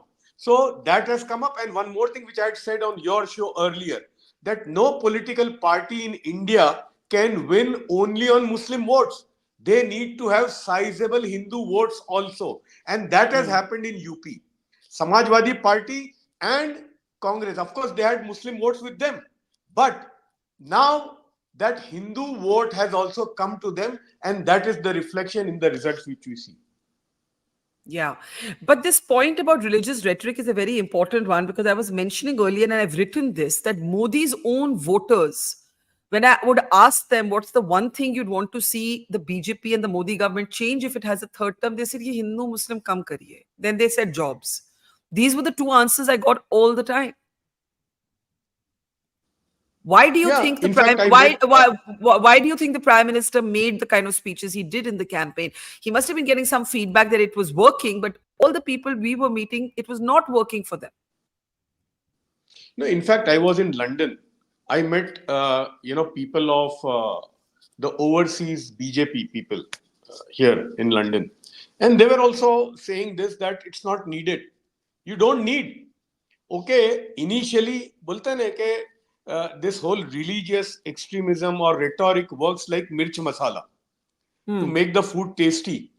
लेकिन अगर खाना ही ठीक नहीं है और मिर्च मसाला डालोगे आप, तो खाना और बिगड़ जाएगा. So ultimately, Barkha, it has come up, or I would say that coming of age of electoral the voters in this country. And yes, I need to compliment that in spite of 10 years anti-incumbency and all that, BJP has managed to get the seats which they have got, and that is reflection because they have done like for the infrastructure development, roads, railways, airports, lot of other things have happened. So that has given whatever it is, but that religious rhetoric has not given anything, and it will not give to anybody. I just want to welcome to the program Ghanshyam Tiwari of the Samajwadi Party, Dr. Sanjay Baru, a senior journalist. Kartike is still with us. Hang on, Kartike. Akshay Marathe is still with us. Sadanand Dhume is still with us. If you have just joined us, the NDA is leading in 300 seats to the India Alliance's 220. While we are still waiting for the final numbers, one thing is clear. The exit poll projection for both alliances has been proven to be wrong. I want to start with Sanjay Baru. Sanjay Baru had a column in the Indian Express where you said even the BJP doesn't want 400 par or 370, which is the target that Modi set for the BJP. You said even the BJP's, Modi's colleagues don't want the party to be that powerful. I don't know what the final numbers will be, but it ain't going to be 370 for the BJP. Sanjay Baru, your first thoughts? I can't hear Sanjay. Okay, Dr. Baru, I think you're muted at your end. We can't hear you. Karthik, do you have a quick update till then? Barkha, I think this might interest Sadanand now. I think for some time now, it has stabilized at a point where NDA is in the 290 to 300 range, sometimes slipped down to the late 280s. And the India Alliance is in the 220 to 30 range. And I think this seems to have now stabilized for, I think, an hour. So if nothing dramatic happens, we are looking at a prospect of an NDA government. Yes, Madhvirata is leading. NDA government with the BJP probably not crossing 272. An India Bloc where the Congress might cross 100. And that, I think, could be the larger narrative of the results that are coming through. I'm just saying this because at this point, it has stabilized now for some time. I mean, if something had to happen, it would have happened by now. It just seems to have stabilized for the last 45 minutes or so. Okay, so the big question is, will NDA cross 300? So look at how the goalpost has shifted. Earlier, it was, will NDA cross 400? Then it was, will BJP retain 303, which is what it got last time? Now we are looking at whether NDA, please, can you not speak? Whether NDA will be at 300. Ghanshyam Tiwari, your first responses. Good morning to everyone, and good morning to a country that is saying, "Fut off dictatorship." This is end of road for nightmarish fantasy of Narendra Modi, Amit Shah, Godi media, the Beiman Punjipatis of electoral bonds to install dictatorship in India. From Uttar Pradesh to across the country, the message is clear. You can capture the exit polls, you can capture the media, but you cannot capture the dreams of a common man who BJP has robbed from basic sense of prosperity. You can't capture the dreams of daughters who BJP robbed by putting Brijbhushan Sharan Singh like people, or Bilkis Bano rapists by propping them up. BJP has lost the mandate in the real sense. If it is with this kind of misuse of machinery that BJP is somehow is able to form the government, Barkha, mark my word, every day in the country, they will protest against BJP, protest against Mr. Modi if he ends up becoming the BJP Prime Minister. Every day, the government that BJP will provide to India will face daily protests from farmers, from youth, from daughters of India against the misrule that they have indulged in last 10 years. And it will begin in Uttar Pradesh. The upcoming state elections, BJP is going to be routed, whether it is in Maharashtra. What a sham they created. That was obviously echoed in the media, that they robbed Shiv Sena of its symbol, of its party. They robbed Sharad Pawarji's party, NCP, of its symbol, of its party. People of Maharashtra are responding. What a sham they created with Sandesh Khali in West Bengal. People are responding in West Bengal. And what a sham. Prime Minister said this election is mujra. People of India are telling the Prime Minister that you can fall to the lowest, but when the people rise, you will fall further. That Dr. Manmohan Singh said that no Indian Prime Minister has fallen to this level. People of India are showing that if the Prime Minister of India chooses to call elections in India as mujra, people will make him fall further. Ghanshyam, can I ask you something? You said that if the BJP tries to form the government with these numbers, it will be an unstable government that will face daily dissent. Are you then saying that you do not believe that the NDA at 302 is in a position to form the government? Or are you saying that it could be a government and it's time to ask this question with a different BJP Prime Minister? This is not NDA. This is Narendra Surrender Alliance. A group of people with Narendra Modi and a set of people who were made to surrender by greed, by force of power, by arm twisting, by blackmail. Even their candidates on record while campaigning for BJP said that they were blackmailed. So this Narendra Surrender Alliance will face daily protests from BJP. Those who they have blackmailed and arm twisted, they will face protests with the so-called allies. People like Nitish Kumar have no bearing. People like Chandrababu Naidu will not stand and face the dictatorship of BJP. There is not a single party in India with their morality in place, with their political acumen in place that wants to support BJP, because they know that if you support BJP, it's like committing suicide, or they will come and stab you in the back. They have stabbed every one of their ally in the back. So no political party today in India without pressure would be able to support BJP. And within BJP, no one wants to support Mr. Modi because it's the same blackmail method. So you are making a very important political argument here. You are saying, irrespective of whether the BJP is the single largest party, irrespective of whether the NDA is in a position to form the government, you believe, Ghanshyam Tiwari, that there's now going to be a churn. A weakened BJP is not going to see allies like Nitish Kumar, Chandrababu Naidu necessarily stay in its camp. Correct? For 10 years, they played Hindu-Muslim narrative, hateful narrative on TV. They captured the media. Even after that, even after a hijacked media, people are voting them out. Wait and watch as this election results are finalized. The level of anger that people have against BJP, the youth have against BJP, will not allow them to function as a popular government. They can function. They'll try to function as a dictatorial government, but people will give them back what they have given to people with misuse of machinery, with breakage of party, with destruction of democracy. Okay, Karthike, quickly, I need to go to Dr. Baru, and I'm hoping... It is fascinating what's happening in Bihar. We thought the JDU was the weak link. Yeah. Of the 16 seats it's contesting, it's leading in 15, which means that all the losses are being clocked, whatever 5-6 losses are being clocked by the BJP and the LJP. Do you know what that means? That means that the JDU will be in a much stronger position if an NDA government is formed, not a BJP government. Now, I must say that during the election, I heard murmurs from some journalists in Bihar saying that, actually RJD wants JDU to perform well and that there is something going on. I didn't believe it. I still don't believe it. But what I'm saying is that if something like that was happening, this 15 on 16 leads for JDU is mind-boggling. Let's bring up the Bihar slide that Karthik is referring to. Dr. Baru, you're having several chuckles. I'm hoping that we can actually hear you this time. Why are you chuckling? You have a Karunanidhi look also with your dark glasses. But why are you chuckling? Why Oh, are I you know. chuckling? I love that Narendra Surrender alliance. that is Ghanshyam's line for the day. Yeah, I Yeah. love that line. I love that line. But Okay. Barkha, earlier you said that I had said BJP would not even, nobody wants them to get 370. Well, they are not even touching 270. And I Yeah. think that's the most important headline of this election so far.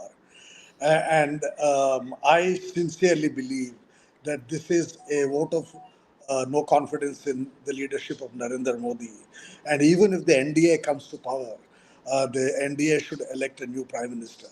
I mean, I remember in 1996 when the Congress emerged as the single largest party. They took the view that though they were the single largest party, they had fallen in numbers and they had lost the mandate of the people. And Narasimha Rao was asked not to form the government.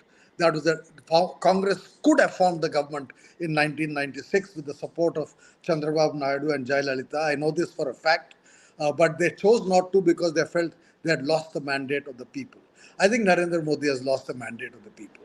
And therefore, if BJP does not cross 270, NDA can still form a government, but they would have to form a government, I hope, with a new prime minister. That would stabilize the government. I mean, I was worried by some of the remarks made by your panelists about the people of India not accepting a NDA government with Modi at the head of it. I think because Prime Minister Modi led a very fractious campaign, a very divisive campaign, and caused so much anger among so many people, it's important to have a government that unites people. Even if it's a BJP-led government, it should be a prime minister who has the capacity to unite India rather than continue to divide India. I think BJP Modi's strategy in this election was to see if we could polarize and get as much of the Hindu vote as possible. I think what these results so far show is that that strategy has failed. So I'm hoping that even if you have an NDA government with Chandrababu Naidu and Nitish in it, and we both know and everybody knows that neither Naidu nor Nitish have any love lost for Mr. Modi. And I hope that both of them have the courage to stand up and say that they would join an NDA government if the leader is someone else and not Narendra Modi. Because Modi has treated both Naidu and Nitish very badly, and both of them are on record having personally attacked the Prime Minister in the past. So, looking at the numbers today, it is clear that there could be an NDA government, but it will have to be an NDA government with a different Prime Minister and a different agenda from the kind of agenda that, Modi ki guarantee.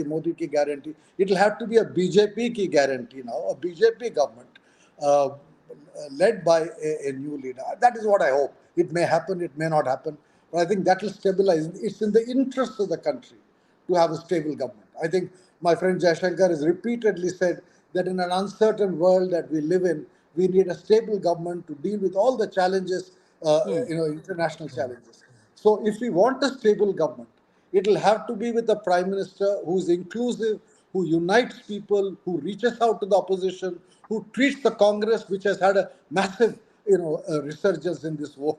I was just telling someone just now that in 2014, Narendra Modi's contribution was to bring the BJP back to power. But in 2024, his contribution is to have revived the Congress party. I think Congress is back in the game. So I hope we have a leader who is able to stabilize the government, who is able to unite the country, who is able to work with the opposition, pursue reforms, pursue policies that will make India a great democracy once again. So this is a very interesting scenario that both Ghanshyam Tiwari and Dr. Sanjay Baru have painted. An NDA government with a different prime minister, shifting allies, Nitish Kumar, Chandrababu Naidu, moving out potentially. These are all now questions up in the air that can be legitimately discussed. Sadanand, you wanted to come in before I'll bring Zafar, and I can see Sriram Kari also back with us. Sadanand, go ahead. Yeah, just a couple of things, right? I mean, there's the 1996 example. There's also the 1989 example, right, where Congress emerged as the largest party and again did not stake its claim to form a government because it felt that it had lost the people's mandate. So the question, I guess, for over here is that how low does, and I'd be curious to hear Dr. Baru's views on this, how low does the BJP need to fall before, even though it's the largest party, it can be said to have lost the mandate and not stake a claim to form the government? I think that's one important question. Right now, they're at around 240, which is which is way lower than virtually anyone would have predicted. Certainly, if you'd have had this conversation 24 hours ago or even 12 hours ago, no one would have said that the BJP would be at this time of the morning hovering at around the 240 mark. The second, I'm going to push back a little bit gently, which is that, I can understand the theory behind a non-Modi NDA or a non-Modi BJP prime minister. I can't really understand how anyone would be able to do that practically, because the fact is that this is his party, and if he chooses to say that, well, I don't have the numbers, but I want to sit in the opposition, I can't think of anyone else emerging from within the party to say that, no, we're going to form a government, and I just find that a little bit far-fetched. But so I'd be curious to hear sort of how. Sorry. Crystallize a little bit more. I'm so sorry, but to the point we were talking about, Sadanand, we do have some individual breakup finally of BJP and Congress, and it is what we've been saying. The BJP is hovering at 238 seats; these are leads. The Congress at 97, the others at 205. Right, so the BJP at the moment, it's a swing of down by 65, and for the Congress at the moment, it's a gain of 45. For the others, it's a gain of 17. So we were kind of right in our assessment that the BJP is hovering at about 240 on its own. It is clearly short of the majority mark. Ghanshyam Tiwari, you wanted to come in? Yeah, Sriram, sorry, come to you right after that. Ghanshyam. Within BJP, the leadership mantle is going to shift from Amit Shah. Amit Shah was the man behind the scene. As Arvind Kejriwal said, he was waiting for Mr. Modi to retire to take on as the prime minister. Now that backroom prime ministership that Amit Shah was trying to create is going to shift to front room prime ministership under Nitin Gadkari and Rajnath Singh. They are people who have been BJP presidents in the past. There is no love lost with Amit Shah, Narendra Modi, who have completely stymied their leadership. And with the kind of mandate, with the kind of work that they have done, it is clearly their credibility now ranks higher than Mr. Modi. And they are in better place to keep these allies of the Narendra Surrender Alliance than Mr. Modi himself. Dr. Baru giggles. It's like a doll. You say Narendra Surrender and he giggles. Narendra Surrender Alliance. That's the most genuine. But Ghanshyam, Sadanand has a fair question, right? And the fair question is, you can't tell another party who their leader should be. Nobody can. It's for them to decide that. We are not saying that. I am saying that there is no single party in India today who can, without finding itself on a fatal blow, align with BJP. Aligning with the BJP is end of your party, end of your sense of democracy, end of any kind of moral propriety. And within BJP also, there are enough MPs who feel that their voice has been muffled, or they cannot express themselves, and they want a better leadership. The everyday protest that we will see against Mr. Modi in India is yet to begin, because people of India will read this verdict as saying, we wanted to change this government, but somehow there was a machinery, there was a media, there was a mechanism that did not allow our full expression to happen. And when that full expression doesn't happen through votes, it will happen through protests, because this government is not fulfilling anything. This government throughout this election did not recognize unemployment as an issue. It did not recognize inflation as the issue. In fact, they had the courage or toxicity to backstab the common man by increasing the milk prices right after the exit polls. They have the toxicity to increase the toll prices right after the exit polls and reward their famed crony capitalists with the rise in share market, because the exit polls created that kind of sentiment. So people are up against this government even after this poll result settled. Okay, Ghanshyam, can you just briefly speak about Uttar Pradesh, where your party's led alliance is ahead of the BJP? The BJP is down to 32 seats in Uttar Pradesh. To me, this is the big story of the election, because all of the assumptions of the BJP's politics, right, emanated from their model in the Hindi-speaking heartland, which is exactly where it has actually faced its worst blow. This also raises questions about what happens to Yogi Adityanath. Does he become stronger? Does he become weaker? The central leadership of the BJP is not known to like Yogi Adityanath. He's the only chief minister that they can't actually replace at will. So there are all kinds of questions that are coming up from the UP result, which is really the story of this election, Ghanshyam. important from the Samajwadi Party victory. One is it establishes Akhilesh Yadav as a leader of the Hindi heartland, who can speak towards the aspiration of the youth, who can speak towards the aspiration of the PDA, the Pichda Dalit Alpsankyak Adhi Abadi Mahila Alliance, who can speak about the problems that the common man, the poor and the farmers face. Remember, in Uttar Pradesh, BJP took off their alliance with RLD, thinking that this will further diminish the democracy in the state. But that's one. Second is the whole double engine. In 2022, BJP on its own got 3 crore 80 lakh votes. SP got around 3 crore votes. Now this with RLD surrendering, right? They are getting votes much less, at least 1 crore less votes. BSP is out of equation. So clearly, Samajwadi Party is the most legitimate leader in the minds of Uttar Pradesh, and Akhilesh Yadav ji is the most legitimate leader in the overall Hindi heartland, which Uttar Pradesh seems to represent. The final point is... Can I just jump in? India Alliance is leading in Ayodhya. When I was on the ground in Ayodhya, this was a possibility. Ayodhya is, of course, where the Ram Mandir is. Ayodhya also has a very complex caste dynamics. And one of the things we reported is, despite this being the pilgrim town that is host to the Ram Mandir, the caste dynamics were such that the BJP could lose. And at the moment, the Election Commission of India, this could change, is reporting that the India Alliance is leading in the seat of Ayodhya. I'm just going to let Sadanand briefly... Yeah, sorry, Ghanshyam, you want to say something? I just say one very simple point. This outcome in Uttar Pradesh is beyond the caste dynamic. This is as best a massive outrage against BJP as one can imagine, given the high-handedness of Yogi Adityanath. He himself has lost legitimacy.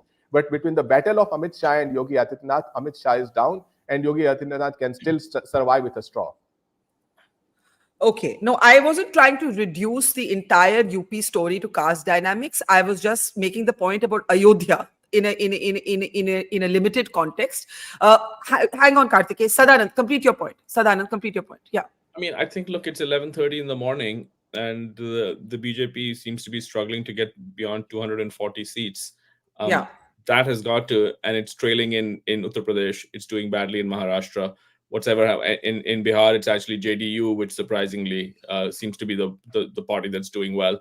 Ironically, the NDA lost in 2004 because of the, many people say because of the poor performance in Andhra Pradesh and choice of allies. It may be Chandrababu Naidu who actually saves the day for them if they end up coming back to power. But I think at this point, we've been very cautious, rightly so. But it's at 11:30 in the morning, and you don't really see any evidence so far of the BJP able to, pull ahead or reverse, or change what have been pretty stable trends so far. So I really do think that this is an earthquake. There's no other way to describe this. So this is an earthquake, says Sadanand. We've been very, very cautious, but now I think you're right. We can begin to categorically say that the BJP is falling clearly below the majority mark at this hour. The India Alliance is leading in Ayodhya. Dr. Baru makes the interesting point that if Modi revived the BJP in 2014, today he's been responsible for reviving the Congress. The BJP is falling short, not just of 270, it's at about 238 at the moment. Also, what has happened in Bengal is totally against the exit polls. The Mamata Banerjee's Trinamool Congress has comfortably surged ahead. Let me, as we rotate there, you can see the Bengal numbers. Let me bring in other reactions. Asif Bhamla of the BJP is with us, but Sriram Kari, do go ahead with your first thoughts. Barkha, when you talk about what are the possibilities of government, possibly to respond to both Dr. Sanjay Baru and your question, how to go about forming it. Actually, Dr. Baru answered the question himself in an interview with you when he spoke of the psychology of politicians. Please do not look at the government formation as what will BJP do and what will Congress do. Just see it like this. 4 leaders can put together 172. They can count on 100 by Congress. And the game is over. And those 4 will be Akhilesh, Mamata, Chandrababu, even, so various possibilities of Stalin, so on and so forth. So 4 big leaders talk to each other, get to 120, and they know 100 of Congress will vote for them against the BJP. It is possible. I don't think willingly, voluntarily, Mr. Modi will let anybody else become the prime minister from the BJP and have an NDA government. They will, knowing BJP, knowing Mr. Amit Shah, they will try everything to get new allies, try to pull people from here, there, everywhere. That's the effort that will go on from their side. The question was asked, what will be the number for BJP to say that BJP should not form the government? And the answer is very clear. 270.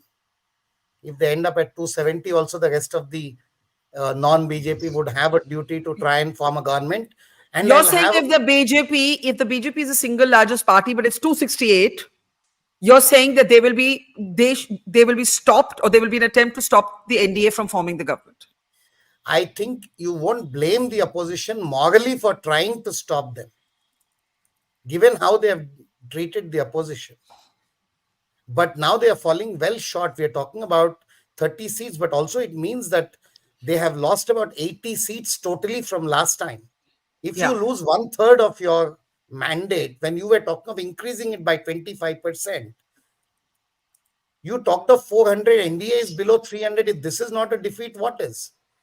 You have to look at results in the context of expectation. That's how stock market treats you.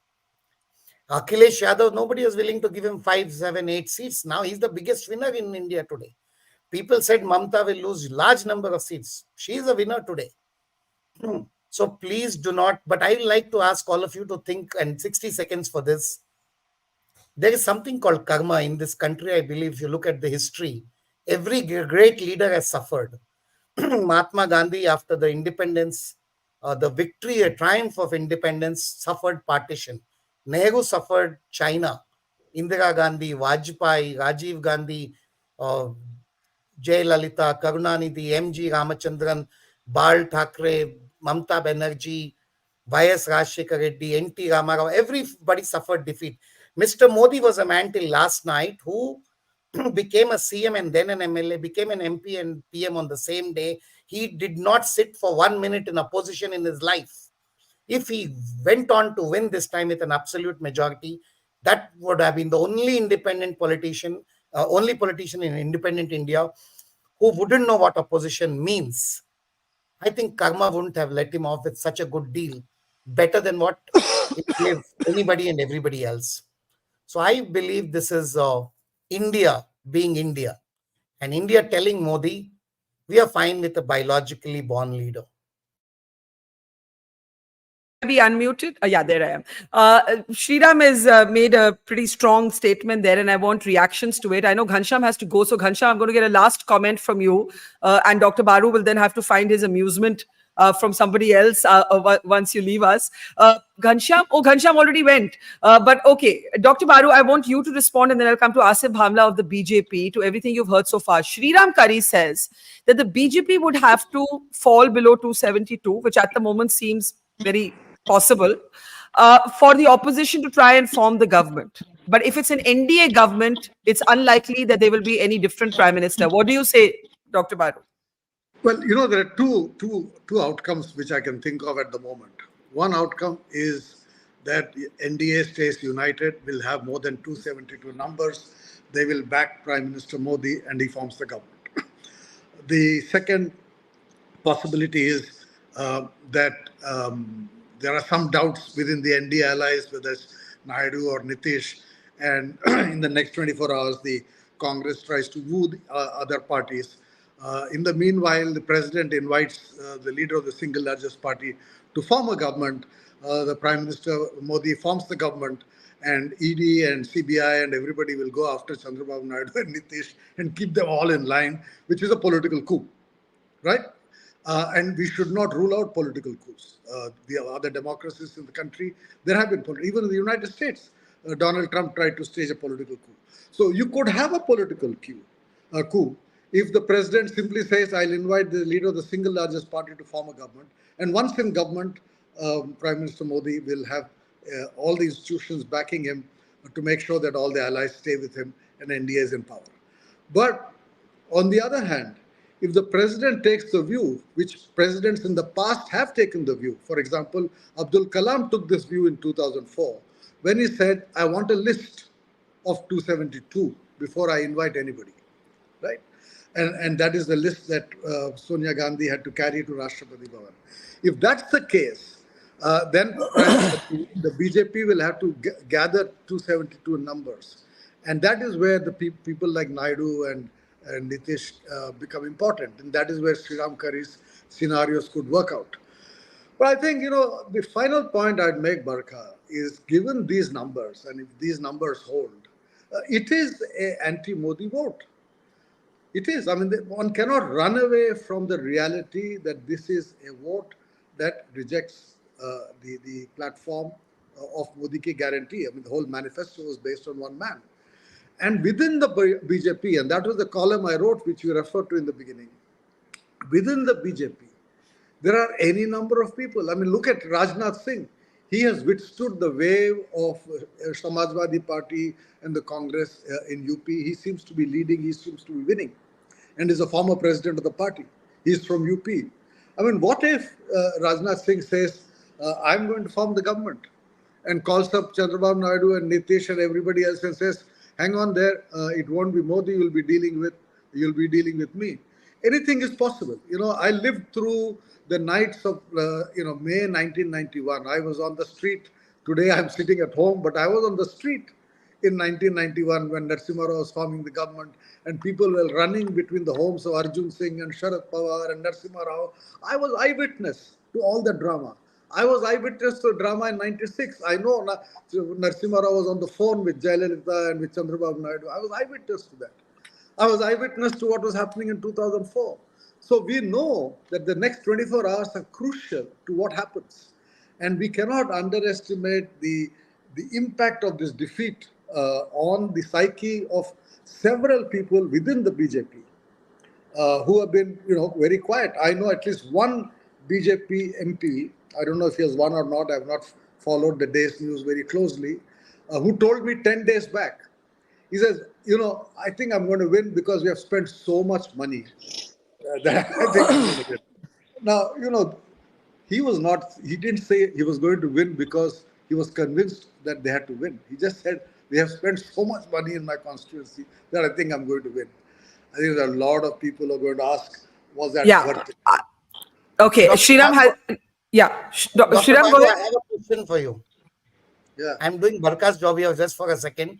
Nobody can match her, but Dr. Bagu, if you were Rahul Gandhi, who's the first person you'll call? Yeah.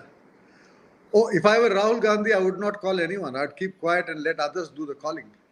But I would expect the Congress to reach out to every single leader. Mamta to begin with. The first person has to be Mamta because Stalin is already with them. And Mamta was the one sitting on the wall. But I don't rule out both Chandrababu Naidu and Nitish Kumar joining a India-led alliance because I know what both of them felt when they were treated, terribly by Prime Minister Modi. Let's explore what Sriram and Dr. Baru have laid out. The possibility that Prime Minister Modi will no longer be Prime Minister, even if it's an NDA government. I want reactions to this. Sadanand, Zafar Sareshwala, and Asif Bhamla. I'll start with you, Sadanand. Yes, I'm skeptical of that, right? I'm skeptical. I mean, I take the point that Rajnath Singh has been a party president, and so had Gadkari. I also get the point that in many ways these populist leaders who are larger than life, they make politics a very kind of unhappy profession for everybody else, right? Because they shine so brightly, and they don't really, there's that famous scene, remember, from a while back, where people were trying to put this big, massive garland, and Rajnath Singh was there, and it looked like the garland was going to be both on Modi and Rajnath, but then Rajnath had to kind of move out because the garland was not meant for him. So there is the sort of it has to be kind of not just in India but anywhere, right? It's got to be a little bit soul crushing to be in politics, but to be forever in the shadows. However, I think that the reality of the BJP and the BJP's supporters, who eventually who are matter, is that they do see Modi as their guy. I'm not saying that the country as a whole has necessarily voted for him, but for this scenario to occur, where there'll be a non-Modi BJP government, you'd have to have some kind of revolt among BJP supporters, and I don't know if that's there. That's my first point. The second is that, to Dr. Baru's point about, who the president would call, let's say, one very big difference between now and 2004 is that you do, at least if the current numbers hold, you do have a pre-poll alliance with a clear majority, right? So it seems kind of like you'd have to get into sort of, pretty elaborate permutations to provided this pre-poll alliance holds. I still think that the most likely outcome, and anything is possible, but I'd say that the most likely outcome at this hour with the NDA at 292 is that Modi comes back with as the head of a weakened coalition government in which Chandrababu Naidu and Nitish Kumar have way more clout than they could have imagined possible not so long ago. Yeah, there. So let me open this up. Zafar Sireshwala, you've known the BJP and Narendra Modi for a long time. Do you think there's a possibility? Dhume is skeptical, Sadanand Dhume is skeptical, Dr. Baru and Sriram Kari not so much. Do you think that there is a possibility that those in the BJP who do not like the Prime Minister and whom he has not liked, Nitin Gadkari, Rajnath Singh, even a Yogi Adityanath, can there be a realignment within the BJP? This is the main political question now. Barkha, as far as BJP is concerned, and what I know of BJP, I don't think if suppose, and this would be a scenario, the President of India will invite the largest party. And if BJP is the largest party, they will be invited.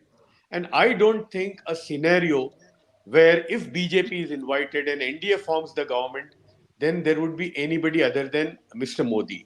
Because the power which he wields within the BJP is unmatched. No political party leader has that power in their party what Mr. Modi has. But I've got some other point also. Why we see this result today? BJP coming down to this. Barkha, I have traveled extensively in UP, which is called the cow belt or religious extremism. It was all seen on TV and on social media. On ground, Barkha, I did not see the kind of hatred which was emanated or which was shown on television and social media within the people. Even in Ayodhya, you were mentioning Ayodhya. In Ayodhya, I did this Talim-o-Tarbiyat program when this was in the heat of BJP. The kind of togetherness which I saw in spite of Ram Mandir being made. This was just before Ram Mandir was going to be inaugurated. Within the people, there was bonhomie. So that I did not see across the country in spite of all this happening. So the people of India, and I always believe that India is secular because very large section of Hindus in the country are secular. All this is I have been saying throughout this campaign that there was no interest in Ram Mandir as an election issue, no interest in Hindu-Muslim issues. My question to you is, do you think Narendra Modi will be ousted or sidelined by his own party as Sriram and Dr. Baru think, or do you agree with Sadanand that it's unlikely to happen if it's an NDA government? Yeah, I believe this, that if NDA government, I don't think there would be anybody other than Prime Minister Modi. I want to add one more thing regarding Maharashtra. Because I live in Mumbai, I was traveling across, I could see when there was split in Shiv Sena and split in NCP. Even then, the NCP voters, they were aligning with Sharad Pawar. They thought that Pawar Sahab hi asal hai. Same thing with Shiv Sena, although the government was Shinde. But the Shiv Sainiks on ground were aligned with Uddhav Thackeray. And one more thing, Muslims, this was, I couldn't understand. The Muslims were more aligned with Shiv Sena than with BJP. So that was also one scenario which I saw even in Maharashtra and in Mumbai. Okay, but you do believe that if it's the NDA that forms the government, it will still be Modi, a weakened Modi as Prime Minister. Asif Bhamla of the BJP, disappointed? Completely different from what the exit polls had suggested. Can we have the national numbers on the screen, please? Yes, Mr. Bhamla, do go ahead.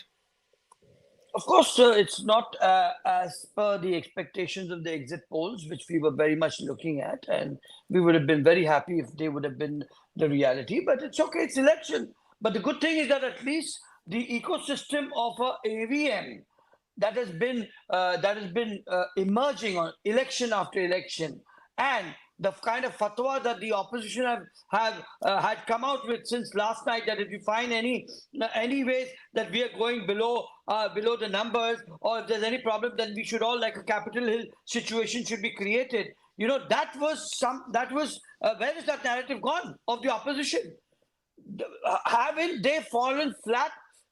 What message have they given to the administration, to the people who have been working day in and day out, the officers, the election officers, the election machinery, who have selflessly worked with all the stress and the pain to ensure that this democratic values of this country have been retained? What about this? What about this? I can't see any of them speaking about that. What would have been the situation if the outcome would have been okay? That's a fair question. Yeah, I'm not got a fair time. Please compare to others. Okay. Go ahead. Okay, like Zafar Bhai also mentioned, as a single largest party, we still and obviously do have a Narendra Modi there, and he will definitely be invited by the President of India, which is the normal practice. And certainly we will form a government, of course. And once the government is formed, things will be in place, because you saw in this changing scenario, Nifty has fallen down, the stock exchange has fallen down. This is a clear narrative that not only in India, but even in the world, they want a stable government, unlike a government which has 1 year one leader, second year a second leader, and third year, and this is all going to be a rigmarole. So the country still has faith. It's not far. Of course, it has been an incumbency. There have been shortcomings, and in spite of that, still, if we are pulling out this much, I don't think it's bad. And as far as Maharashtra is concerned, also, I'm sure things will get better, and the scenario would change in years and times to come, and you shall witness that too. Okay. You do raise a fair question about, what happens to the EVM skeptics now, given this result. And I think I want to hear the EVM skeptics. Let us speak about it. Okay. Ek minute. I want to add one thing. Yes, Zafar bhai. Yes. See, Mr. Modi is known to change tactics. He's a very smart politician. In fact, I remember during 2014 also, there were a murmur कि BJP की 272 नहीं आएगी. एक बात चल रही थी तब भी. So I asked Mr. Modi then कि लोग बोलते हैं कि भाई अगर आपकी नहीं आएगी तो क्या होगा? तो मोदी साहब ने मुझे बताया कि मेरे सबके साथ कैसे ताल्लुकात हैं. So Mr. Modi is known to change. जब बदलता है तो you have seen from Hindu Hriday Samrat to man for development and then strong and then so he can change. अगर मोदी साहब को लगा जरूरत पड़ी तो he can bring anybody.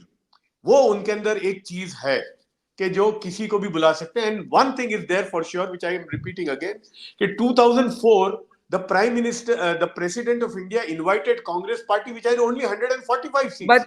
But so if BJP is the largest, then they will invite BJP. And if BJP is invited, I don't think any scenario where anybody would be the Prime Minister other than the So two very differing narratives over what happens next. I think it's safe to now say that unless something dramatically changes in the next hour, the BJP is short of the majority mark, right? It has hovered around 238 to 240 seats now for the last half an hour. In about 5 minutes, we'll have an update from Kartikeya as well. We'll have all of those numbers updated. Amit Shah is leading in Gandhinagar. Rajiv Chandrasekhar, this is going to be an upset if it holds for Shashi Tharoor in Trivandrum. Rahul Gandhi is leading Rai Bareli, and Kishori Lal Sharma of the India Alliance is leading Amethi by 32,000 votes at this point, ahead of Smriti Irani. So I think there's going to be a lot of revisiting of political analysis, not just of exit polls, because so many people thought that it was a mistake that the Congress party had made in not contesting the Amethi seat directly. I also want to welcome Mayank Sinha of the JDU. Namaskar, Mayank ji. Agar aapko meri awaaz aa rahi hai, please confirm. Mayank ji. I'm not sure Mayank ji can hear us, but Sriram Kari, you were wanting to come in. Do go ahead. Well, I'll repeat what I said. I agreed with Dr. Baru's analysis with you in an interview a few days ago, that primarily people are in politics for the reason they want power. And one thing no politician has got in the Modi, Amit Shah era has been real power. Those within the BJP, those outside. I believe it's impossible for anybody from within BJP to oust Mr. Modi. He's too big, and I think these numbers are not of any consequence to the internal power dynamics of the BJP. Why do you say that? Why do you say that? Well, you can't, you can, like he spoke of the changing tactics, but You can't become God to man to weak man within 48 hours. It doesn't work. There's who will bell the cat. The first person who speaks, the whole lynch mob will be unleashed. So don't think that's happening. What will happen and can happen is this. Every non-BJP MP, see, end of the day, it's down to 543 people. Every non-BJP MP will ask, do I want a strong prime minister or a human prime minister? Let's put it that way, as the not a strong versus weak. And I think they'll all non-BJP MPs would prefer a government where they can access the prime minister, get something for the states. That's what Chandrababu Naidu would like. That is what Mr. Stalin would like. That's what Mamta would like. That's what even Nitish would like. To be back in the... So Shriram, do you believe it's likely that Chandrababu Naidu will switch sides? Or do you believe the context may not arise? It is very hard to decide who's a more unreliable partner for Mr. Modi, Nitish or Naidu. They will compete who will jump first. And I'll say this, even Mr. Shinde may be back in the India alliance, continuing to be CM for a while, but the 10 MPs go to India. Don't rule it out. That does the numbers. Mayank Sinha ji, namaskar. आपको मेरी आवाज आ रही है? आवाज आ रही है? Sir, आपकी आवाज मुझे नहीं आ रही. आवाज आ रही है सर? आवाज आ रही है आवाज. आप ही के नेता की बात हो रही थी, नीतीश जी की. कैसे देखते हैं जो बिहार के रिजल्ट्स आए हैं? Can I have the Bihar slide on the screen please? बात चर्चा में ये है कि नीतीश जी जो पहले दूसरी तरफ थे, फिर इस तरफ आ गए, क्या वो दोबारा पलट मार सकते हैं? आप बिहार की जो नतीजे अभी तक बिहार की जो नतीजे आए हैं, उनको किस नजरिए से देखते हैं मयंक जी? We are very good in position, and we are right now very good position, and still we are winning or leading 32 more seats in the state of the Bihar. So after the couple of hours, we are going to be 140 out of 40 seats in the state of Bihar. तो नीतीश कुमार जी का काम बोलता है, और उन्होंने जो काम किया है, आप देखिए कि हम 16 सीट लड़े हैं और 15 सीट पर हम आगे चल रहे हैं. तो और बीजेपी भी आगे चल रही है, बहुत सारे सीटों पे, 12 सीटों पे बीजेपी आगे चल रही है. तो हम लोग 40 में 40 सीटें जीतेंगे. अभी तो रुझान है, वो परिणाम में बदलेंगे और परिणाम हमारे पक्ष में आएगा, क्योंकि बिहार की जनता माननीय नीतीश कुमार जी को और माननीय प्रधानमंत्री जी मोदी जी को एकदम बिल्कुल प्यार करती है और उन पर भरोसा करती है, देश हित के लिए, बिहार के हित के लिए, राष्ट्र के हितों के लिए. पर मयंक जी, आपने कहा, आपकी बात ठीक है, that the BJP and the alliance has done well in Bihar, लेकिन हम नेशनल पॉलिटिक्स की बात कर रहे हैं, और नेशनल पॉलिटिक्स में ये बार बार बताया जाता है कि कैसे तेजस्वी जी ने कैंपेन में नीतीश जी को पर्सनली अटैक नहीं किया. नीतीश जी कन्वीनर बनने वाले थे इंडिया अलायंस के. अगर इंडिया अलायंस दोबारा उनको रीच आउट करती है, सपोज इंडिया अलायंस नेता दोबारा उनको रीच आउट करते हैं, फिर? नहीं, ऐसा कुछ बात ही नहीं है. हम रीच आउट क्यों करना है? हम तो एनडीए के साथ बिल्कुल इंटैक्ट है, कहीं कोई सवाल ही नहीं है सब. और ये सब तो पूछना भी नहीं चाहिए, ये सब तो पूछना भी गुनाह है. अभी गुनाह है, बिल्कुल. हम बिल्कुल गुनाह. आप इतने बारी साइड बदल गए, मैं तो पूछूंगी ना, गुनाह कहां से हुआ सर? कहीं फ्लिप नहीं होगा, कहीं फ्लिप नहीं होगा. हम लोग बिल्कुल इंटैक्ट है एनडीए के साथ. और अभी तो सरकार हम लोग बना रहे हैं, थर्ड टाइम 3-0 रिटर्न हो रहा है. ठीक है, बीजेपी सबसे बड़ी पार्टी है आज के डेट में, और उन्होंने करीब 245 सीट पे अभी वो लीड कर रहे हैं. तो अभी आने दीजिए, रुझान परिणाम में बदलेंगे और बीजेपी 300 से ज्यादा सीटें जीत के आएंगी. तो अभी सब चीज होगा. अभी आप कपल ऑफ आवर्स वेट कीजिए और फैसले जो है हमारे पक्ष में आएंगे. बरखा जी, आप तो जानती है, बिहार को बहुत अच्छे से समझती हैं कि बिहार जो है, मैं तो कह रही हूँ आपके पक्ष में ही है. मैं तो नेशनल पॉलिटिक्स के बारे में पूछ. हाँ जी आसिफ जी. नेशनल पॉलिटिक्स में मोदी जी का जलवा बरकरार है, और मोदी जी फिर से 300 प्लस सीटें जीत के हम लोग आ रहे हैं. और सर एक मिनट मयंक जी, आपने कहा 300. वैसे भावना, 1 minute, let me ask a question. Meanwhile, Omar Abdullah is trailing in Baramulla in a fight against Sajjad Lone. We're trying to keep track of all the individual key candidates also. Mayank जी, आपने कहा मोदी जी का जलवा बरकरार है, लेकिन इस समय BJP majority mark से कम पे है, 240 से भी कम पे है. ठीक कैसे हो जाएगा अपने आप? वही तो मैं बोल रहा हूँ कि अभी तो खुलेगी जितनी भी मतगणना है वो खुलेगी, तो अभी तो फर्स्ट राउंड या सेकंड राउंड का कंप्लीट हुआ है, तो अभी तो बहुत सारे राउंड है, और हम लोग जो है कि एकदम बिल्कुल आप देखिएगा कि आगे बढ़ेंगे। और इतना इंडी गठबंधन को खुश होने का नहीं जरूरत है, घमंडी गठबंधन को। कांग्रेस जो है कह रही थी कि हम अपने दम पर 200 से ज्यादा सीटें लाएंगे, अभी तो 95-97 के ऊपर है, और इनका घर घटेगा, 50-55 पर ही आ जाएंगे। अभी इतना उत्साहित होने की जरूरत नहीं है, और वही बेनिफिट हम लोगों को मिलेगा, और वही बीजेपी को गेन होगा। इतना नहीं है। अब देखिए, आप ट्रेंड कर रहे हैं, जेडीयू 15 सीट जीत रही है, और 16 सीट पे हम चुनाव लड़े थे, 15 सीट है, और 16 की 16 सीटों जीतेंगे हम। अभी तो रुकिए, अभी आप इंतजार कीजिए, और इंतजार का परिणाम बहुत अच्छा होता है बरखा जी।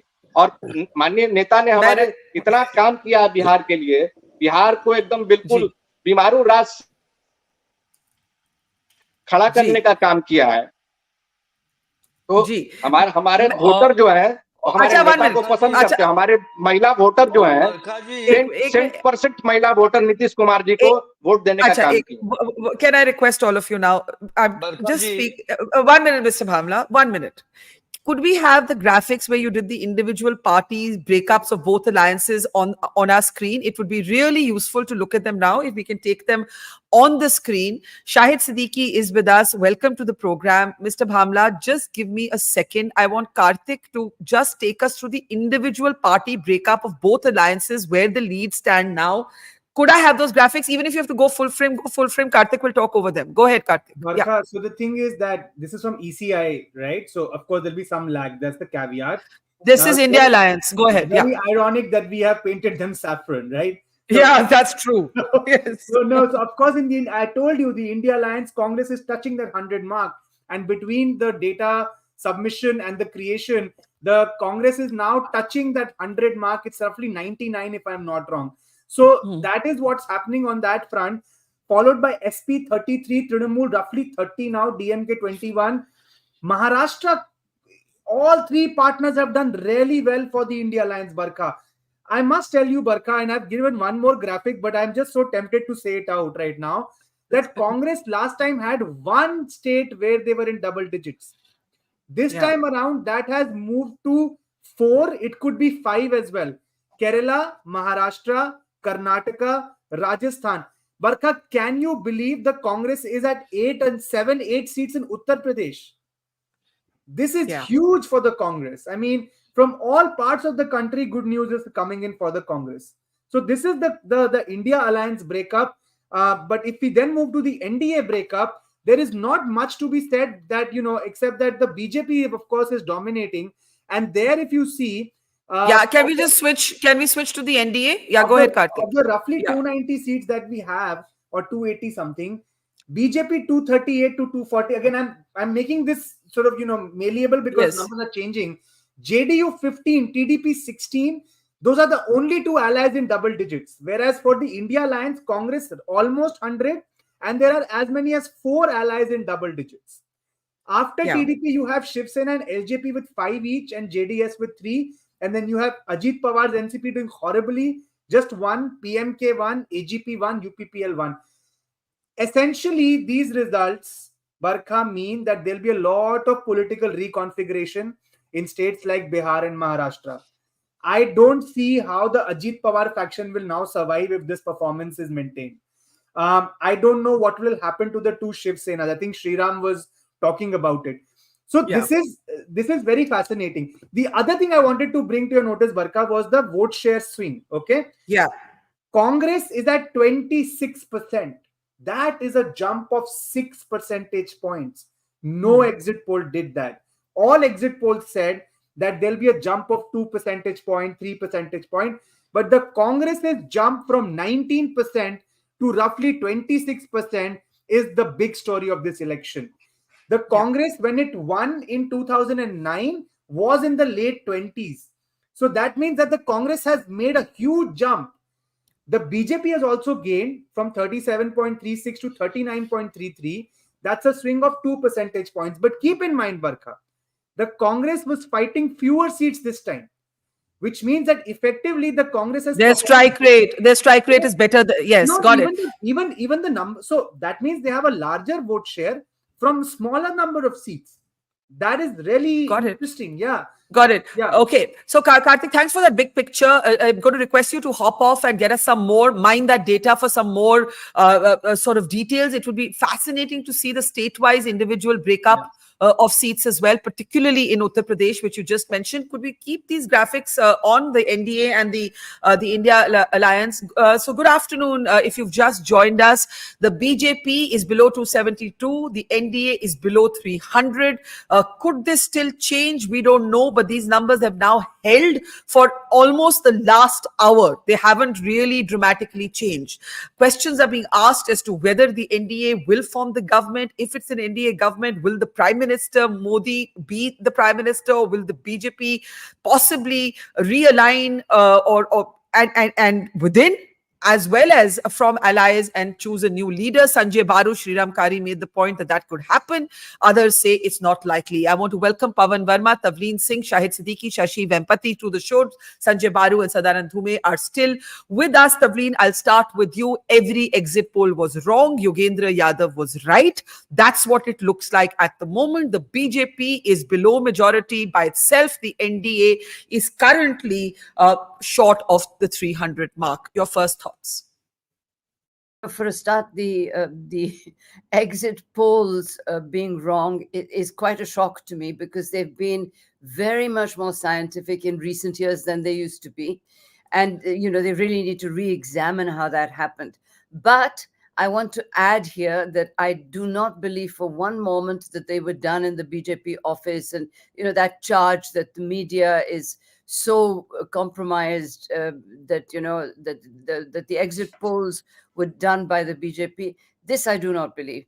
But for me, what has pleased me the most about the results today is that democracy is won. So the charge that absolutely that the India Alliance, and particularly Rahul Gandhi, has been making over and over again, that there's no democracy left in India. Clearly democracy has won. The other just two thoughts of that I wanted to share.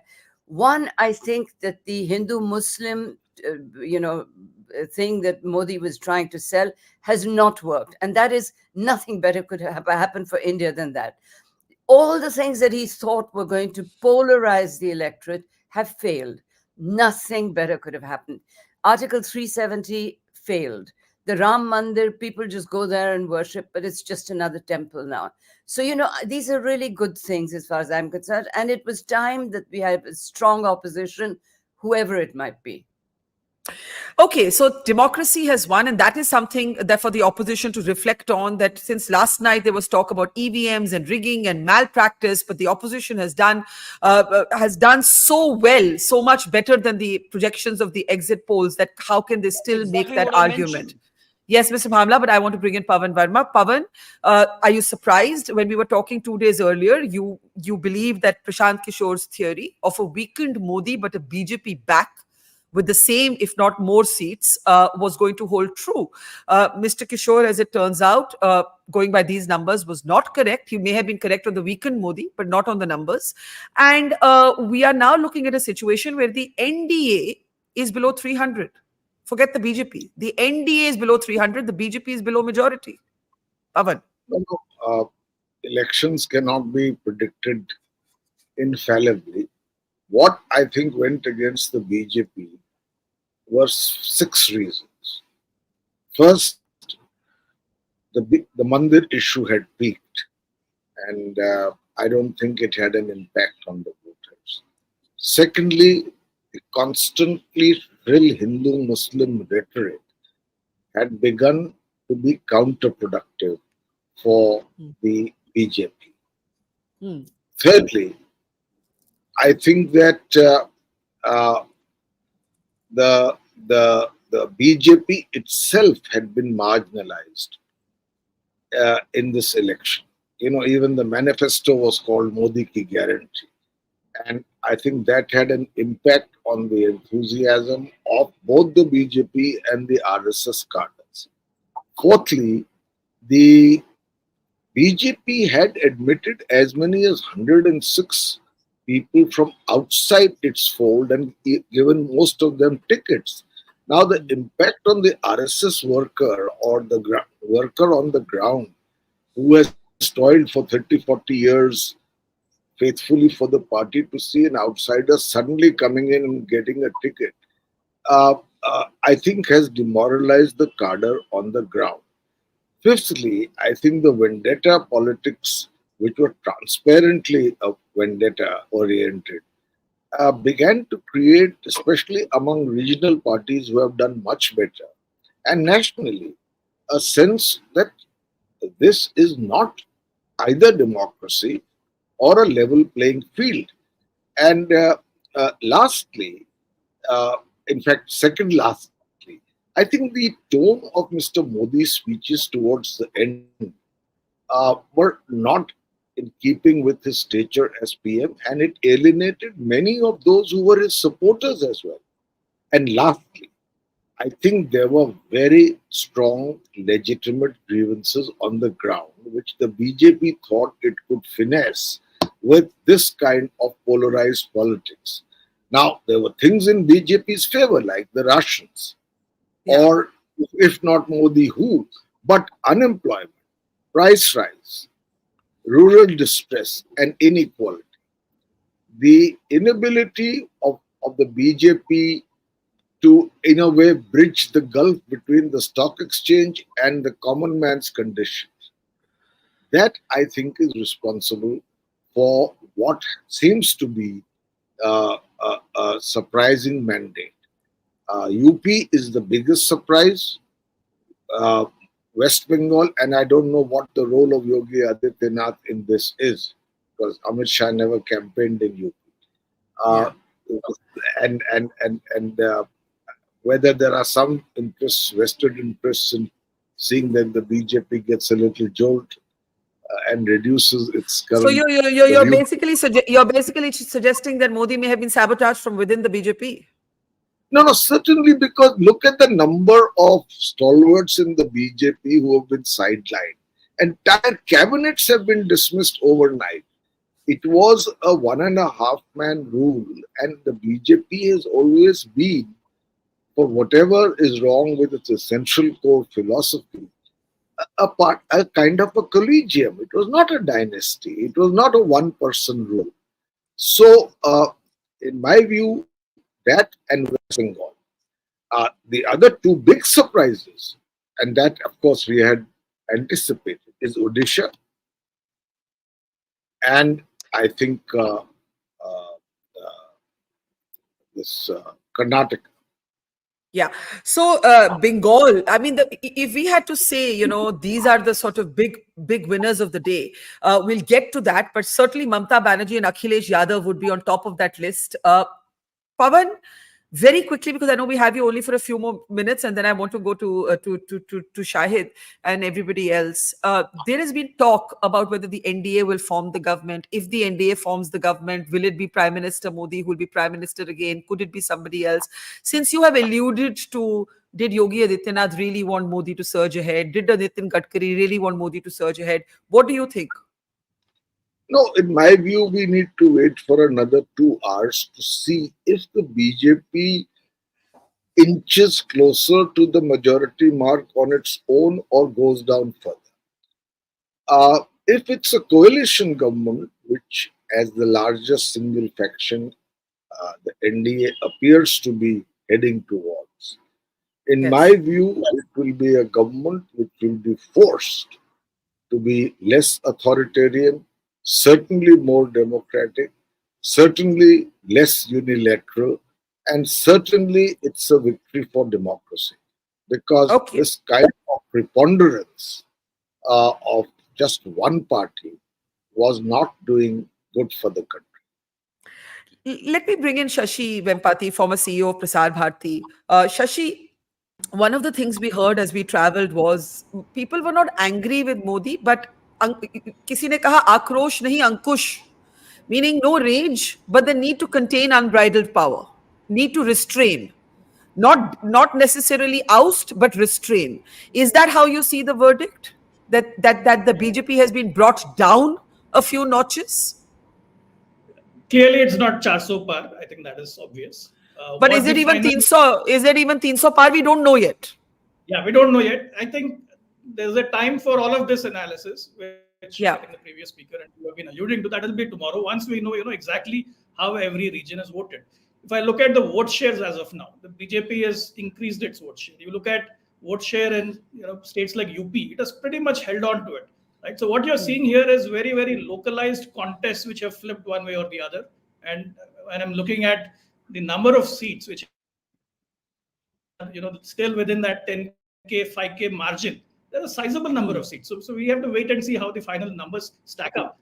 Perhaps the biggest surprise or disappointment or whatever you want to call it would be Bengal, where there was a lot of hopes that they would pick up a lot of seats, which didn't happen in Bengal. I think that would be the only big factor. Of course, Maharashtra, where clearly the manner in which the different parties split there has not helped the BJP as much as they thought it would help. So I think Maharashtra and Bengal are clearly two question marks on strategy. UP will wait and see how these close contests turn out. But then look at the rest of the country, right? You have held on to your ground. You picked up new states like Odisha. You've done exceedingly well in Telangana. You've held ground in Karnataka. You're probably opening your score in Kerala. So I don't think that we can draw all these sweeping conclusions about whether in my mind it's pretty much clear that it will be an NDA. Okay, Shashi, we lost you there, but I'm able to tell that, Shashi, your connection is bunching up, but I'm able to tell that your last comment is, in my mind, it will be an NDA government. We have the vote share. Yeah, Pavan. Yeah, Pavan. What did you say? Yeah, one last extent. Yes. One second, Shashi. Shashi, your connection isn't working. Pavan, yeah, go ahead. Yeah. I think that if these numbers hold, and if the BJP on its own is short of majority, which we have to see, there will be considerable churning within the BJP, and we have to see where that goes. Yes, so I think that's what everybody is talking about. What happens now within the BJP? Because at the moment, the NDA is in 289 seats to India alliances. Oh, it's become 286 and 235 as I am speaking. The vote shares are on your screen. The Congress, we should talk about the Congress. The Congress has almost doubled its seats, and UP has been the big story. Shahid Siddiqui, go ahead. Can we unmute Shahid, please? Yeah, go ahead. Yeah, UP is not a surprise for me. I expected at least 40 seats in UP, and we are doing better. For me, what is surprising is Bihar and Odisha. Bihar, we expected more seats for India Alliance.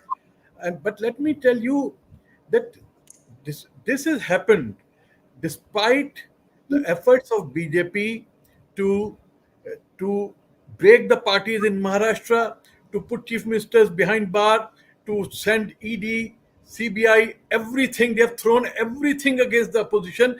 And despite the fact that the opposition did not have the resources, did not have the media behind them, despite all the shortcomings, they were able to perform as they have done. It's a victory for the people of this country. It was not India Alliance which was fighting. It was not even Samajwadi Party which has defeated, which has done so well in UP or doing so well in UP. It is the people of this country, because the people of this country are ultimately democratic. Ultimately, they are inclusive. They dislike any politics which tries to exclude any community or any group beyond a point. To some extent, we are all communal, but beyond a point, you do not allow that kind of communalism to take over the whole system. And that's where I think Indian people have won. I agree with Tavleen that democracy has won. Yes, democracy has won. Democracy would have won. Democracy has won because the people who were thinking of becoming totally autocratic with 400 seats, they have been defeated. Democracy has won because those who thought they will be able to go roughshod over the constitution and the democratic system, they have been defeated. Whatever the ultimate results, the BJP may be able to get majority on its own or without, or with the support of its allies, but the fact remains that it's a victory for the idea of India, in which we have always believed, and the people of this country have believed. I think that's a very positive thing which has happened, and we must all appreciate the people. And the point that there have not been any wrongdoing in the system, there has been. We have got so many reports, but despite that, when the people decide, then despite all the efforts to hijack the elections, they fail, because when the people go one way, then they go whole hog, they go very strongly. And if the India alliance had been done it earlier, had more resources, then definitely we would have been able to form the government on our own. But I don't see that happening now. But despite that, I think there's a great change and great thing for the country and for the people of this country.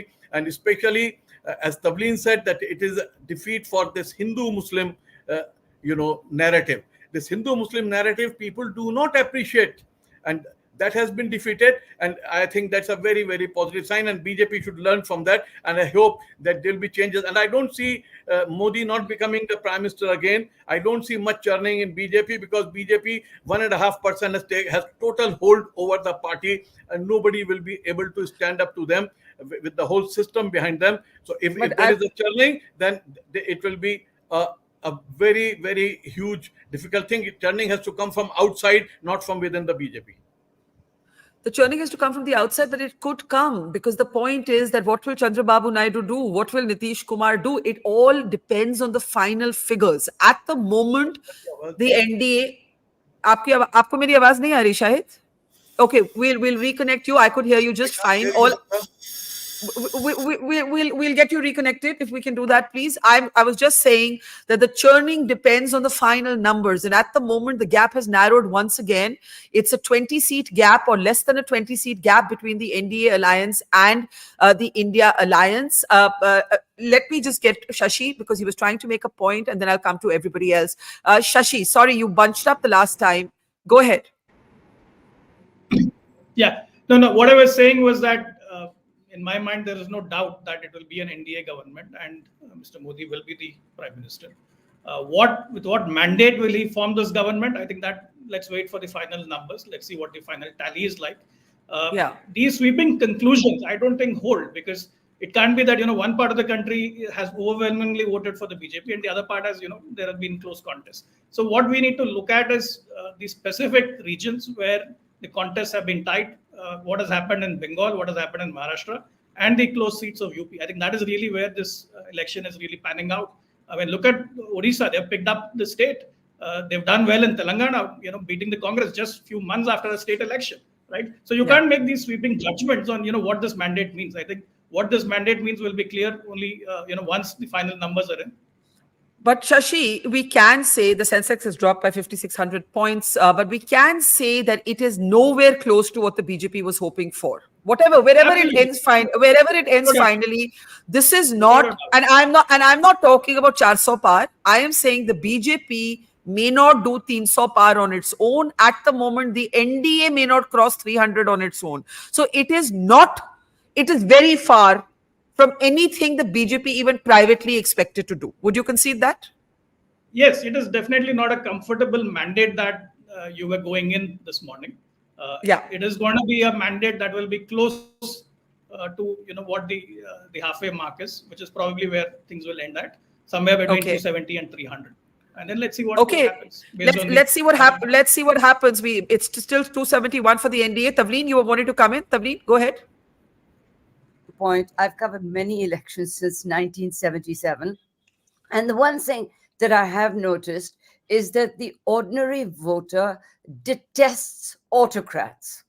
Indira Gandhi may be very popular with the middle classes for having created Bangladesh, etc.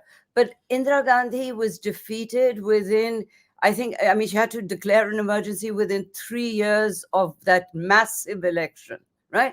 And I think that Modi putting himself as the candidate, literally, for every seat in the country, I don't think that went down well. Because, where I traveled, they would say, Hanji, Modi aaj to jayenge, lekin hamara jo hai, ye minister ne bilkul kaam nahi kiya, wapas nahi aaya. So I think that this turned into a referendum on Modi. And I think that the BJP strategy to use him as their raison d'etre, if you will, to win again, I don't think that has worked. Sanjay Baru Tavleen said earlier on this program that the verdict is a vote of no confidence against Modi. Is that how you see it? Well, I wouldn't go that far, but I certainly think that it was a mistaken strategy to use him as the as the raison d'etre, as the reason to vote BJP. They, and they went on, Modi, Hamesha, 2029 maybe Modi aayenge and all that. I think that went down very badly because, people really believe that when they vote, they are the boss. And autocracy in India, thank God for that. Thank God for that. That even semi-literate voters know that when someone's getting too big for their boots, you bring them down.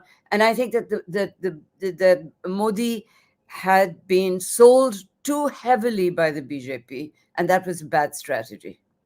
Okay, let me get reactions from everybody else. We have Ram Reddy of the Congress joining us, Nilanjan Sarkar. I know Sadanand, you want to come in. Banu is with us. Go ahead, Sadanand. Or, Shashi, which is that, I get his, let's say that this settles at 250 or 260. Then I think, it's pretty obvious here that Modi's coming back. It's somewhat weakened and perhaps chastened Modi, supported principally by JDU and TDP coming back to power. But it's also possible that, over the next few hours, this moves 20 seats in the other direction, right?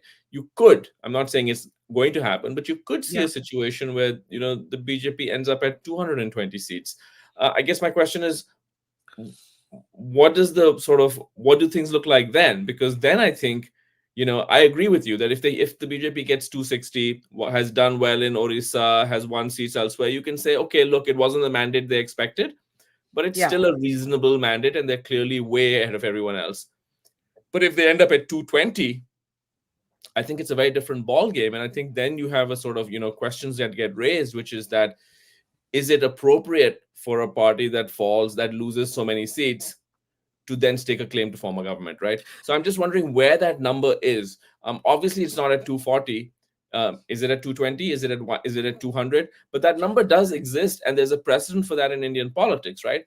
Congress emerging as single largest party in 1989, not staking a claim to form a government. Congress again being the single largest party in 1996, but being seen as having lost the mandate and not staking a claim to form the government. So I guess what I'm looking at is, sure, in a likely case scenario, yes, I agree with Shashi coming back. But there is a worst case scenario from a BJP perspective that we have to keep our minds open to. It's possible at this point. Yeah. I think it's a very fair question. Shashi, brief response if you will, because lots of people are waiting. Yeah, sure. Shashi. I think the key difference here is that it is a pre-poll alliance, and the pre-poll alliance, if it gets past 272, they have the mandate. So I don't think there's any doubt there that they won't form the government in that scenario. Question is, what are the final numbers? How close are they to 272 and beyond? My guess is it'll probably be somewhere between 290 and 300. For the NDA. For the NDA, right, Shashi? Yes. For the NDA. All right, let's get responses from the others. Ram, sorry, Banu, give me a second. I'll come to you. Ram, I know you're in a moving car, so let me get you while I can. Go ahead. First thoughts. Can we move to Telangana, where Ram is from? And I want to look at Telangana also closely. Go ahead, Ram. Yeah, Barkha, people now clearly see the difference between the hype and the reality. And now people realize that Modi is not as strong as it was portrayed in all the media till today morning. After seeing these results, if you just see the results of Telangana also, we are leading with 1 seat. Today we are at 9 and BJP is at 7 and BRS is 0. We'll update that. Yeah. So, but the thing is, both BJP and BRS have come together and contested these elections. Everybody are aware of it in the entire state, because all the BRS leaders were openly saying to vote in favor of BJP. There were several recordings, hundreds of video recordings of BRS leaders saying that. So keeping this in mind, now it is a coalition of BJP and BRS in Telangana. All the mixed strength, all the together strength is coming to a tune of like 7 seats. But when it comes to Congress seats, we are 9, and there is a fluctuation of 1 seat. That is Medak, where it is between BRS and Congress party. Okay. So that's the Telangana picture. Nilanjan, what does the national picture look to you like? I think Sadanand raised an interesting question. What is that number at which you say the NDA won't form the government. The BJP is clearly going to be the single largest party, but on the other side, you do have a pre-poll alliance. I know in your own writings, you wrote about the constitution successfully entering the political lexicon because a number of Dalits in particular saw it as directly linked to their reservation rights protected and guaranteed to them by the Indian constitution. The BJP's more rabble-rousing parliamentarians definitely scored an own goal by actually saying ki 400 par chahiye so we can change the constitution. The big national picture to you, who are the big winners, who are the big losers today so far? So I think there were two stories that were happening side by side, right? So when the exit polls predicted these sort of very, huge margins of victory for the BJP and the NDA, what they saw was that despite the dissension on things like the constitution, on joblessness, that somehow the BJP wouldn't lose too many seats in the north. In the vernacular states, so South India, West Bengal, so on and so forth, the claim was that the BJP would break in a big way. Part of the reason why you're seeing the numbers that you're seeing today is that neither of those two things came to pass, right? Which is to say that when there was dissension in the ranks in North India, in fact, the BJP did lose some vote share, especially in places like UP and Rajasthan. And despite every single poll, and we took this personally because I am Bengali, that somehow said that BJP would win 30 seats in the state, all of us who had been there said it looked to us like the opposite. And indeed, that is what happened, right? And so I think there's if the expectation was that the BJP was going to break into the vernacular states and the BJP wasn't going to take a hit in North India, despite all of the frustrations we were hearing on the ground, this in many ways shows that there was some pushback. And I agree with Tavleen that the real pushback, you heard different things in different places. The real pushback is against a government at the top, which has overstepped its bounds vis-a-vis state institutions. People say different things, but it all boils down to that. Don't change the constitution. Don't change our language. Be careful about delimitation. It all boils down to actually one core point, right? That people believe that the government overstepped its boundaries, crossed a red line. Basically, it's a pushback against unbridled power. That's right. That's right. Absolutely. Banu? Sorry, go ahead, Nilanjan. No, go ahead, Nilanjan. No, and I think, look, it's the greatness of Indian democracy that, whenever we have seen somebody cross that line, Modi is still extremely popular. The worst analysis after today would be somehow saying that Modi is not, but Modi is extraordinarily popular, but it doesn't matter. You crossed a line and you have to be punished, right? And that it is as simple as that. The BJP will still form government with the NDA. Modi will still be prime minister, and yet the lesson is learned. That's a very interesting and I think a much more nuanced sort of argument. Banu, we've had commentators here say this is a vote against Modi. Now, it's people who don't like the government will say that because Modi was the centerpiece of the campaign. It was Modi hai to mumkin hai, Modi ki guarantee, right? Modi's images on even the ration bags and so on. So that's the flip side of an over-centralized, over-personalized, almost a presidential form of a parliamentary election. But Nilanjan makes the point that the Indian voter, and Tavleen also made the same point, nobody likes anybody, doesn't matter which party, with too much power. Is that how you read what's happened? So, first of all, in any democracy, the people are the winners. So, kudos to the people of India. And also, the second winner is the election commission for me. And hopefully, the biases about the election commission and the voting machines are buried once for all yet again. So all of us, I think, suffered from anchoring bias between the 303 that BJP got in 2019 and the 400 par campaign. We all got stuck, and I think we all predicted somewhere around 330, 340 for the BJP. But nevertheless, I think a lot of things changed today. If you look at the southern states, not much has changed for the BJP. It is leading in 2 constituencies in Kerala. It won one in Tamil Nadu, and we have to see the vote share. I think it's already doubled from 5% in 2019 to now 10%. In Andhra Pradesh, NDA is around 20 seats, I guess. In Telangana, it's 18. So I think that if you look at the southern states, I think apart from Karnataka, it is by expectations. But if you look at the 3 largest states that that sends the most number of MPs to parliament. UP, Maharashtra, and Bengal. That's where I think BJP has faltered, especially in Purvanchal. And I think a lot of these are still low margin seats, and I think these are going to go to the wire. So we have to wait and see. And in fact, drawing conclusions based on these seats is sort of presumptuous. I think I think we can wait for bigger conclusions, but there are some conclusions. The BJP is short of a majority and it's struggling to cross the majority mark.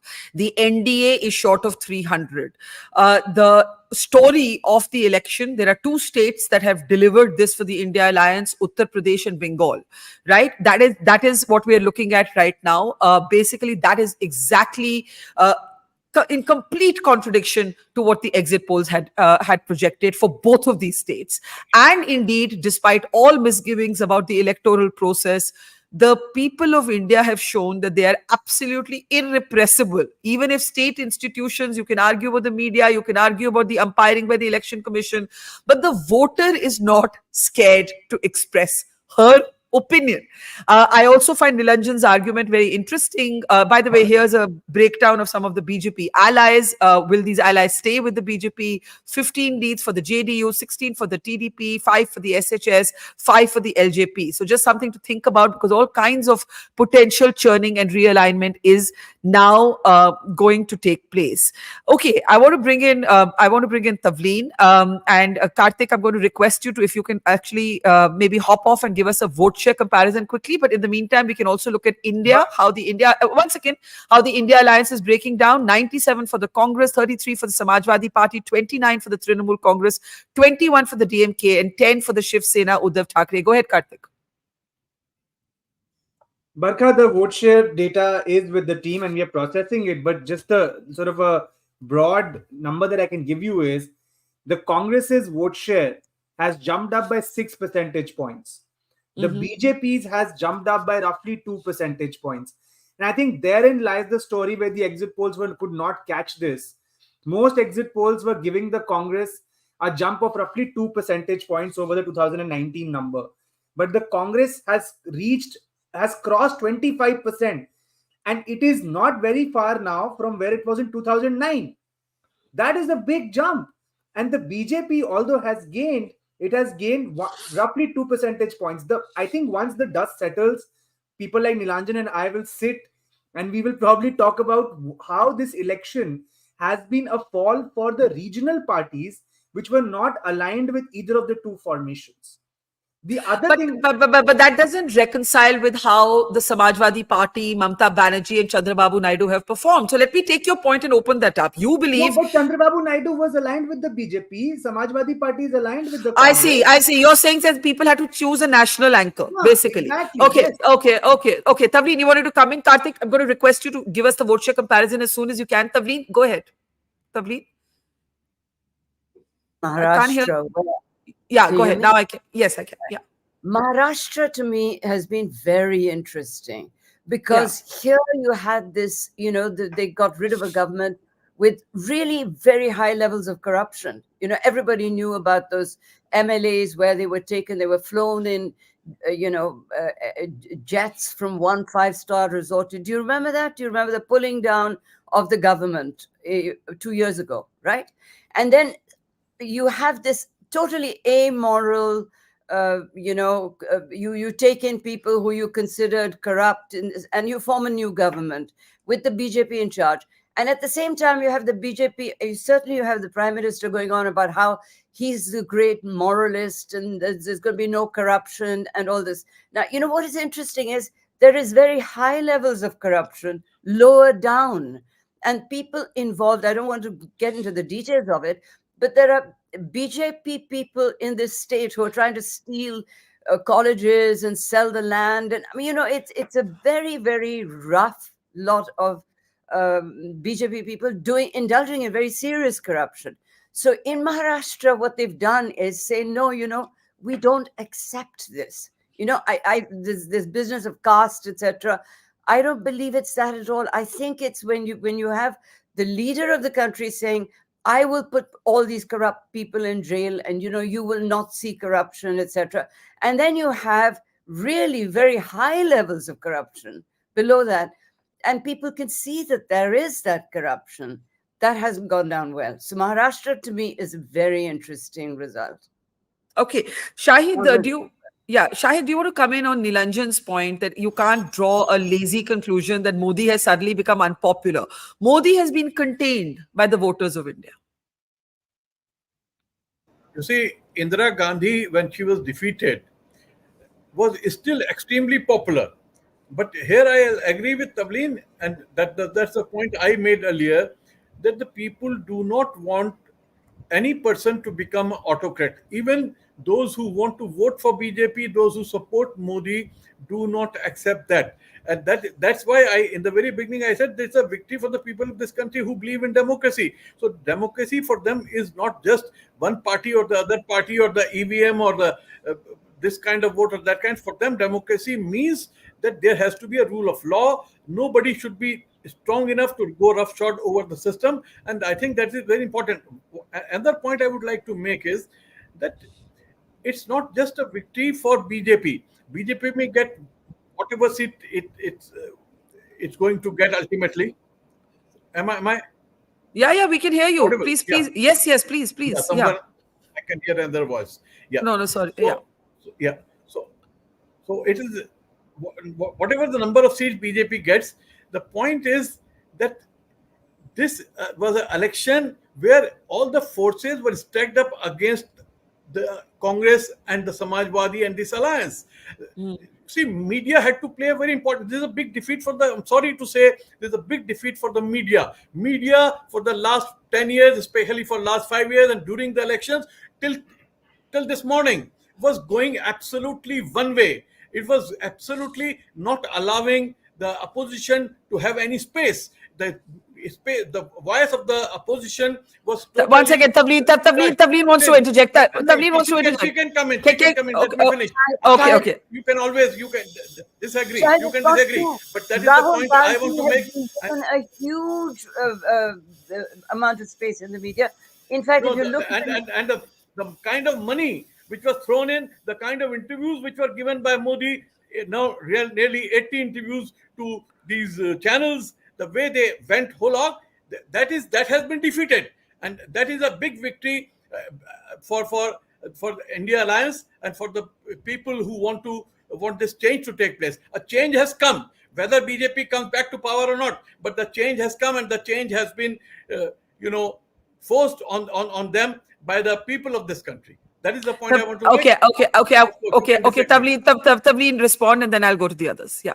I think it's very unfair to use the media as a whipping dog here. Rahul Gandhi, Priyanka Gandhi have been covered. No, I don't agree with you that they're not being covered. They were given covering is something else. Acha, let her speak now. Shahid, now let her speak. Yeah. Okay, let me just make my point.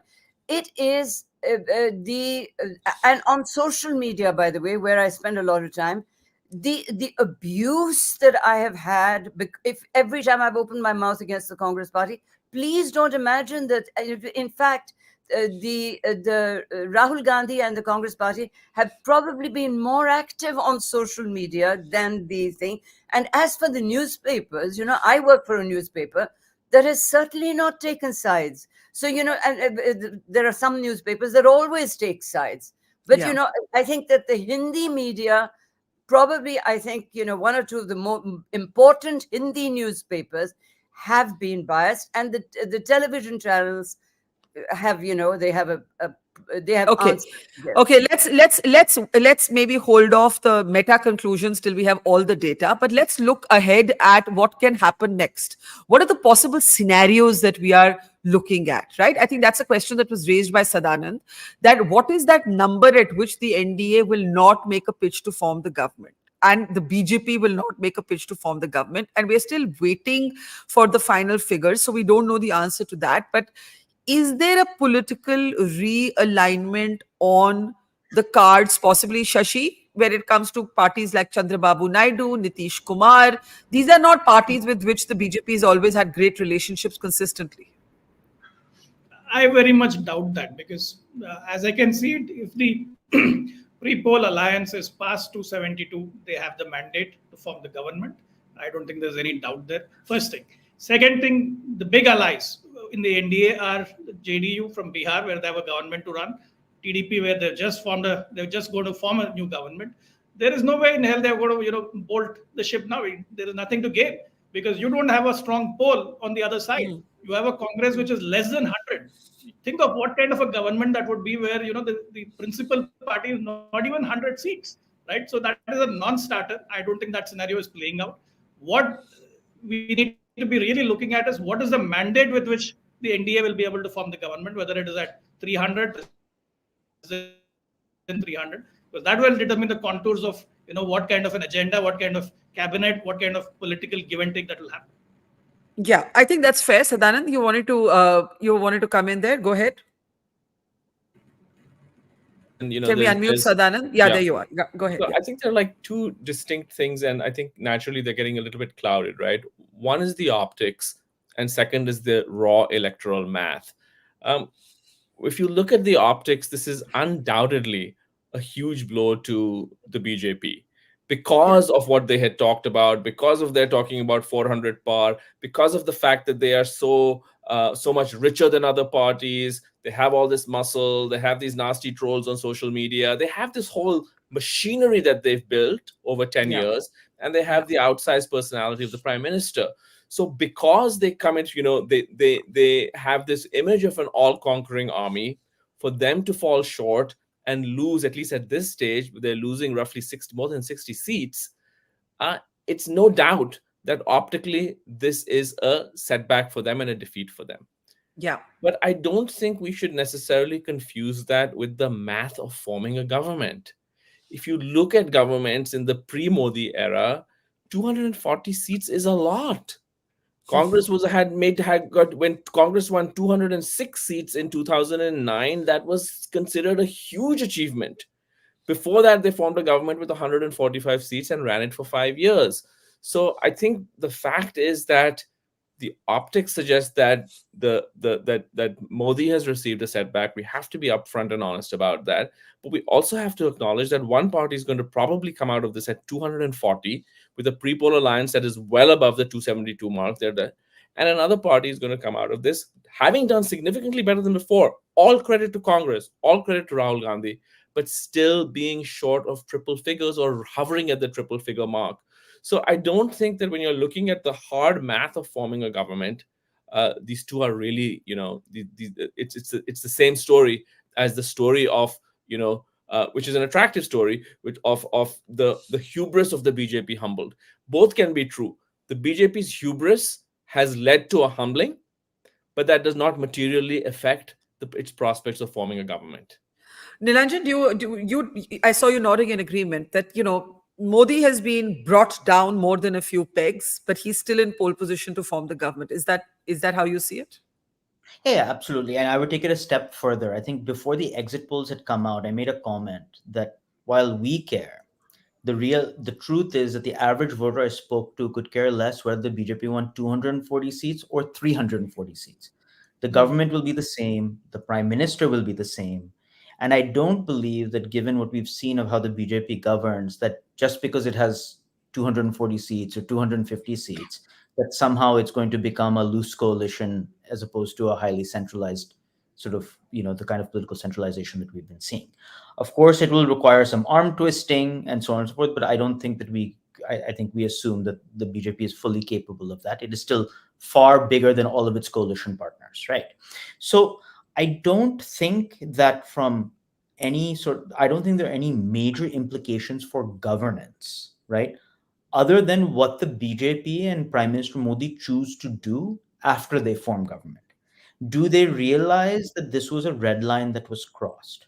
It is a red line that was crossed. Today it's showing up electorally, but it actually started with CAA. It started with farmers. These are people who thought that they could not take the parliamentary electoral route to oppose the government. They took to the streets, right? And this is sort of how electoral processes work. Elections are a lagging indicator. Elections are the last thing that happened. The CPM had all but lost before it finally lost the election in West Bengal, right? So, this in some sense should be a wake-up call to the BJP that it has crossed a line, that people did not believe that they could air their grievances through the electoral and parliamentary process. And as long as you don't cross certain red lines, the popularity of Modi, the overall popularity of the BJP can still carry the day. Okay, let me bring in others on this very interesting question. Nilanjan, just one question to you. You said it doesn't really matter what number they end up at. You believe they'll run the same kind of government as they would have? So you're saying that the BJP at 303, the BJP at 240, and the BJP at 330, whatever, I'm just making up random numbers, it has the same mandate? No, so to us who look at numbers, it doesn't. But in terms of what they do, in terms of governance, in terms of what the structure is, in terms of political centralization, I don't think very much changes. So you don't think the BJP is going to take this as a humbling if they form the government? Only insofar as they understand that there are certain red lines that maybe they shouldn't be crossing. But in terms of the overall governing structure, you still have one party which is far bigger than all of the other coalition partners. And you have two people at the top whose method of governance involves a very significant amount of political centralization, not just with institutions, but within their own parties and coalitions. And it has been so for a very long time. So let's get responses to this. This is a very interesting argument because Shashi, you've been arguing that the mandate will be determined by the final numbers. In a way, what Nilanjan is saying is that the essential way of the Modi-Shah run BJP isn't going to change, neither the party nor the government, even if they come down 65 seats. No, I don't think so. No, I don't agree with that because the one thing you will have to give credit to Mr. Modi is that he learns from mistakes and he improvises. Clearly, this is a humbling trend that we are seeing. And I don't think you will see the same kind of political management that happened in the past happening now, because he clearly knows that that will not resonate with the people. There's a certain message in the manner in which different regions have voted. And he will respect that, knowing him, having seen him, for more than a decade now. So I don't think that that argument holds that their politics will still be the same. No, it will not. It will change, and they will improvise. They will learn from these mistakes, and they will have a different approach. Now, what that approach would be, I think let's wait and see based on the final numbers. Okay, let's open this up. Banu, you wanted to come in. Banu? I have to be unmuted. Yes. Couple of things. One is if we take a step back and look at the campaign, see, Modi was fighting a two-time anti-incumbency, right? However good the governments may be, people get at a single phase for 10 years. So maybe that effect is there, and that's why the hyperbolic campaign came into picture. On how Prime Minister Modi will manage the coalition, we have to look at how the BJP managed the Rajya Sabha. Okay, it is a mix of consensus building using carrots and also people should remember that PM Modi was organizing secretary for the BJP in the 90s, and he has actually stitched coalitions, especially in Himachal Pradesh, Madhya Pradesh, and so on. So I think he's not alien to stitching coalitions and running coalitions. And the way the Rajya Sabha was run, where the consensus was built and support was got for various bills, should give a pointer to all of us. Well, I think the question is, will there be a more conciliatory leader or a more aggressive leader? And will that be determined by the numbers? Nilanjan says, the numbers won't change. Jo jeeta wohi Sikandar. It doesn't matter how many seats you form the government with, but there are other views on it. We do have some sense, a fall of 60 seats right now for the BJP, pretty close to the 80 seat mark that Yogendra Yadav had spoken about. Just to be fair, at this point, nobody really believed him when he made that point, but it's looking like that right now. Let's see. Shashi says, let's wait another hour. We'll see where the final numbers end up. A gain of 44 for the Congress. Maybe we can spend some time talking about where this leaves the Congress. Shashi, you wanted to come in? Sorry. Yeah? Yeah, Shashi? I have a point to make. Yes. Yeah, I have a point to make. So I'm recalling what happened in 2012 Gujarat Assembly elections. I remember this very well because I was in Ahmedabad that day when Mr. Modi went out to give his victory speech at the party office in Kanpur. And from the time he started his speech to the time he ended his speech, there were 12 seats that flipped because the contests were so close, right? Yeah. So I would say that let the vote count happen. We need to be well past the 50% mark, maybe closer to the 70-80% mark of vote being counted before we can draw very firm conclusions on the final numbers. I think that's absolutely fair. We don't disagree with that. I'm just going by the trends that we have right now, or the leads that we have right now. And I want to talk a little bit about the Congress. Tavleen, you wanted to come in? Yeah, go ahead, Tavleen. I just wanted to make the point that I don't agree that things won't change. For a start, inside Parliament, things will have to change.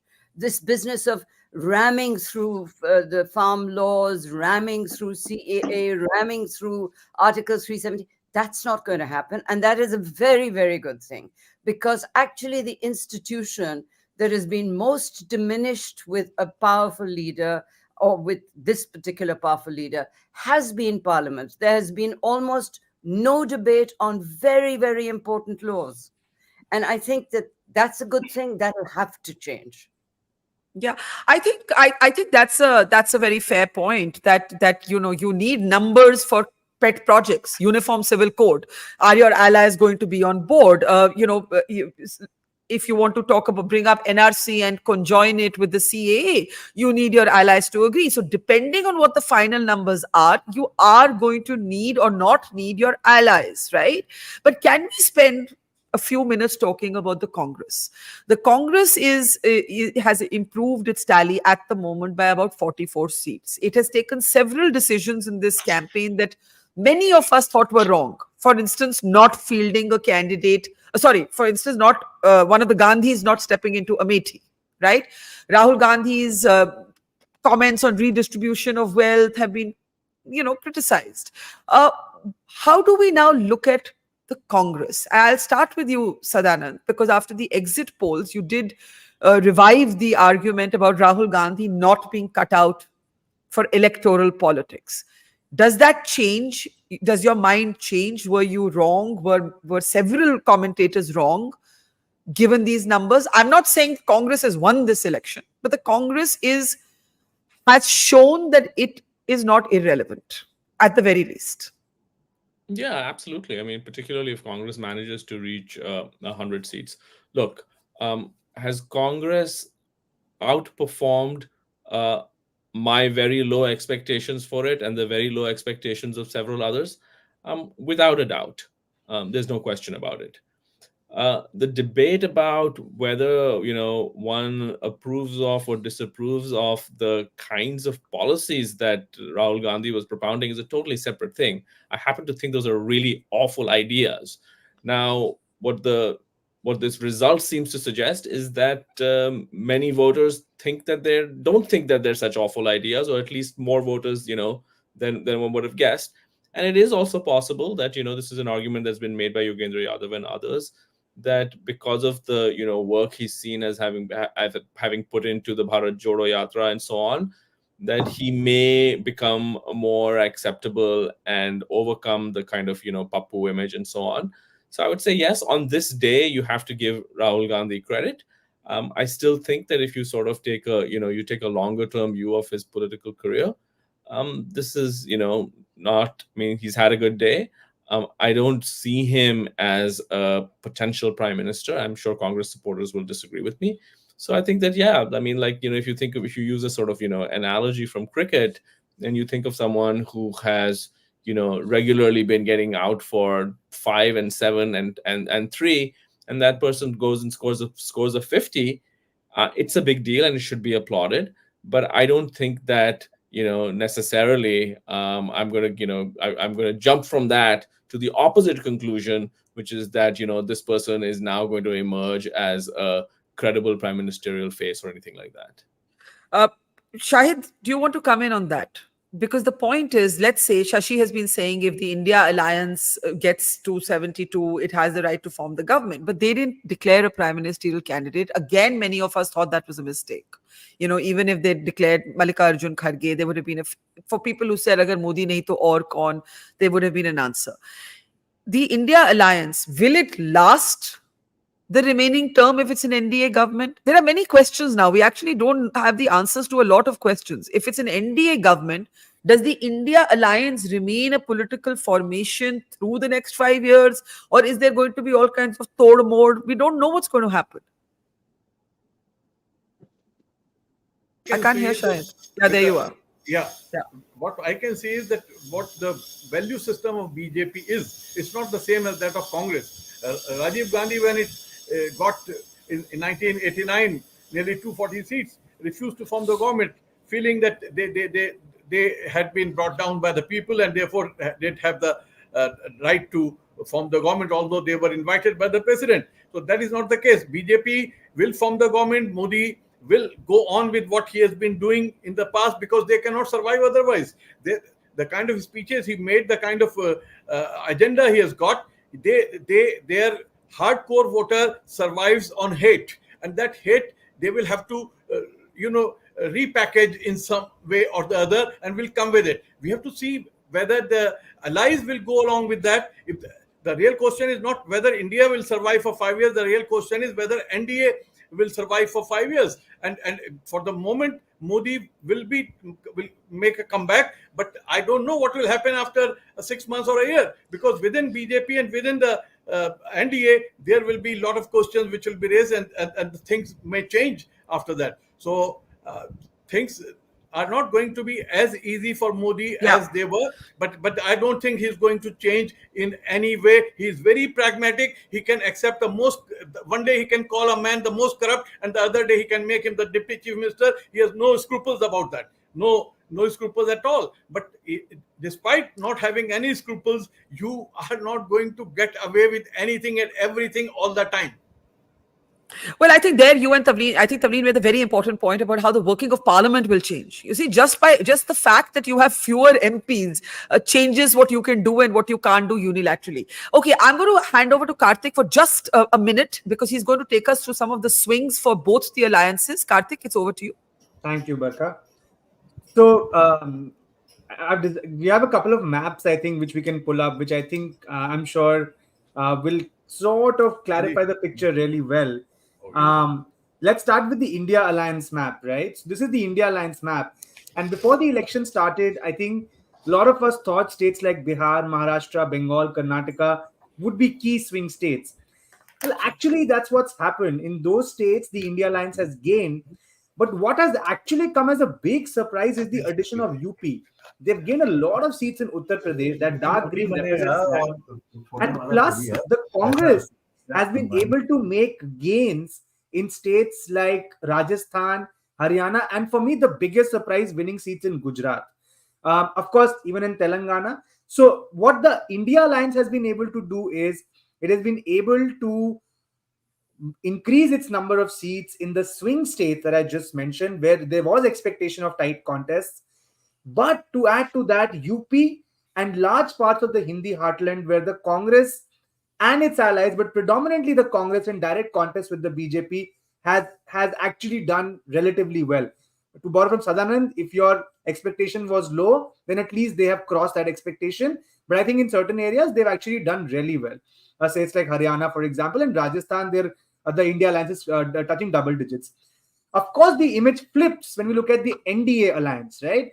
So we always were talking about how they are saturated in North and Western India.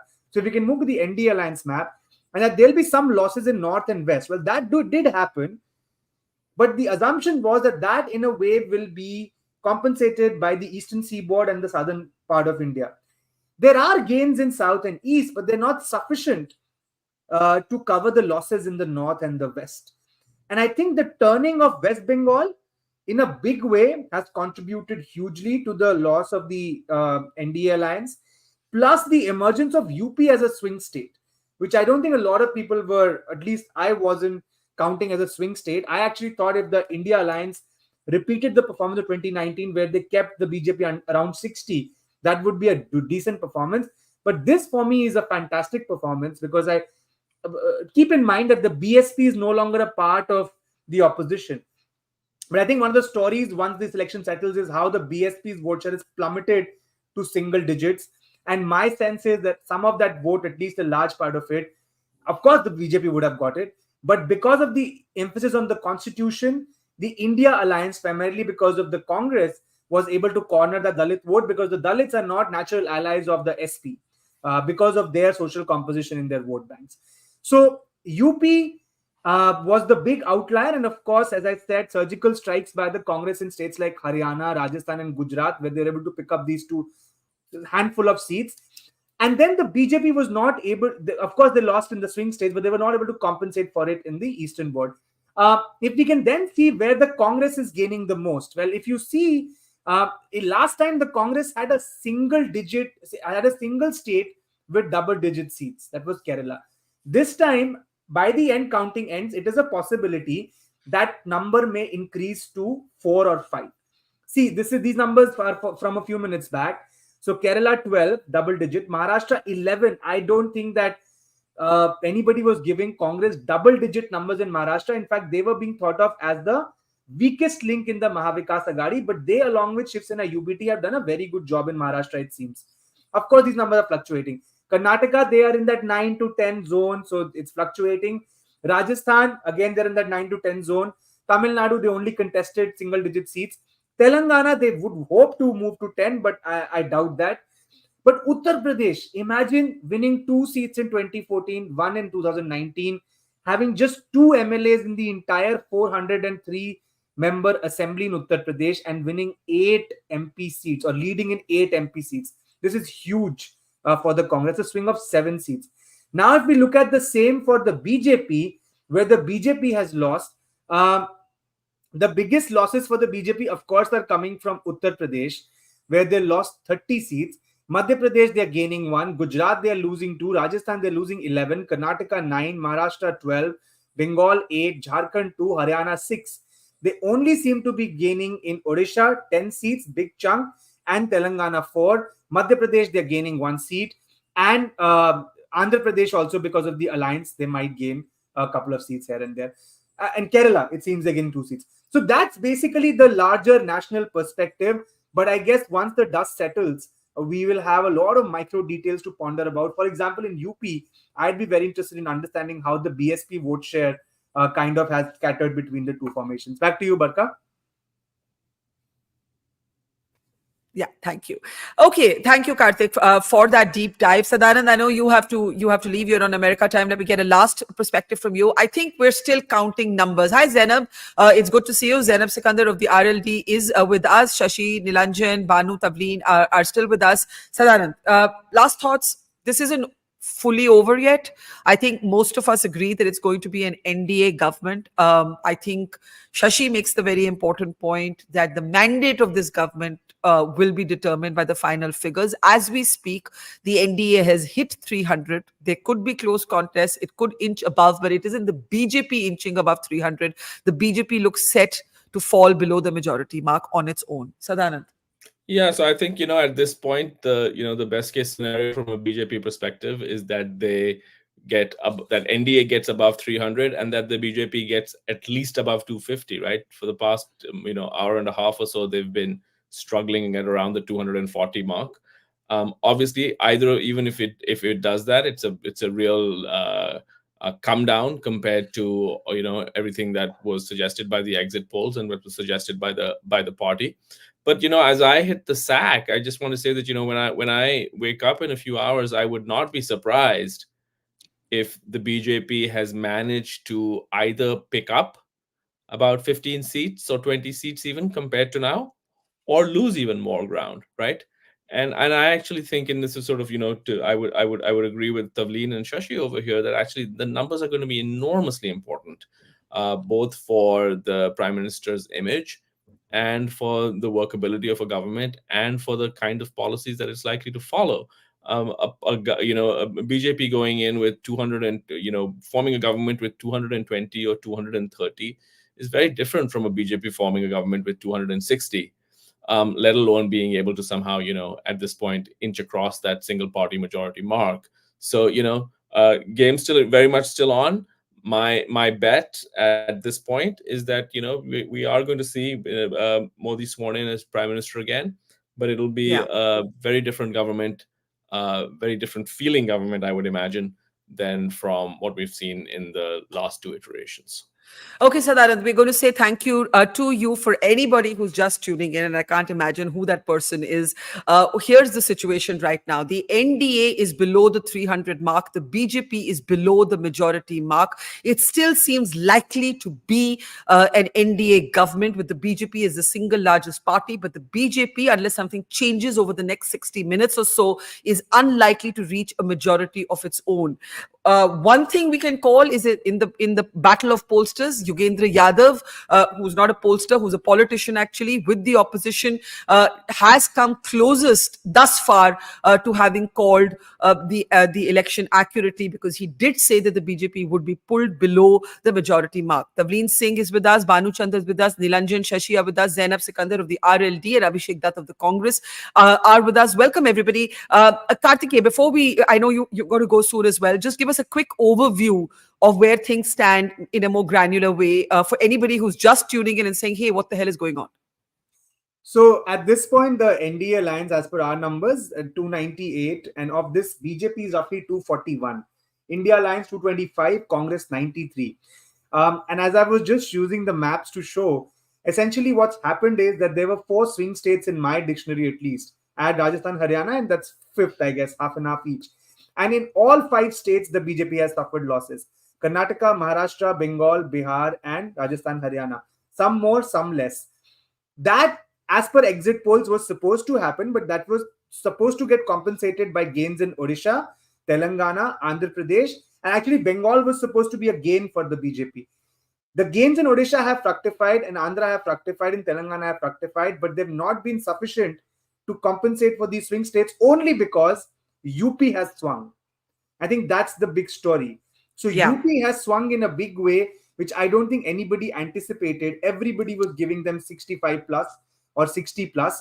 And at this point, even as we speak, I think the India alliance are like 38, 41, there and there, yo-yoing around that 40 mark. I mean, I think even those who thought that there would be some hit thought it would be a 5 or 6 seat hit. Correct, but at this point, India is 44 to the NDA is the 35. So that I think is the biggest swing, because otherwise the idea was that in these swing states, the BJP is able to contain damage. In Karnataka, they had an alliance with JDS. In Maharashtra, they had broken the parties. In Bihar, they had gotten the JDU from the India fold. And in West Bengal, they were working on their party machinery and the narratives. And one thought, they'll be able to gain control of these swing states. What has happened is Karnataka, Bihar, Maharashtra have dealt them some more, some less blows.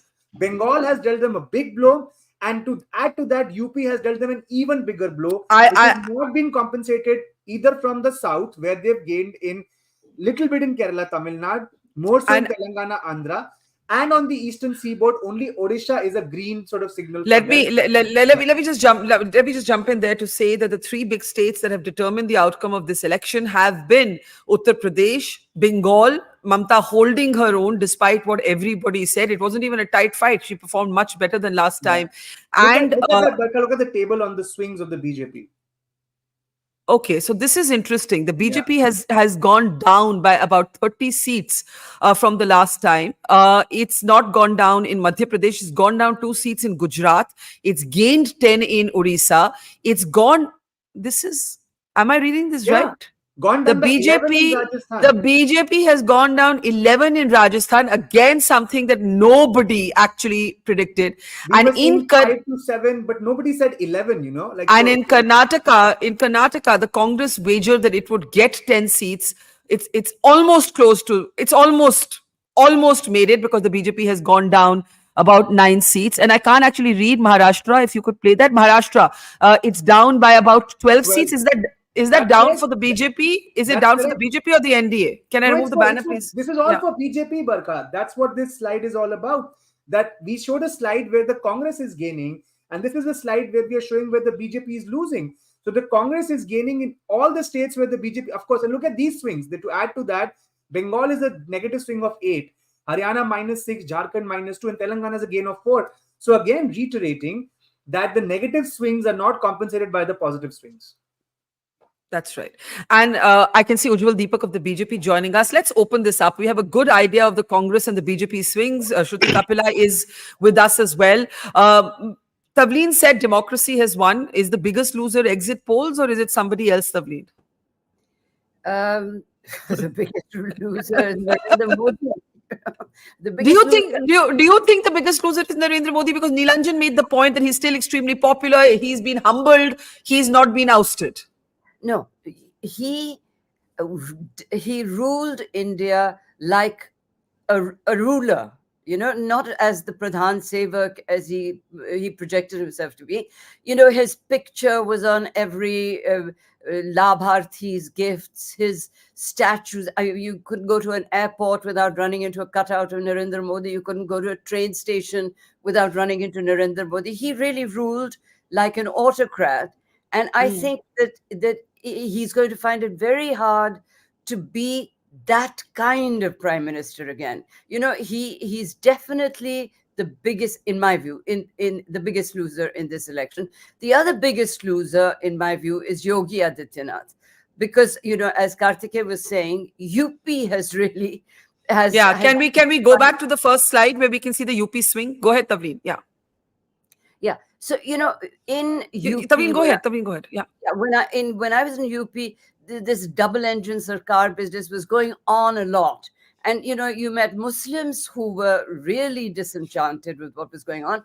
But everybody thought that Yogi would for sure be able to pull the BJP to at least 60, right? That's what I'd heard. And, it really is a shock that for me personally. So I think Yogi is a big loser. And I'm very happy about that, because I think that this business of the bulldozer justice that he started and actually showed off about in interviews about, oh, this is wonderful, this is wonderful. And, it was terrible, some of the things that happened. People was in their houses when they were broken down in UP. And, so for me, as far as I'm concerned, it's a good thing. I think the two people who've lost the most in this election, politicians that have, are Modi and Yogi. Barkha, can I add something quickly? Yeah, sure. Karnataka is a big lift up for Mr. Mallikarjun Kharge. The Congress is sweeping Hyderabad, Karnataka. That's very interesting. Basically, everything has been largely predictable other than UP and Bengal. When I say predictable, I don't mean by the exit polls. Yeah. I'm saying what the parties expected to do, right? Mr. Modi thought that they were going to make dramatic gains in Bengal and dramatic gains in Telangana, and that would offset marginal losses in Uttar Pradesh. I think the BJP did expect some losses in Uttar Pradesh. What happened instead was dramatic losses in Uttar Pradesh and no compensation in Bengal. These two states have really defined the outcome of the election, and to some degree, the Congress holding its, resisting in Rajasthan, right? And Telangana. Haryana was expected. The Congress was expected to do much better. The scale, Barkha, is pretty 6-4. Can I add something else in UP, Barkha? It's very interesting. UP mein, the Purvachal seats have swung in a big way, which means that the caste calculus was a very big factor. The only way in which you could have won Purvachal in such a Hindutva ka leher was if you played your caste politics right. And this despite the fact that the BSP was seen to be, I'm not making a claim, I'm just saying, look at the candidate selection, seemed to be helping the BJP through its candidate selection. Okay. I really need to open this up. Yeah, Kartik, we've got lots of people waiting to speak. Ujjwal, how disappointed are you? No. What is the reason for disappointment, Barkha? आप 400 पार के बाद 300 पार भी नहीं हो रहे हो अभी NDA के साथ. हाँ जी. Who is making the government? Who is becoming the prime minister of India? You tell me. At the moment, I think it's NDA. Prime Minister Modi. NDA is going to form the government with a clear majority. Also, I would like to ask one question. Today, I am going to talk about EVMs. As on time, at 1:15 in the afternoon, on the results day, does Congress or the UPA or the Indi Gadbandhan believe in EVMs and the transparency of the election commission? Do they believe in it? Do you believe in it? I have always believed in it. I have always believed in it. You can see my tweet yesterday. Is democracy still existent in India? Does it still exist? Sir, what happened to all the allegations made? Acha, election commission? Yeah. and I will put it to the Congress and others who thought democracy, electoral democracy was imperiled. I am not one of those. My tweet this morning or yesterday said that whoever wins, we must not question the electoral process, right? Definitely. Now, can you now tell me, are you disappointed? Will my BJP and NDA together are making the government. We are achieving what we wanted. We wanted Prime Minister Modi to become the Prime Minister for a third time. And just wait till 6 p.m. We're making the government. Why should we be even unhappy? We are very happy. The ludus are still in process. They are getting delivered, and we are going to celebrate in the evening. 400 par nara. So what is the reason to celebrate here for the Congress and India Gadbandhan? That they perform better? Let's ask them. Let's ask them. Abhishek Dutt, what is the reason for you to be happy when they are not forming the government? Abhishek? नफरत के बाजार में मोहब्बत की दुकान खुल गई. You know, first of all, I'm extremely thankful to the voters of our country for giving this beautiful mandate. The BJP spokesperson is still showing his arrogance on your channel. He must understand that in Ayodhya, BJP is losing. The way BJP started this election, it was never a fair election. Freezing the Congress party's bank account just before the election, when we were doing our booking by advertisement for our choppers, they come up with this absurd notice from the Election Commission that our accounts are frozen. At the same time, misusing their machinery, misuse of ED, CBI. See, people of a country are not blind. They might not speak, but they do vote. When you talked about the press, if you look at the ranking of fair press, India stands 157 number out of 176. I was on ground for the last 5 months. I've been all over UP. I happen to be co-in-charge for Karnataka. The writing on the wall was very clear that Bharatiya Janata Party is losing. And the more they started misusing words like Mahila, Masjid, they will take away your Mangal Sutra. People don't like this. And you know what Narendra Modi ji started in 2014? Let me tell our BJP spokesperson. The first person to raise his voice against EVM was Narendra Modi ji, not the Congress party or us. The day he started his campaign in 2013, he said EVM is not right. It should be ballot paper. And whatever he started with in 2014 is in complete contradiction. But Abhishek, can I ask you something? Yes, please. We'll talk about the politics, but it is true that since last night, once the exit polls came, a number of opposition leaders, Mr. Kharge's unprecedented open letter to the bureaucracy to act without fear or favor, to asking workers to reach district headquarters, it seemed for a moment that the Congress would not have accepted an adverse verdict. And I think what Ujjwal is saying is you can't celebrate democracy if it goes your way and question it if it doesn't go your way. And that's a legitimate question to ask today. Barkha, let me give you an example. During the last Vidhan Sabha election, I happened to be in Karnataka, Bengaluru, when I can say it on a channel with complete fact, Soumya Reddy had won the election. The election commissioner had not signed on her application. I was there. After which, all of a sudden, she loses her election. But she asked for a recount, right? She asked for the recount. Yes, no, because she didn't ask for the recount. We had won the election. Okay. Then the election commissioner signs on the document and leaves the place. We kept on screaming and protesting, and I know I've contested 4 elections, till now. Once the signatures are done, then nothing happens. So we were very clear that BJP will try their best to misuse the machinery, and as an opposition, we have to be strong on ground also. We have to tell our workers that we are there fighting against Bharatiya Janata Party. It's not only Bharatiya Janata Party. I'm telling you, leaders within Bharatiya Janata Party will be happy today. The way Modi ji has sidelined everyone in Bharatiya Janata Party and the opposition people, they don't like it. He wants to bulldoze his image everywhere. Okay. Sorry. You complete your point, then I'll go to the others. Yeah. And at the same time, we must not forget 4 facts. The Bharat Jodo Yatra by Shri Rahul Gandhi ji, the Nyaya Yatra by Mr. Rahul Gandhi ji, the way Mr. Kharge ji has managed all the alliance partners. At the same time, Priyanka ji went all over the country and fought the fight against constitution. The way Bharatiya Janata Party was claiming that they want to change the constitution of our country. tell me, have you ever met one person who's criticizing the constitution of our country? Why Bharatiya Janata Party? No, I have been reporting that from my travels, in particular, India's Dalit community started worrying that their reservation was going to be, the protection that the constitution gave them would be dented if the BJP got an overwhelming mandate. Meanwhile, Kishori Lal Sharma, a choice that many of us criticized for, we said that the Gandhis had run away. He's leading in Amethi. I'm just saying he's leading in Amethi. I need to get Shruti and Zainab in and then go around the panel again. Barkha, just one second. Yes, just one second. Okay. Okay. I've trained under Kishori Lal Sharma in 2004. When his ticket got announced, I had tweeted, he's one person who knows Amethi inside out. And he will come as a dark horse and defeat Barkha.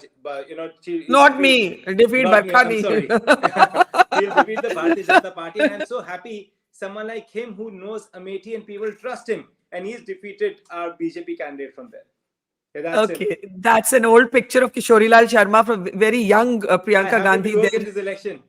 You happen to work in this election? Well, okay. And you had come to cover Priyanka ji, if you remember. I do remember, and I did that interview with her at that time.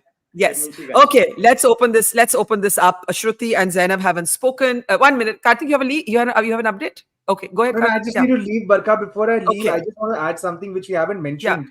Yes. Given that the India Alliance and the Congress especially seems to be doing well in rural constituencies, it says something about the pitch on the caste census, on the constitution, on the reservations, on redistribution, whatever. Something has worked.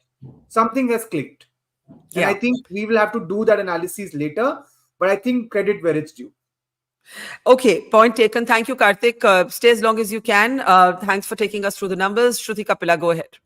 Hi, thanks. Hi. So, really exciting morning in lots of ways. Of course, I agree for the first time with Tavleen Singh to say that this is Prime Minister Modi's loss. He had made this into a plebiscite, and given that it's now going to actually need, India is actually going to need Chandrababu Naidu in Andhra, and Nitish Kumar in Bihar. These are the people. Sorry, I'm so sorry. It's such an interesting detail. Indore, where the Congress candidate actually switched to the BJP, none of the above is at number 2. Excellent. I just wanted excellent. That speaks for the process. Yes, yes, yes. That, I was so shocked that today the tally started at 1 because Surat was already given as even though that is terrible. Correct. But I think is interesting, and I think symbolically it's going to be really important if the opposition wins Ayodhya Faizabad. I think it would be as important as a taking down of the mosque in 1992. So I think it's a fascinating election because it really tells us that actually also the reporters won out over the pollsters. I mean, I texted you this morning saying that, your reportage itself was showing that this kind of result is not possible. You cannot have a tsunami without a wave. And no one, absolutely no one had reported a wave. So I think all that is, the obvious stuff. But I think there's also an absolute flip between the Congress and the BJP, because the BJP used to be the ideological party. People joined it for, what they believed in, whether it was a Hindu Rashtra or so on. But with 100+ turncoats and a kind of pursuit of relentless power and authority that has kind of converted the party, it's actually the Congress now that stands for a bunch of principles. And it's now a leaner, meaner, more ideological party. And I think there is fight back in the system. And that I think is good for India, because I got massively trolled when I said that if these are the results, India is becoming a party state. But who wants to live in a party state? Certainly Indians don't wish to. And also the final thing I want to say is that the whole bogey of the North-South, as South being more progressive and the North being, backward in its politics, also stands questioned, because the fight, the whole point was that the BJP had to be fought. I mean, for the BJP, Karnataka had been important to make into the southern gateway. Then for the opposition, resting UP, Haryana, Rajasthan was incredibly important. And I think that has happened, which means that you cannot. And finally, whether it's in academia or whether it is in commentary, it was always thought that, the constitution is a liberal elite pursuit. That this is something that matters to either people who end up going to the court or, people who are really interested in, fine principles of politics. And that has actually been shown that it is an absolute issue of emotive attachment for Indians. And so much so that the Prime Minister had to respond to it. And of course, as I said the last time, the opposition set the narrative. Prime Minister Modi had to respond to it. So whatever the final numbers, this is a day that belongs to India's opposition. Okay, Zainab, do you agree? You're obviously with the NDA, the RLD. Do you believe that Mr. Modi has been humbled, the day belongs to the opposition, the NDA could form the government, but the moral victory or the narrative victory is still that of the oppositions, not just because of Modi, Prime Minister Modi's charge of power, but because the BJP is falling below the majority mark on its own? Zainab. Firstly, Barkha, let's get one thing clear. The NDA is coming back to power. So whether the number is there or not is another question. The NDA is forming government again. So let's have that very clear. Now, I've always said this in all the shows that I came in. Actually, the yardstick had been changed from the very beginning. The entire nara of 400 par basically was showing that we are going to have a major tsunami victory.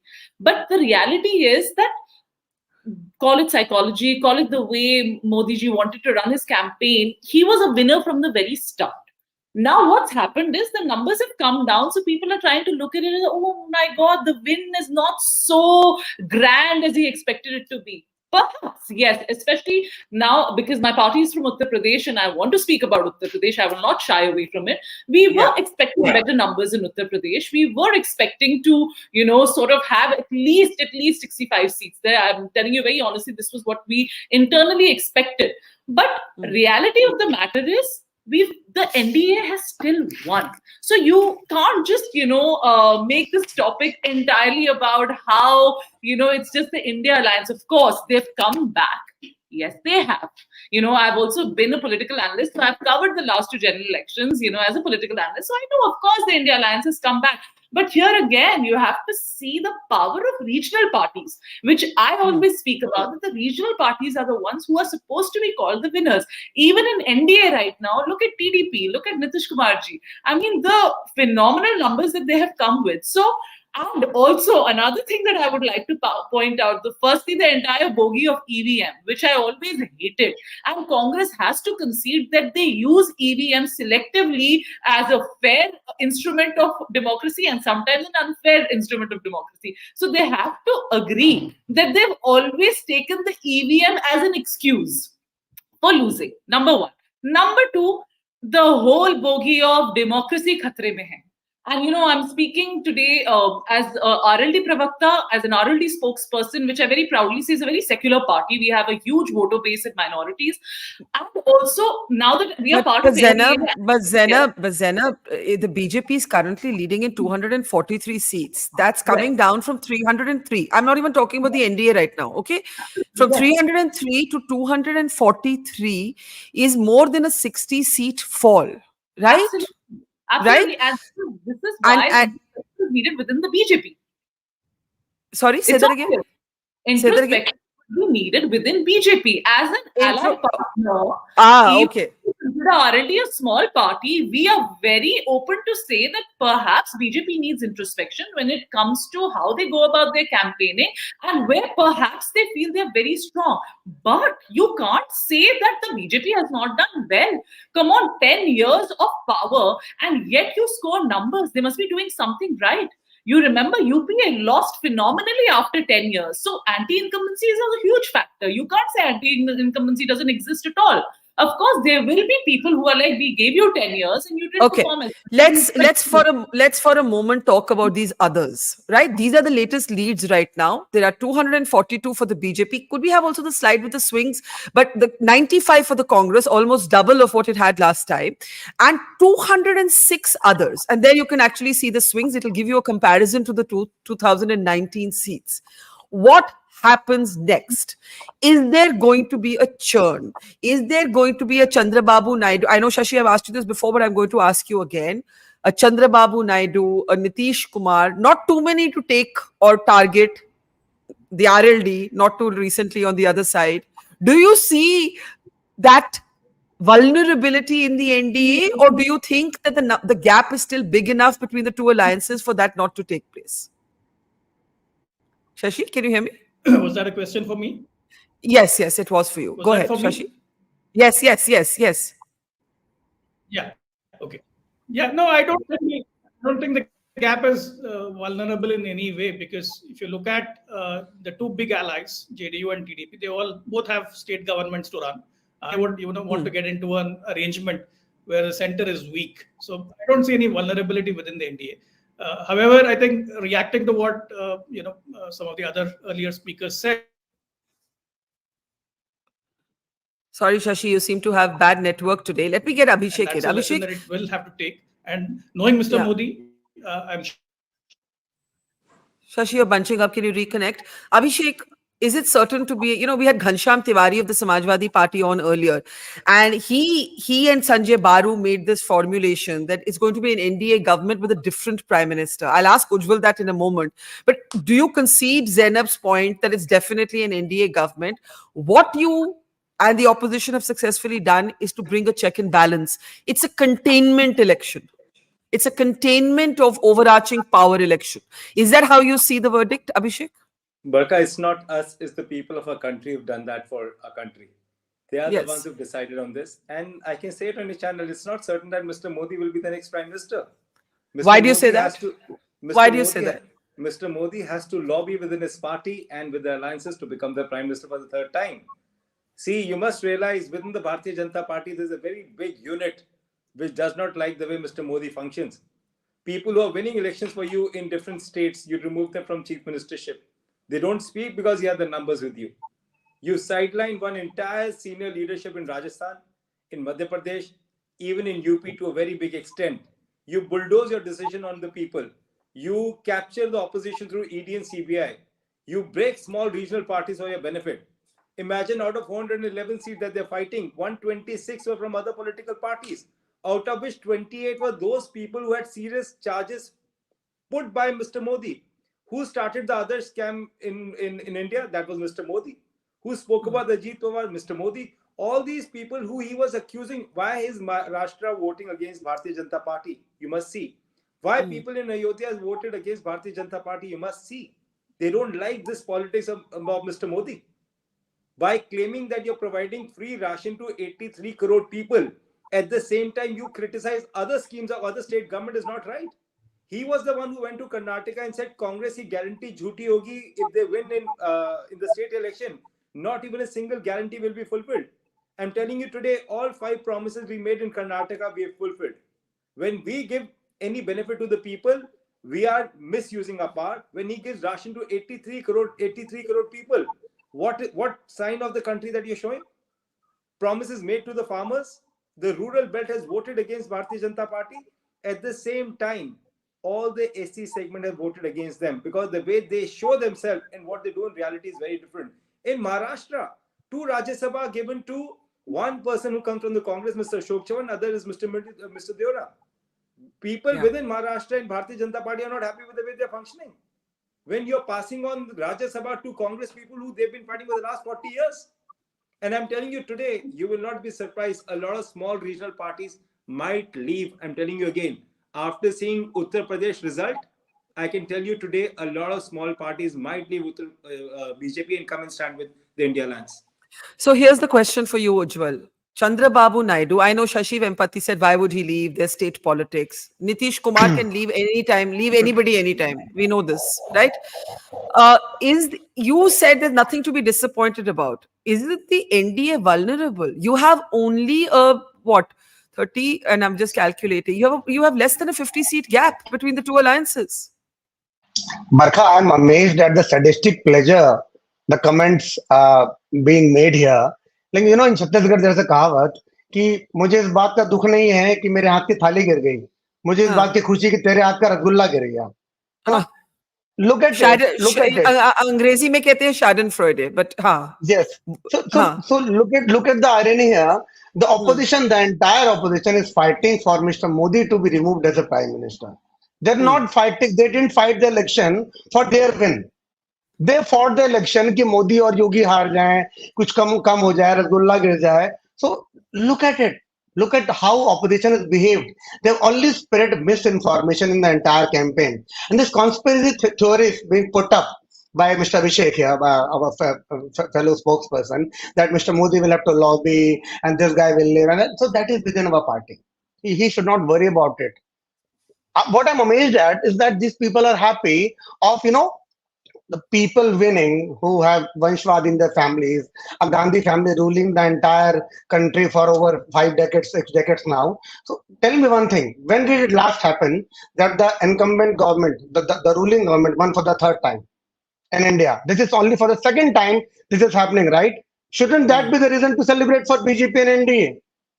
Okay, Why should we even be disappointed? Let me take that to Tavleen Singh. Tavleen, you identified two big losers in political losers today. You said one was Mr. Modi because it was a referendum on Mr. Modi. The other was Yogi Adityanath, given what's happened in Uttar Pradesh.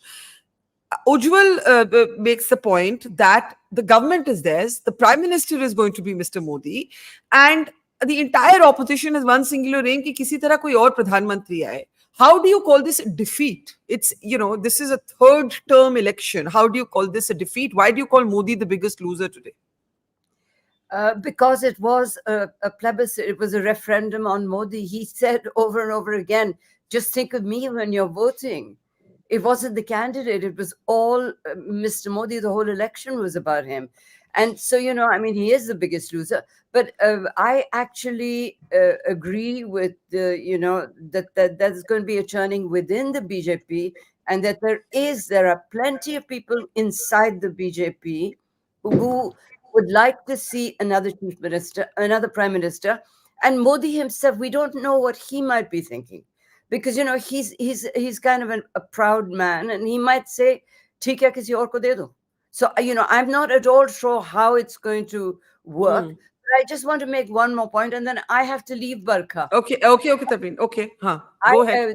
The point, if there is a churning and introspection needed inside the BJP, there is as much needed inside the Congress party. The economics, as Sadanand pointed out, that Rahul Gandhi was propagating would take India, would make Venezuela on the Ganges, redistribution of wealth, all of that kind of thing.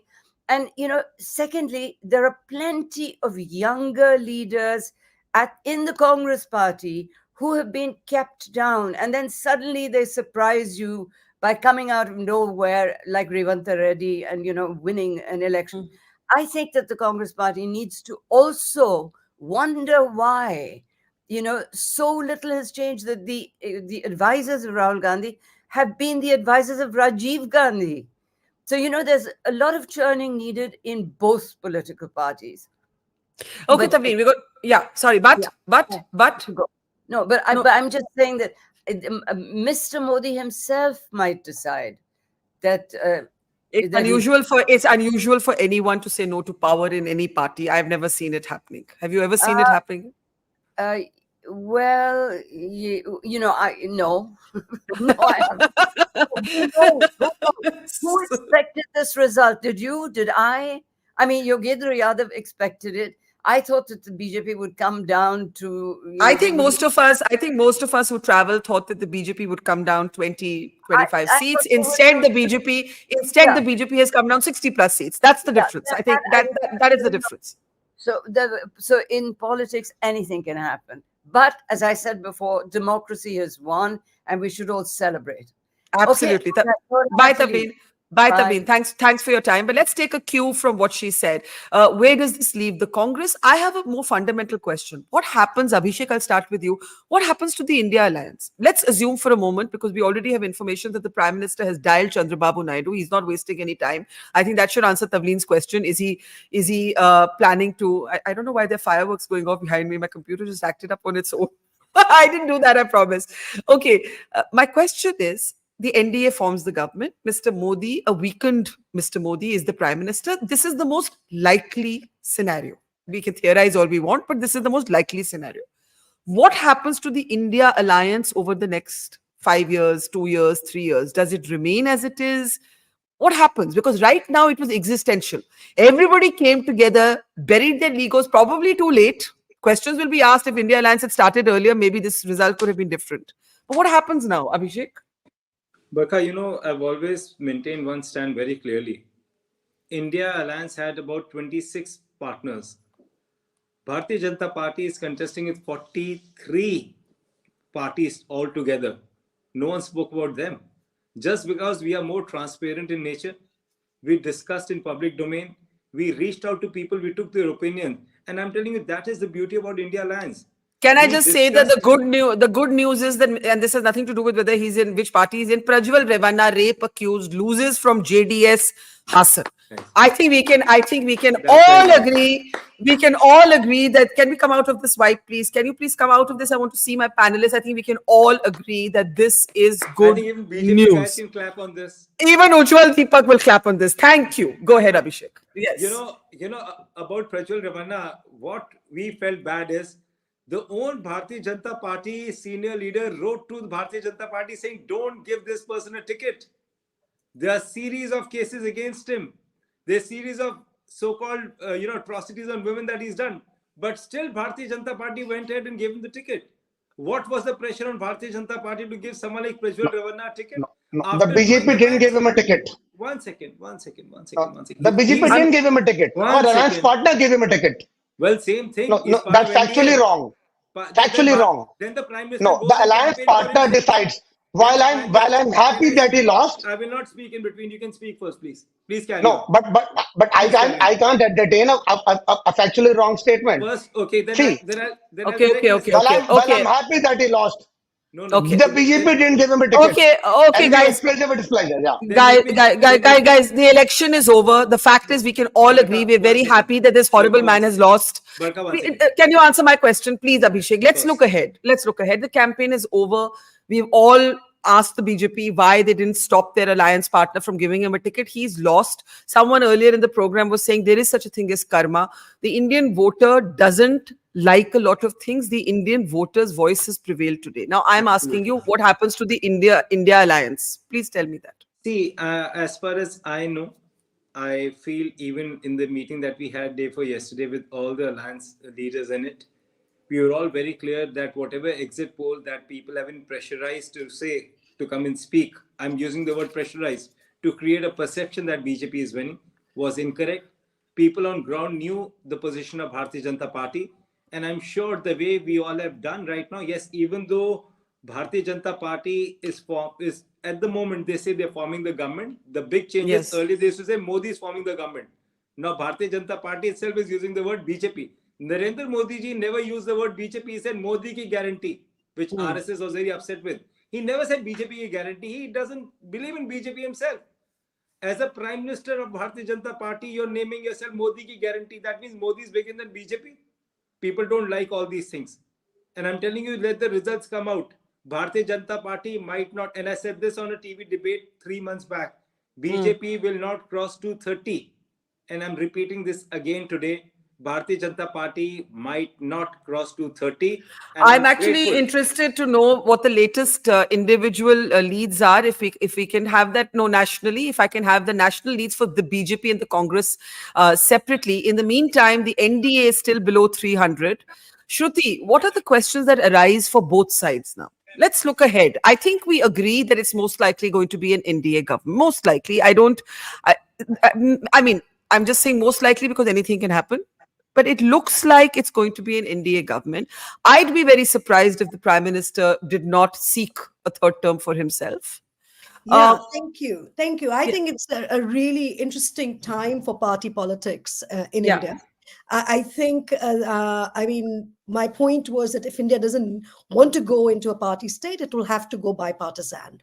And I think in some ways, I'm not saying regional parties don't count. They, in fact, are the kingmakers. But what you are seeing is for the first time, two national parties with massive footprints. I mean, I think Congress crossing the 90+ mark is incredibly important for India's, as it were, bipartisanship. Because India is a federal structure, it will always have regional players, whether it's the TMC, whether it's Babu Naidu, but you're now going to have two, as it were, opposite pivots, or two opposite kind of poles through which Indian politics is going to be conducted.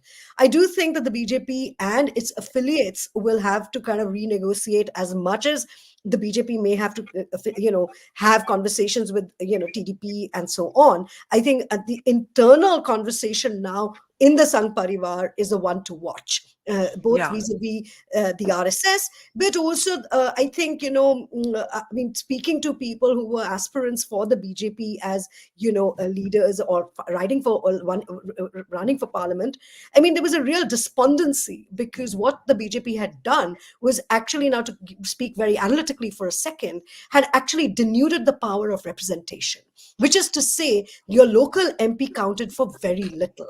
And that actually is a big problem. If you had centralized your political structure so much, it is a plebiscite on Modi. Whatever the BJP may say today, it is his loss, because the entire party machinery, the entire campaign, in fact, the entire country has been led by one man and in his name.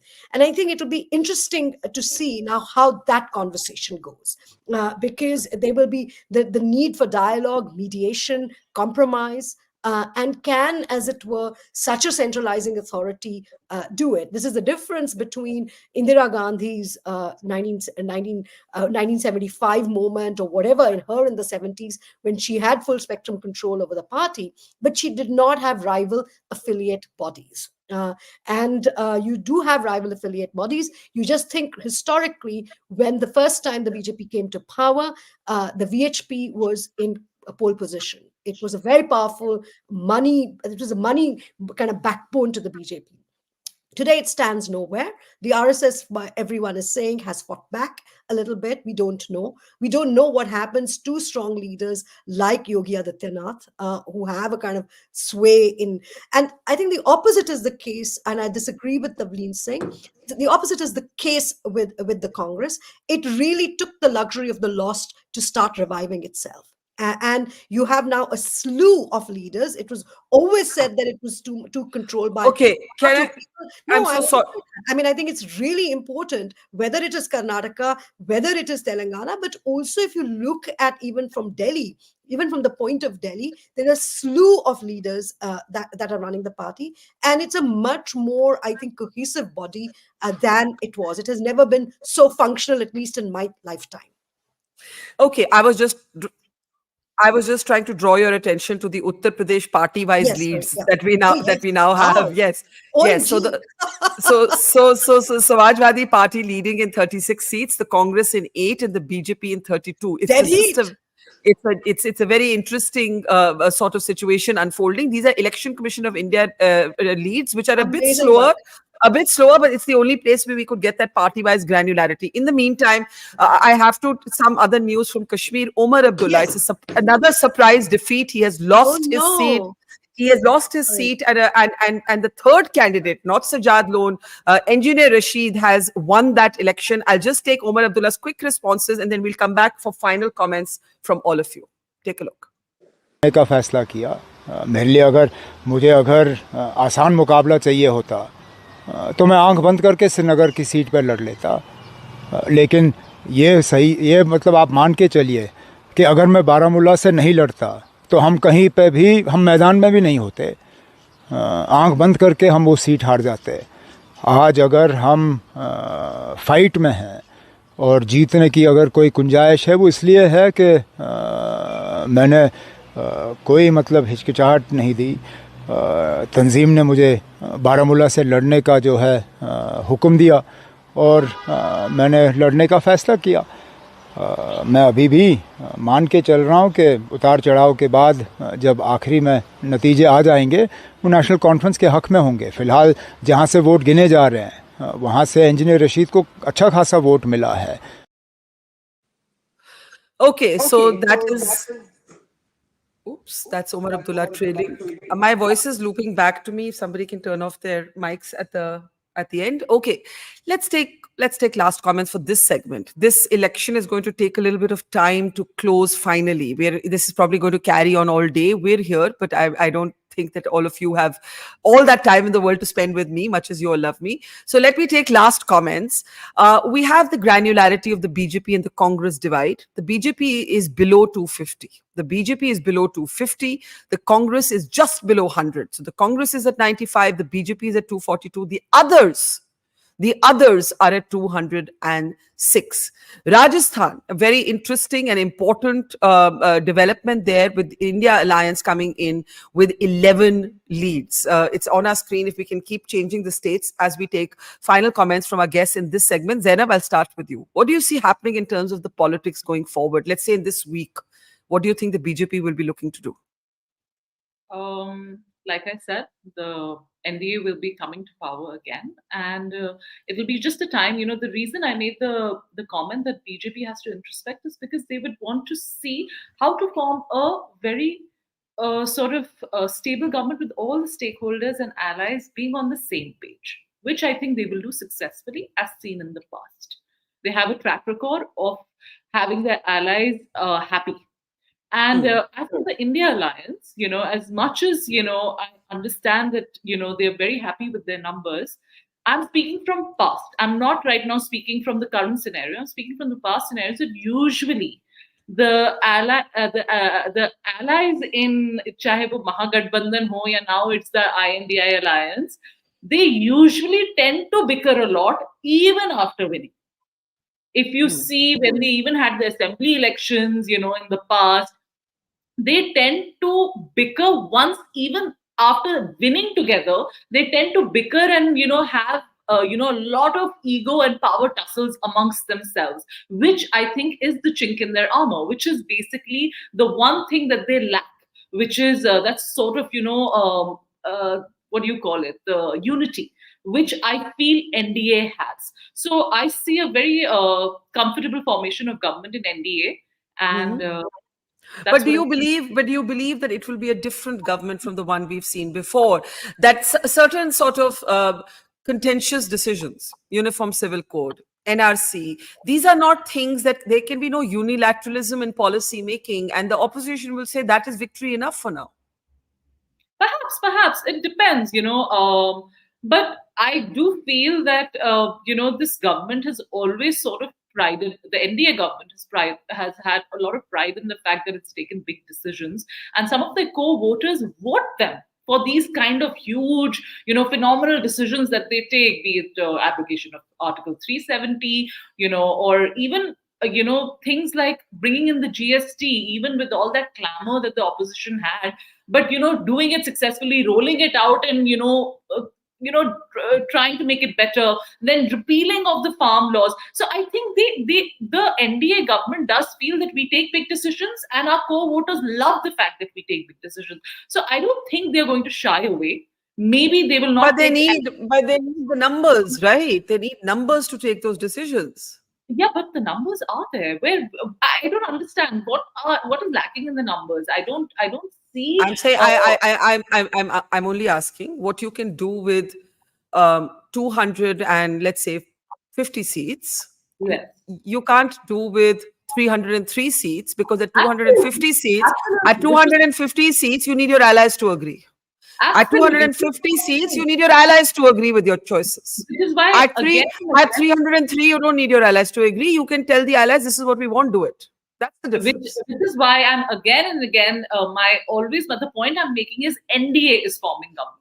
Initially when we used to talk, we used to say BJP is, forming government, but now we're saying NDA is forming government. So alliance partners are very key in this. And also the fact that our democracy is thriving, which a lot of people had said it's not. I believe, and I have always believed, that Indian democracy is thriving. And this election is proof of the fact that, our democracy is doing very well.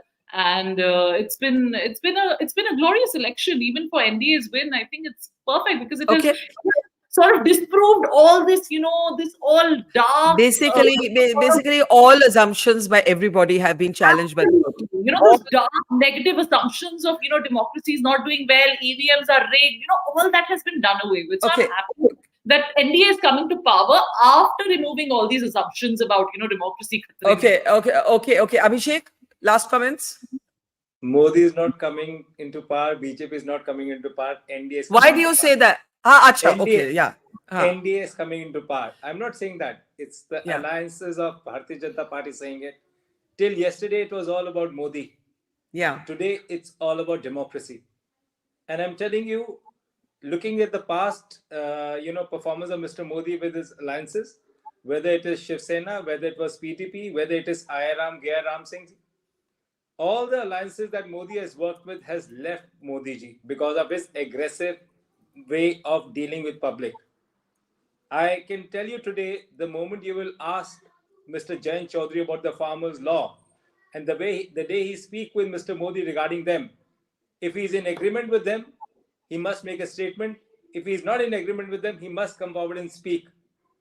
This is the victory of democracy. Yes, NDA at the moment has an upper edge, but the way they were projecting themselves everywhere, bulldozing every agency, every politician, every corporate, everyone who raised his voice, whether it was a journalist, whether it was a YouTuber, all that needs to stop in our country. Our country has to accept that we need to agree to disagree on things, but then we need to enjoy the democracy of our country. The way they have bulldozed their decision onto people, this election result is a reflection on the way they've bulldozed their decisions. And today, whatever Bharatiya Janata Party has claimed in the manifesto, I'm telling you, they cannot achieve anything, because if they form the government, is the NDA that will form the government, not Bharatiya Janata Party. Ujjwal, I want you to respond to everything you've heard so far. When we were traveling, log kehte the, haan, akrosh nahi hai, ankush hai. Means there's no rage, but there's a need to restrain. Would you concede that that's what's happened here? Barkha, first of all, let me congratulate you and the entire media fraternity. The BJP has always been, providing that masala to the media, and today is the day. So look at it. If it was a landslide victory for the BJP, we would not be having this debate at 2 p.m., right? Everything was done and dusted quite well. I know. Right? I thought 12 baje khatam ho jayega kahani, hai na? So it is a great day for the media fraternity and for all the political Chanakya. So including all the spokespersons. So we have a job to, adhere to for the next 15 days. So what's going to happen? Who's going to become the minister? What is happening to the right parties? But having said that, democracy is definitely won. So the kind of misinformation which the opposition and the entire India Alliance was making, that was not true. We have to respect the Election Commission. We have to respect the EVM. We have to respect the transparency in which BJP fought the election. And we were defending Election Commission of India as a party. And why so? And we were making fun of the world's biggest event where 64 crore people voted. We were making fun of ourselves in the entire world. The New York Times and the Washington Post. Think of it, what were they writing for us? That the EVMs are rigged? Do we win elections like this? So this is a tight slap on the faces of the entire opposition. That there was nothing which existed like this. Having said that, NDA has won. Mr. Modi is going to become the Prime Minister. And I say again, NDA has won. We've always said NDA. We're fighting as one combined group, which is NDA, with its leader as Mr. Modi. And yes, Modi ki guarantee, because people trust in him, because he delivers. And having said that again, we wouldn't compromise on the core principles of our party. We have never done that. May it be 370, may it be Ram Mandir. No, but you also took in 100 imports from other parties that didn't actually please your core workers. So anyway, iska postmortem chalta rahega, kya hua, kyun hua. Very quickly, Shruti, there is some merit in the BJP saying today that all of that paranoia around the electoral process was entirely misplaced from the quarters that it did come from. So I just want to ask you about that. But also what you see is this, what kind of government, what kind of politics, which is the more important question, do you see in the next couple of years unfolding? More contested, more competitive, and therefore more just and more equal politics. That's number one. Number two, you cannot deny, I'm not talking about EVMs, but the question of credibility on the process was justifiably there because of what happened in Surat, what happened in Indore, and indeed what happened in Chandigarh local elections. So I don't think it just came from paranoia. There was real evidence, and therefore full power to the opposition and its legal teams for putting on the pressure, not just to having a kind of having a kind of counter narrative, but to holding what has been a fairly authoritative government to account. So yes, democracy has won, as spoken, but it has taken a massive fight back at the level of actually narrative, at the level of, as it were, joining up. Because as you know, I mean, the BJP's official numbers in terms of its coffers are $6 billion. I mean, you're also, we have not talked about campaign finance. We have not talked about things like the electoral bond scheme, which changed the story. So I don't think it's as simple as paranoia. I never doubted the EVMs. I never thought about it. But yes, there were credibility issues with the way the Election Commission had conducted itself. So yeah, okay, exactly. Exciting times, more interesting times. We are likely to have more political debate than meeting silence and having to read people's silence. So yes, very good times. Okay, Dr. Shruti Kapila, Abhishek Dutt, Ujjwal Nikam, and Zainab Sikandar, thank you. This isn't over yet. Guess what, guys? We had hoped that we could be able to take a Ujjwal Deepak, sorry, did I call you Ujjwal Nikam by mistake? I'm so sorry. Freudian slip. Ujjwal Nikam का seat के बारे Ujjwal Deepak, sorry. Ujjwal Nikam के बारे में सोच रही थी महाराष्ट्र की वजह से. Thank you, Ujjwal. Take care, and we'll see you again very soon. Now, this is the final leads position at this hour at about 2 p.m. The BJP is ahead in 239 seats. That is a drop of 64 seats. The Congress is gaining about 47 seats at 95, and the others are at 205 seats. The alliances have about a 70-seat, roughly, difference between them, but the NDA has slipped below 300. The BJP has significantly fallen below the majority mark. There's a lot more coming ahead. We're hoping to have Yashwant Deshmukh and Yogendra Yadav with their takes. Don't go anywhere. We'll be right back.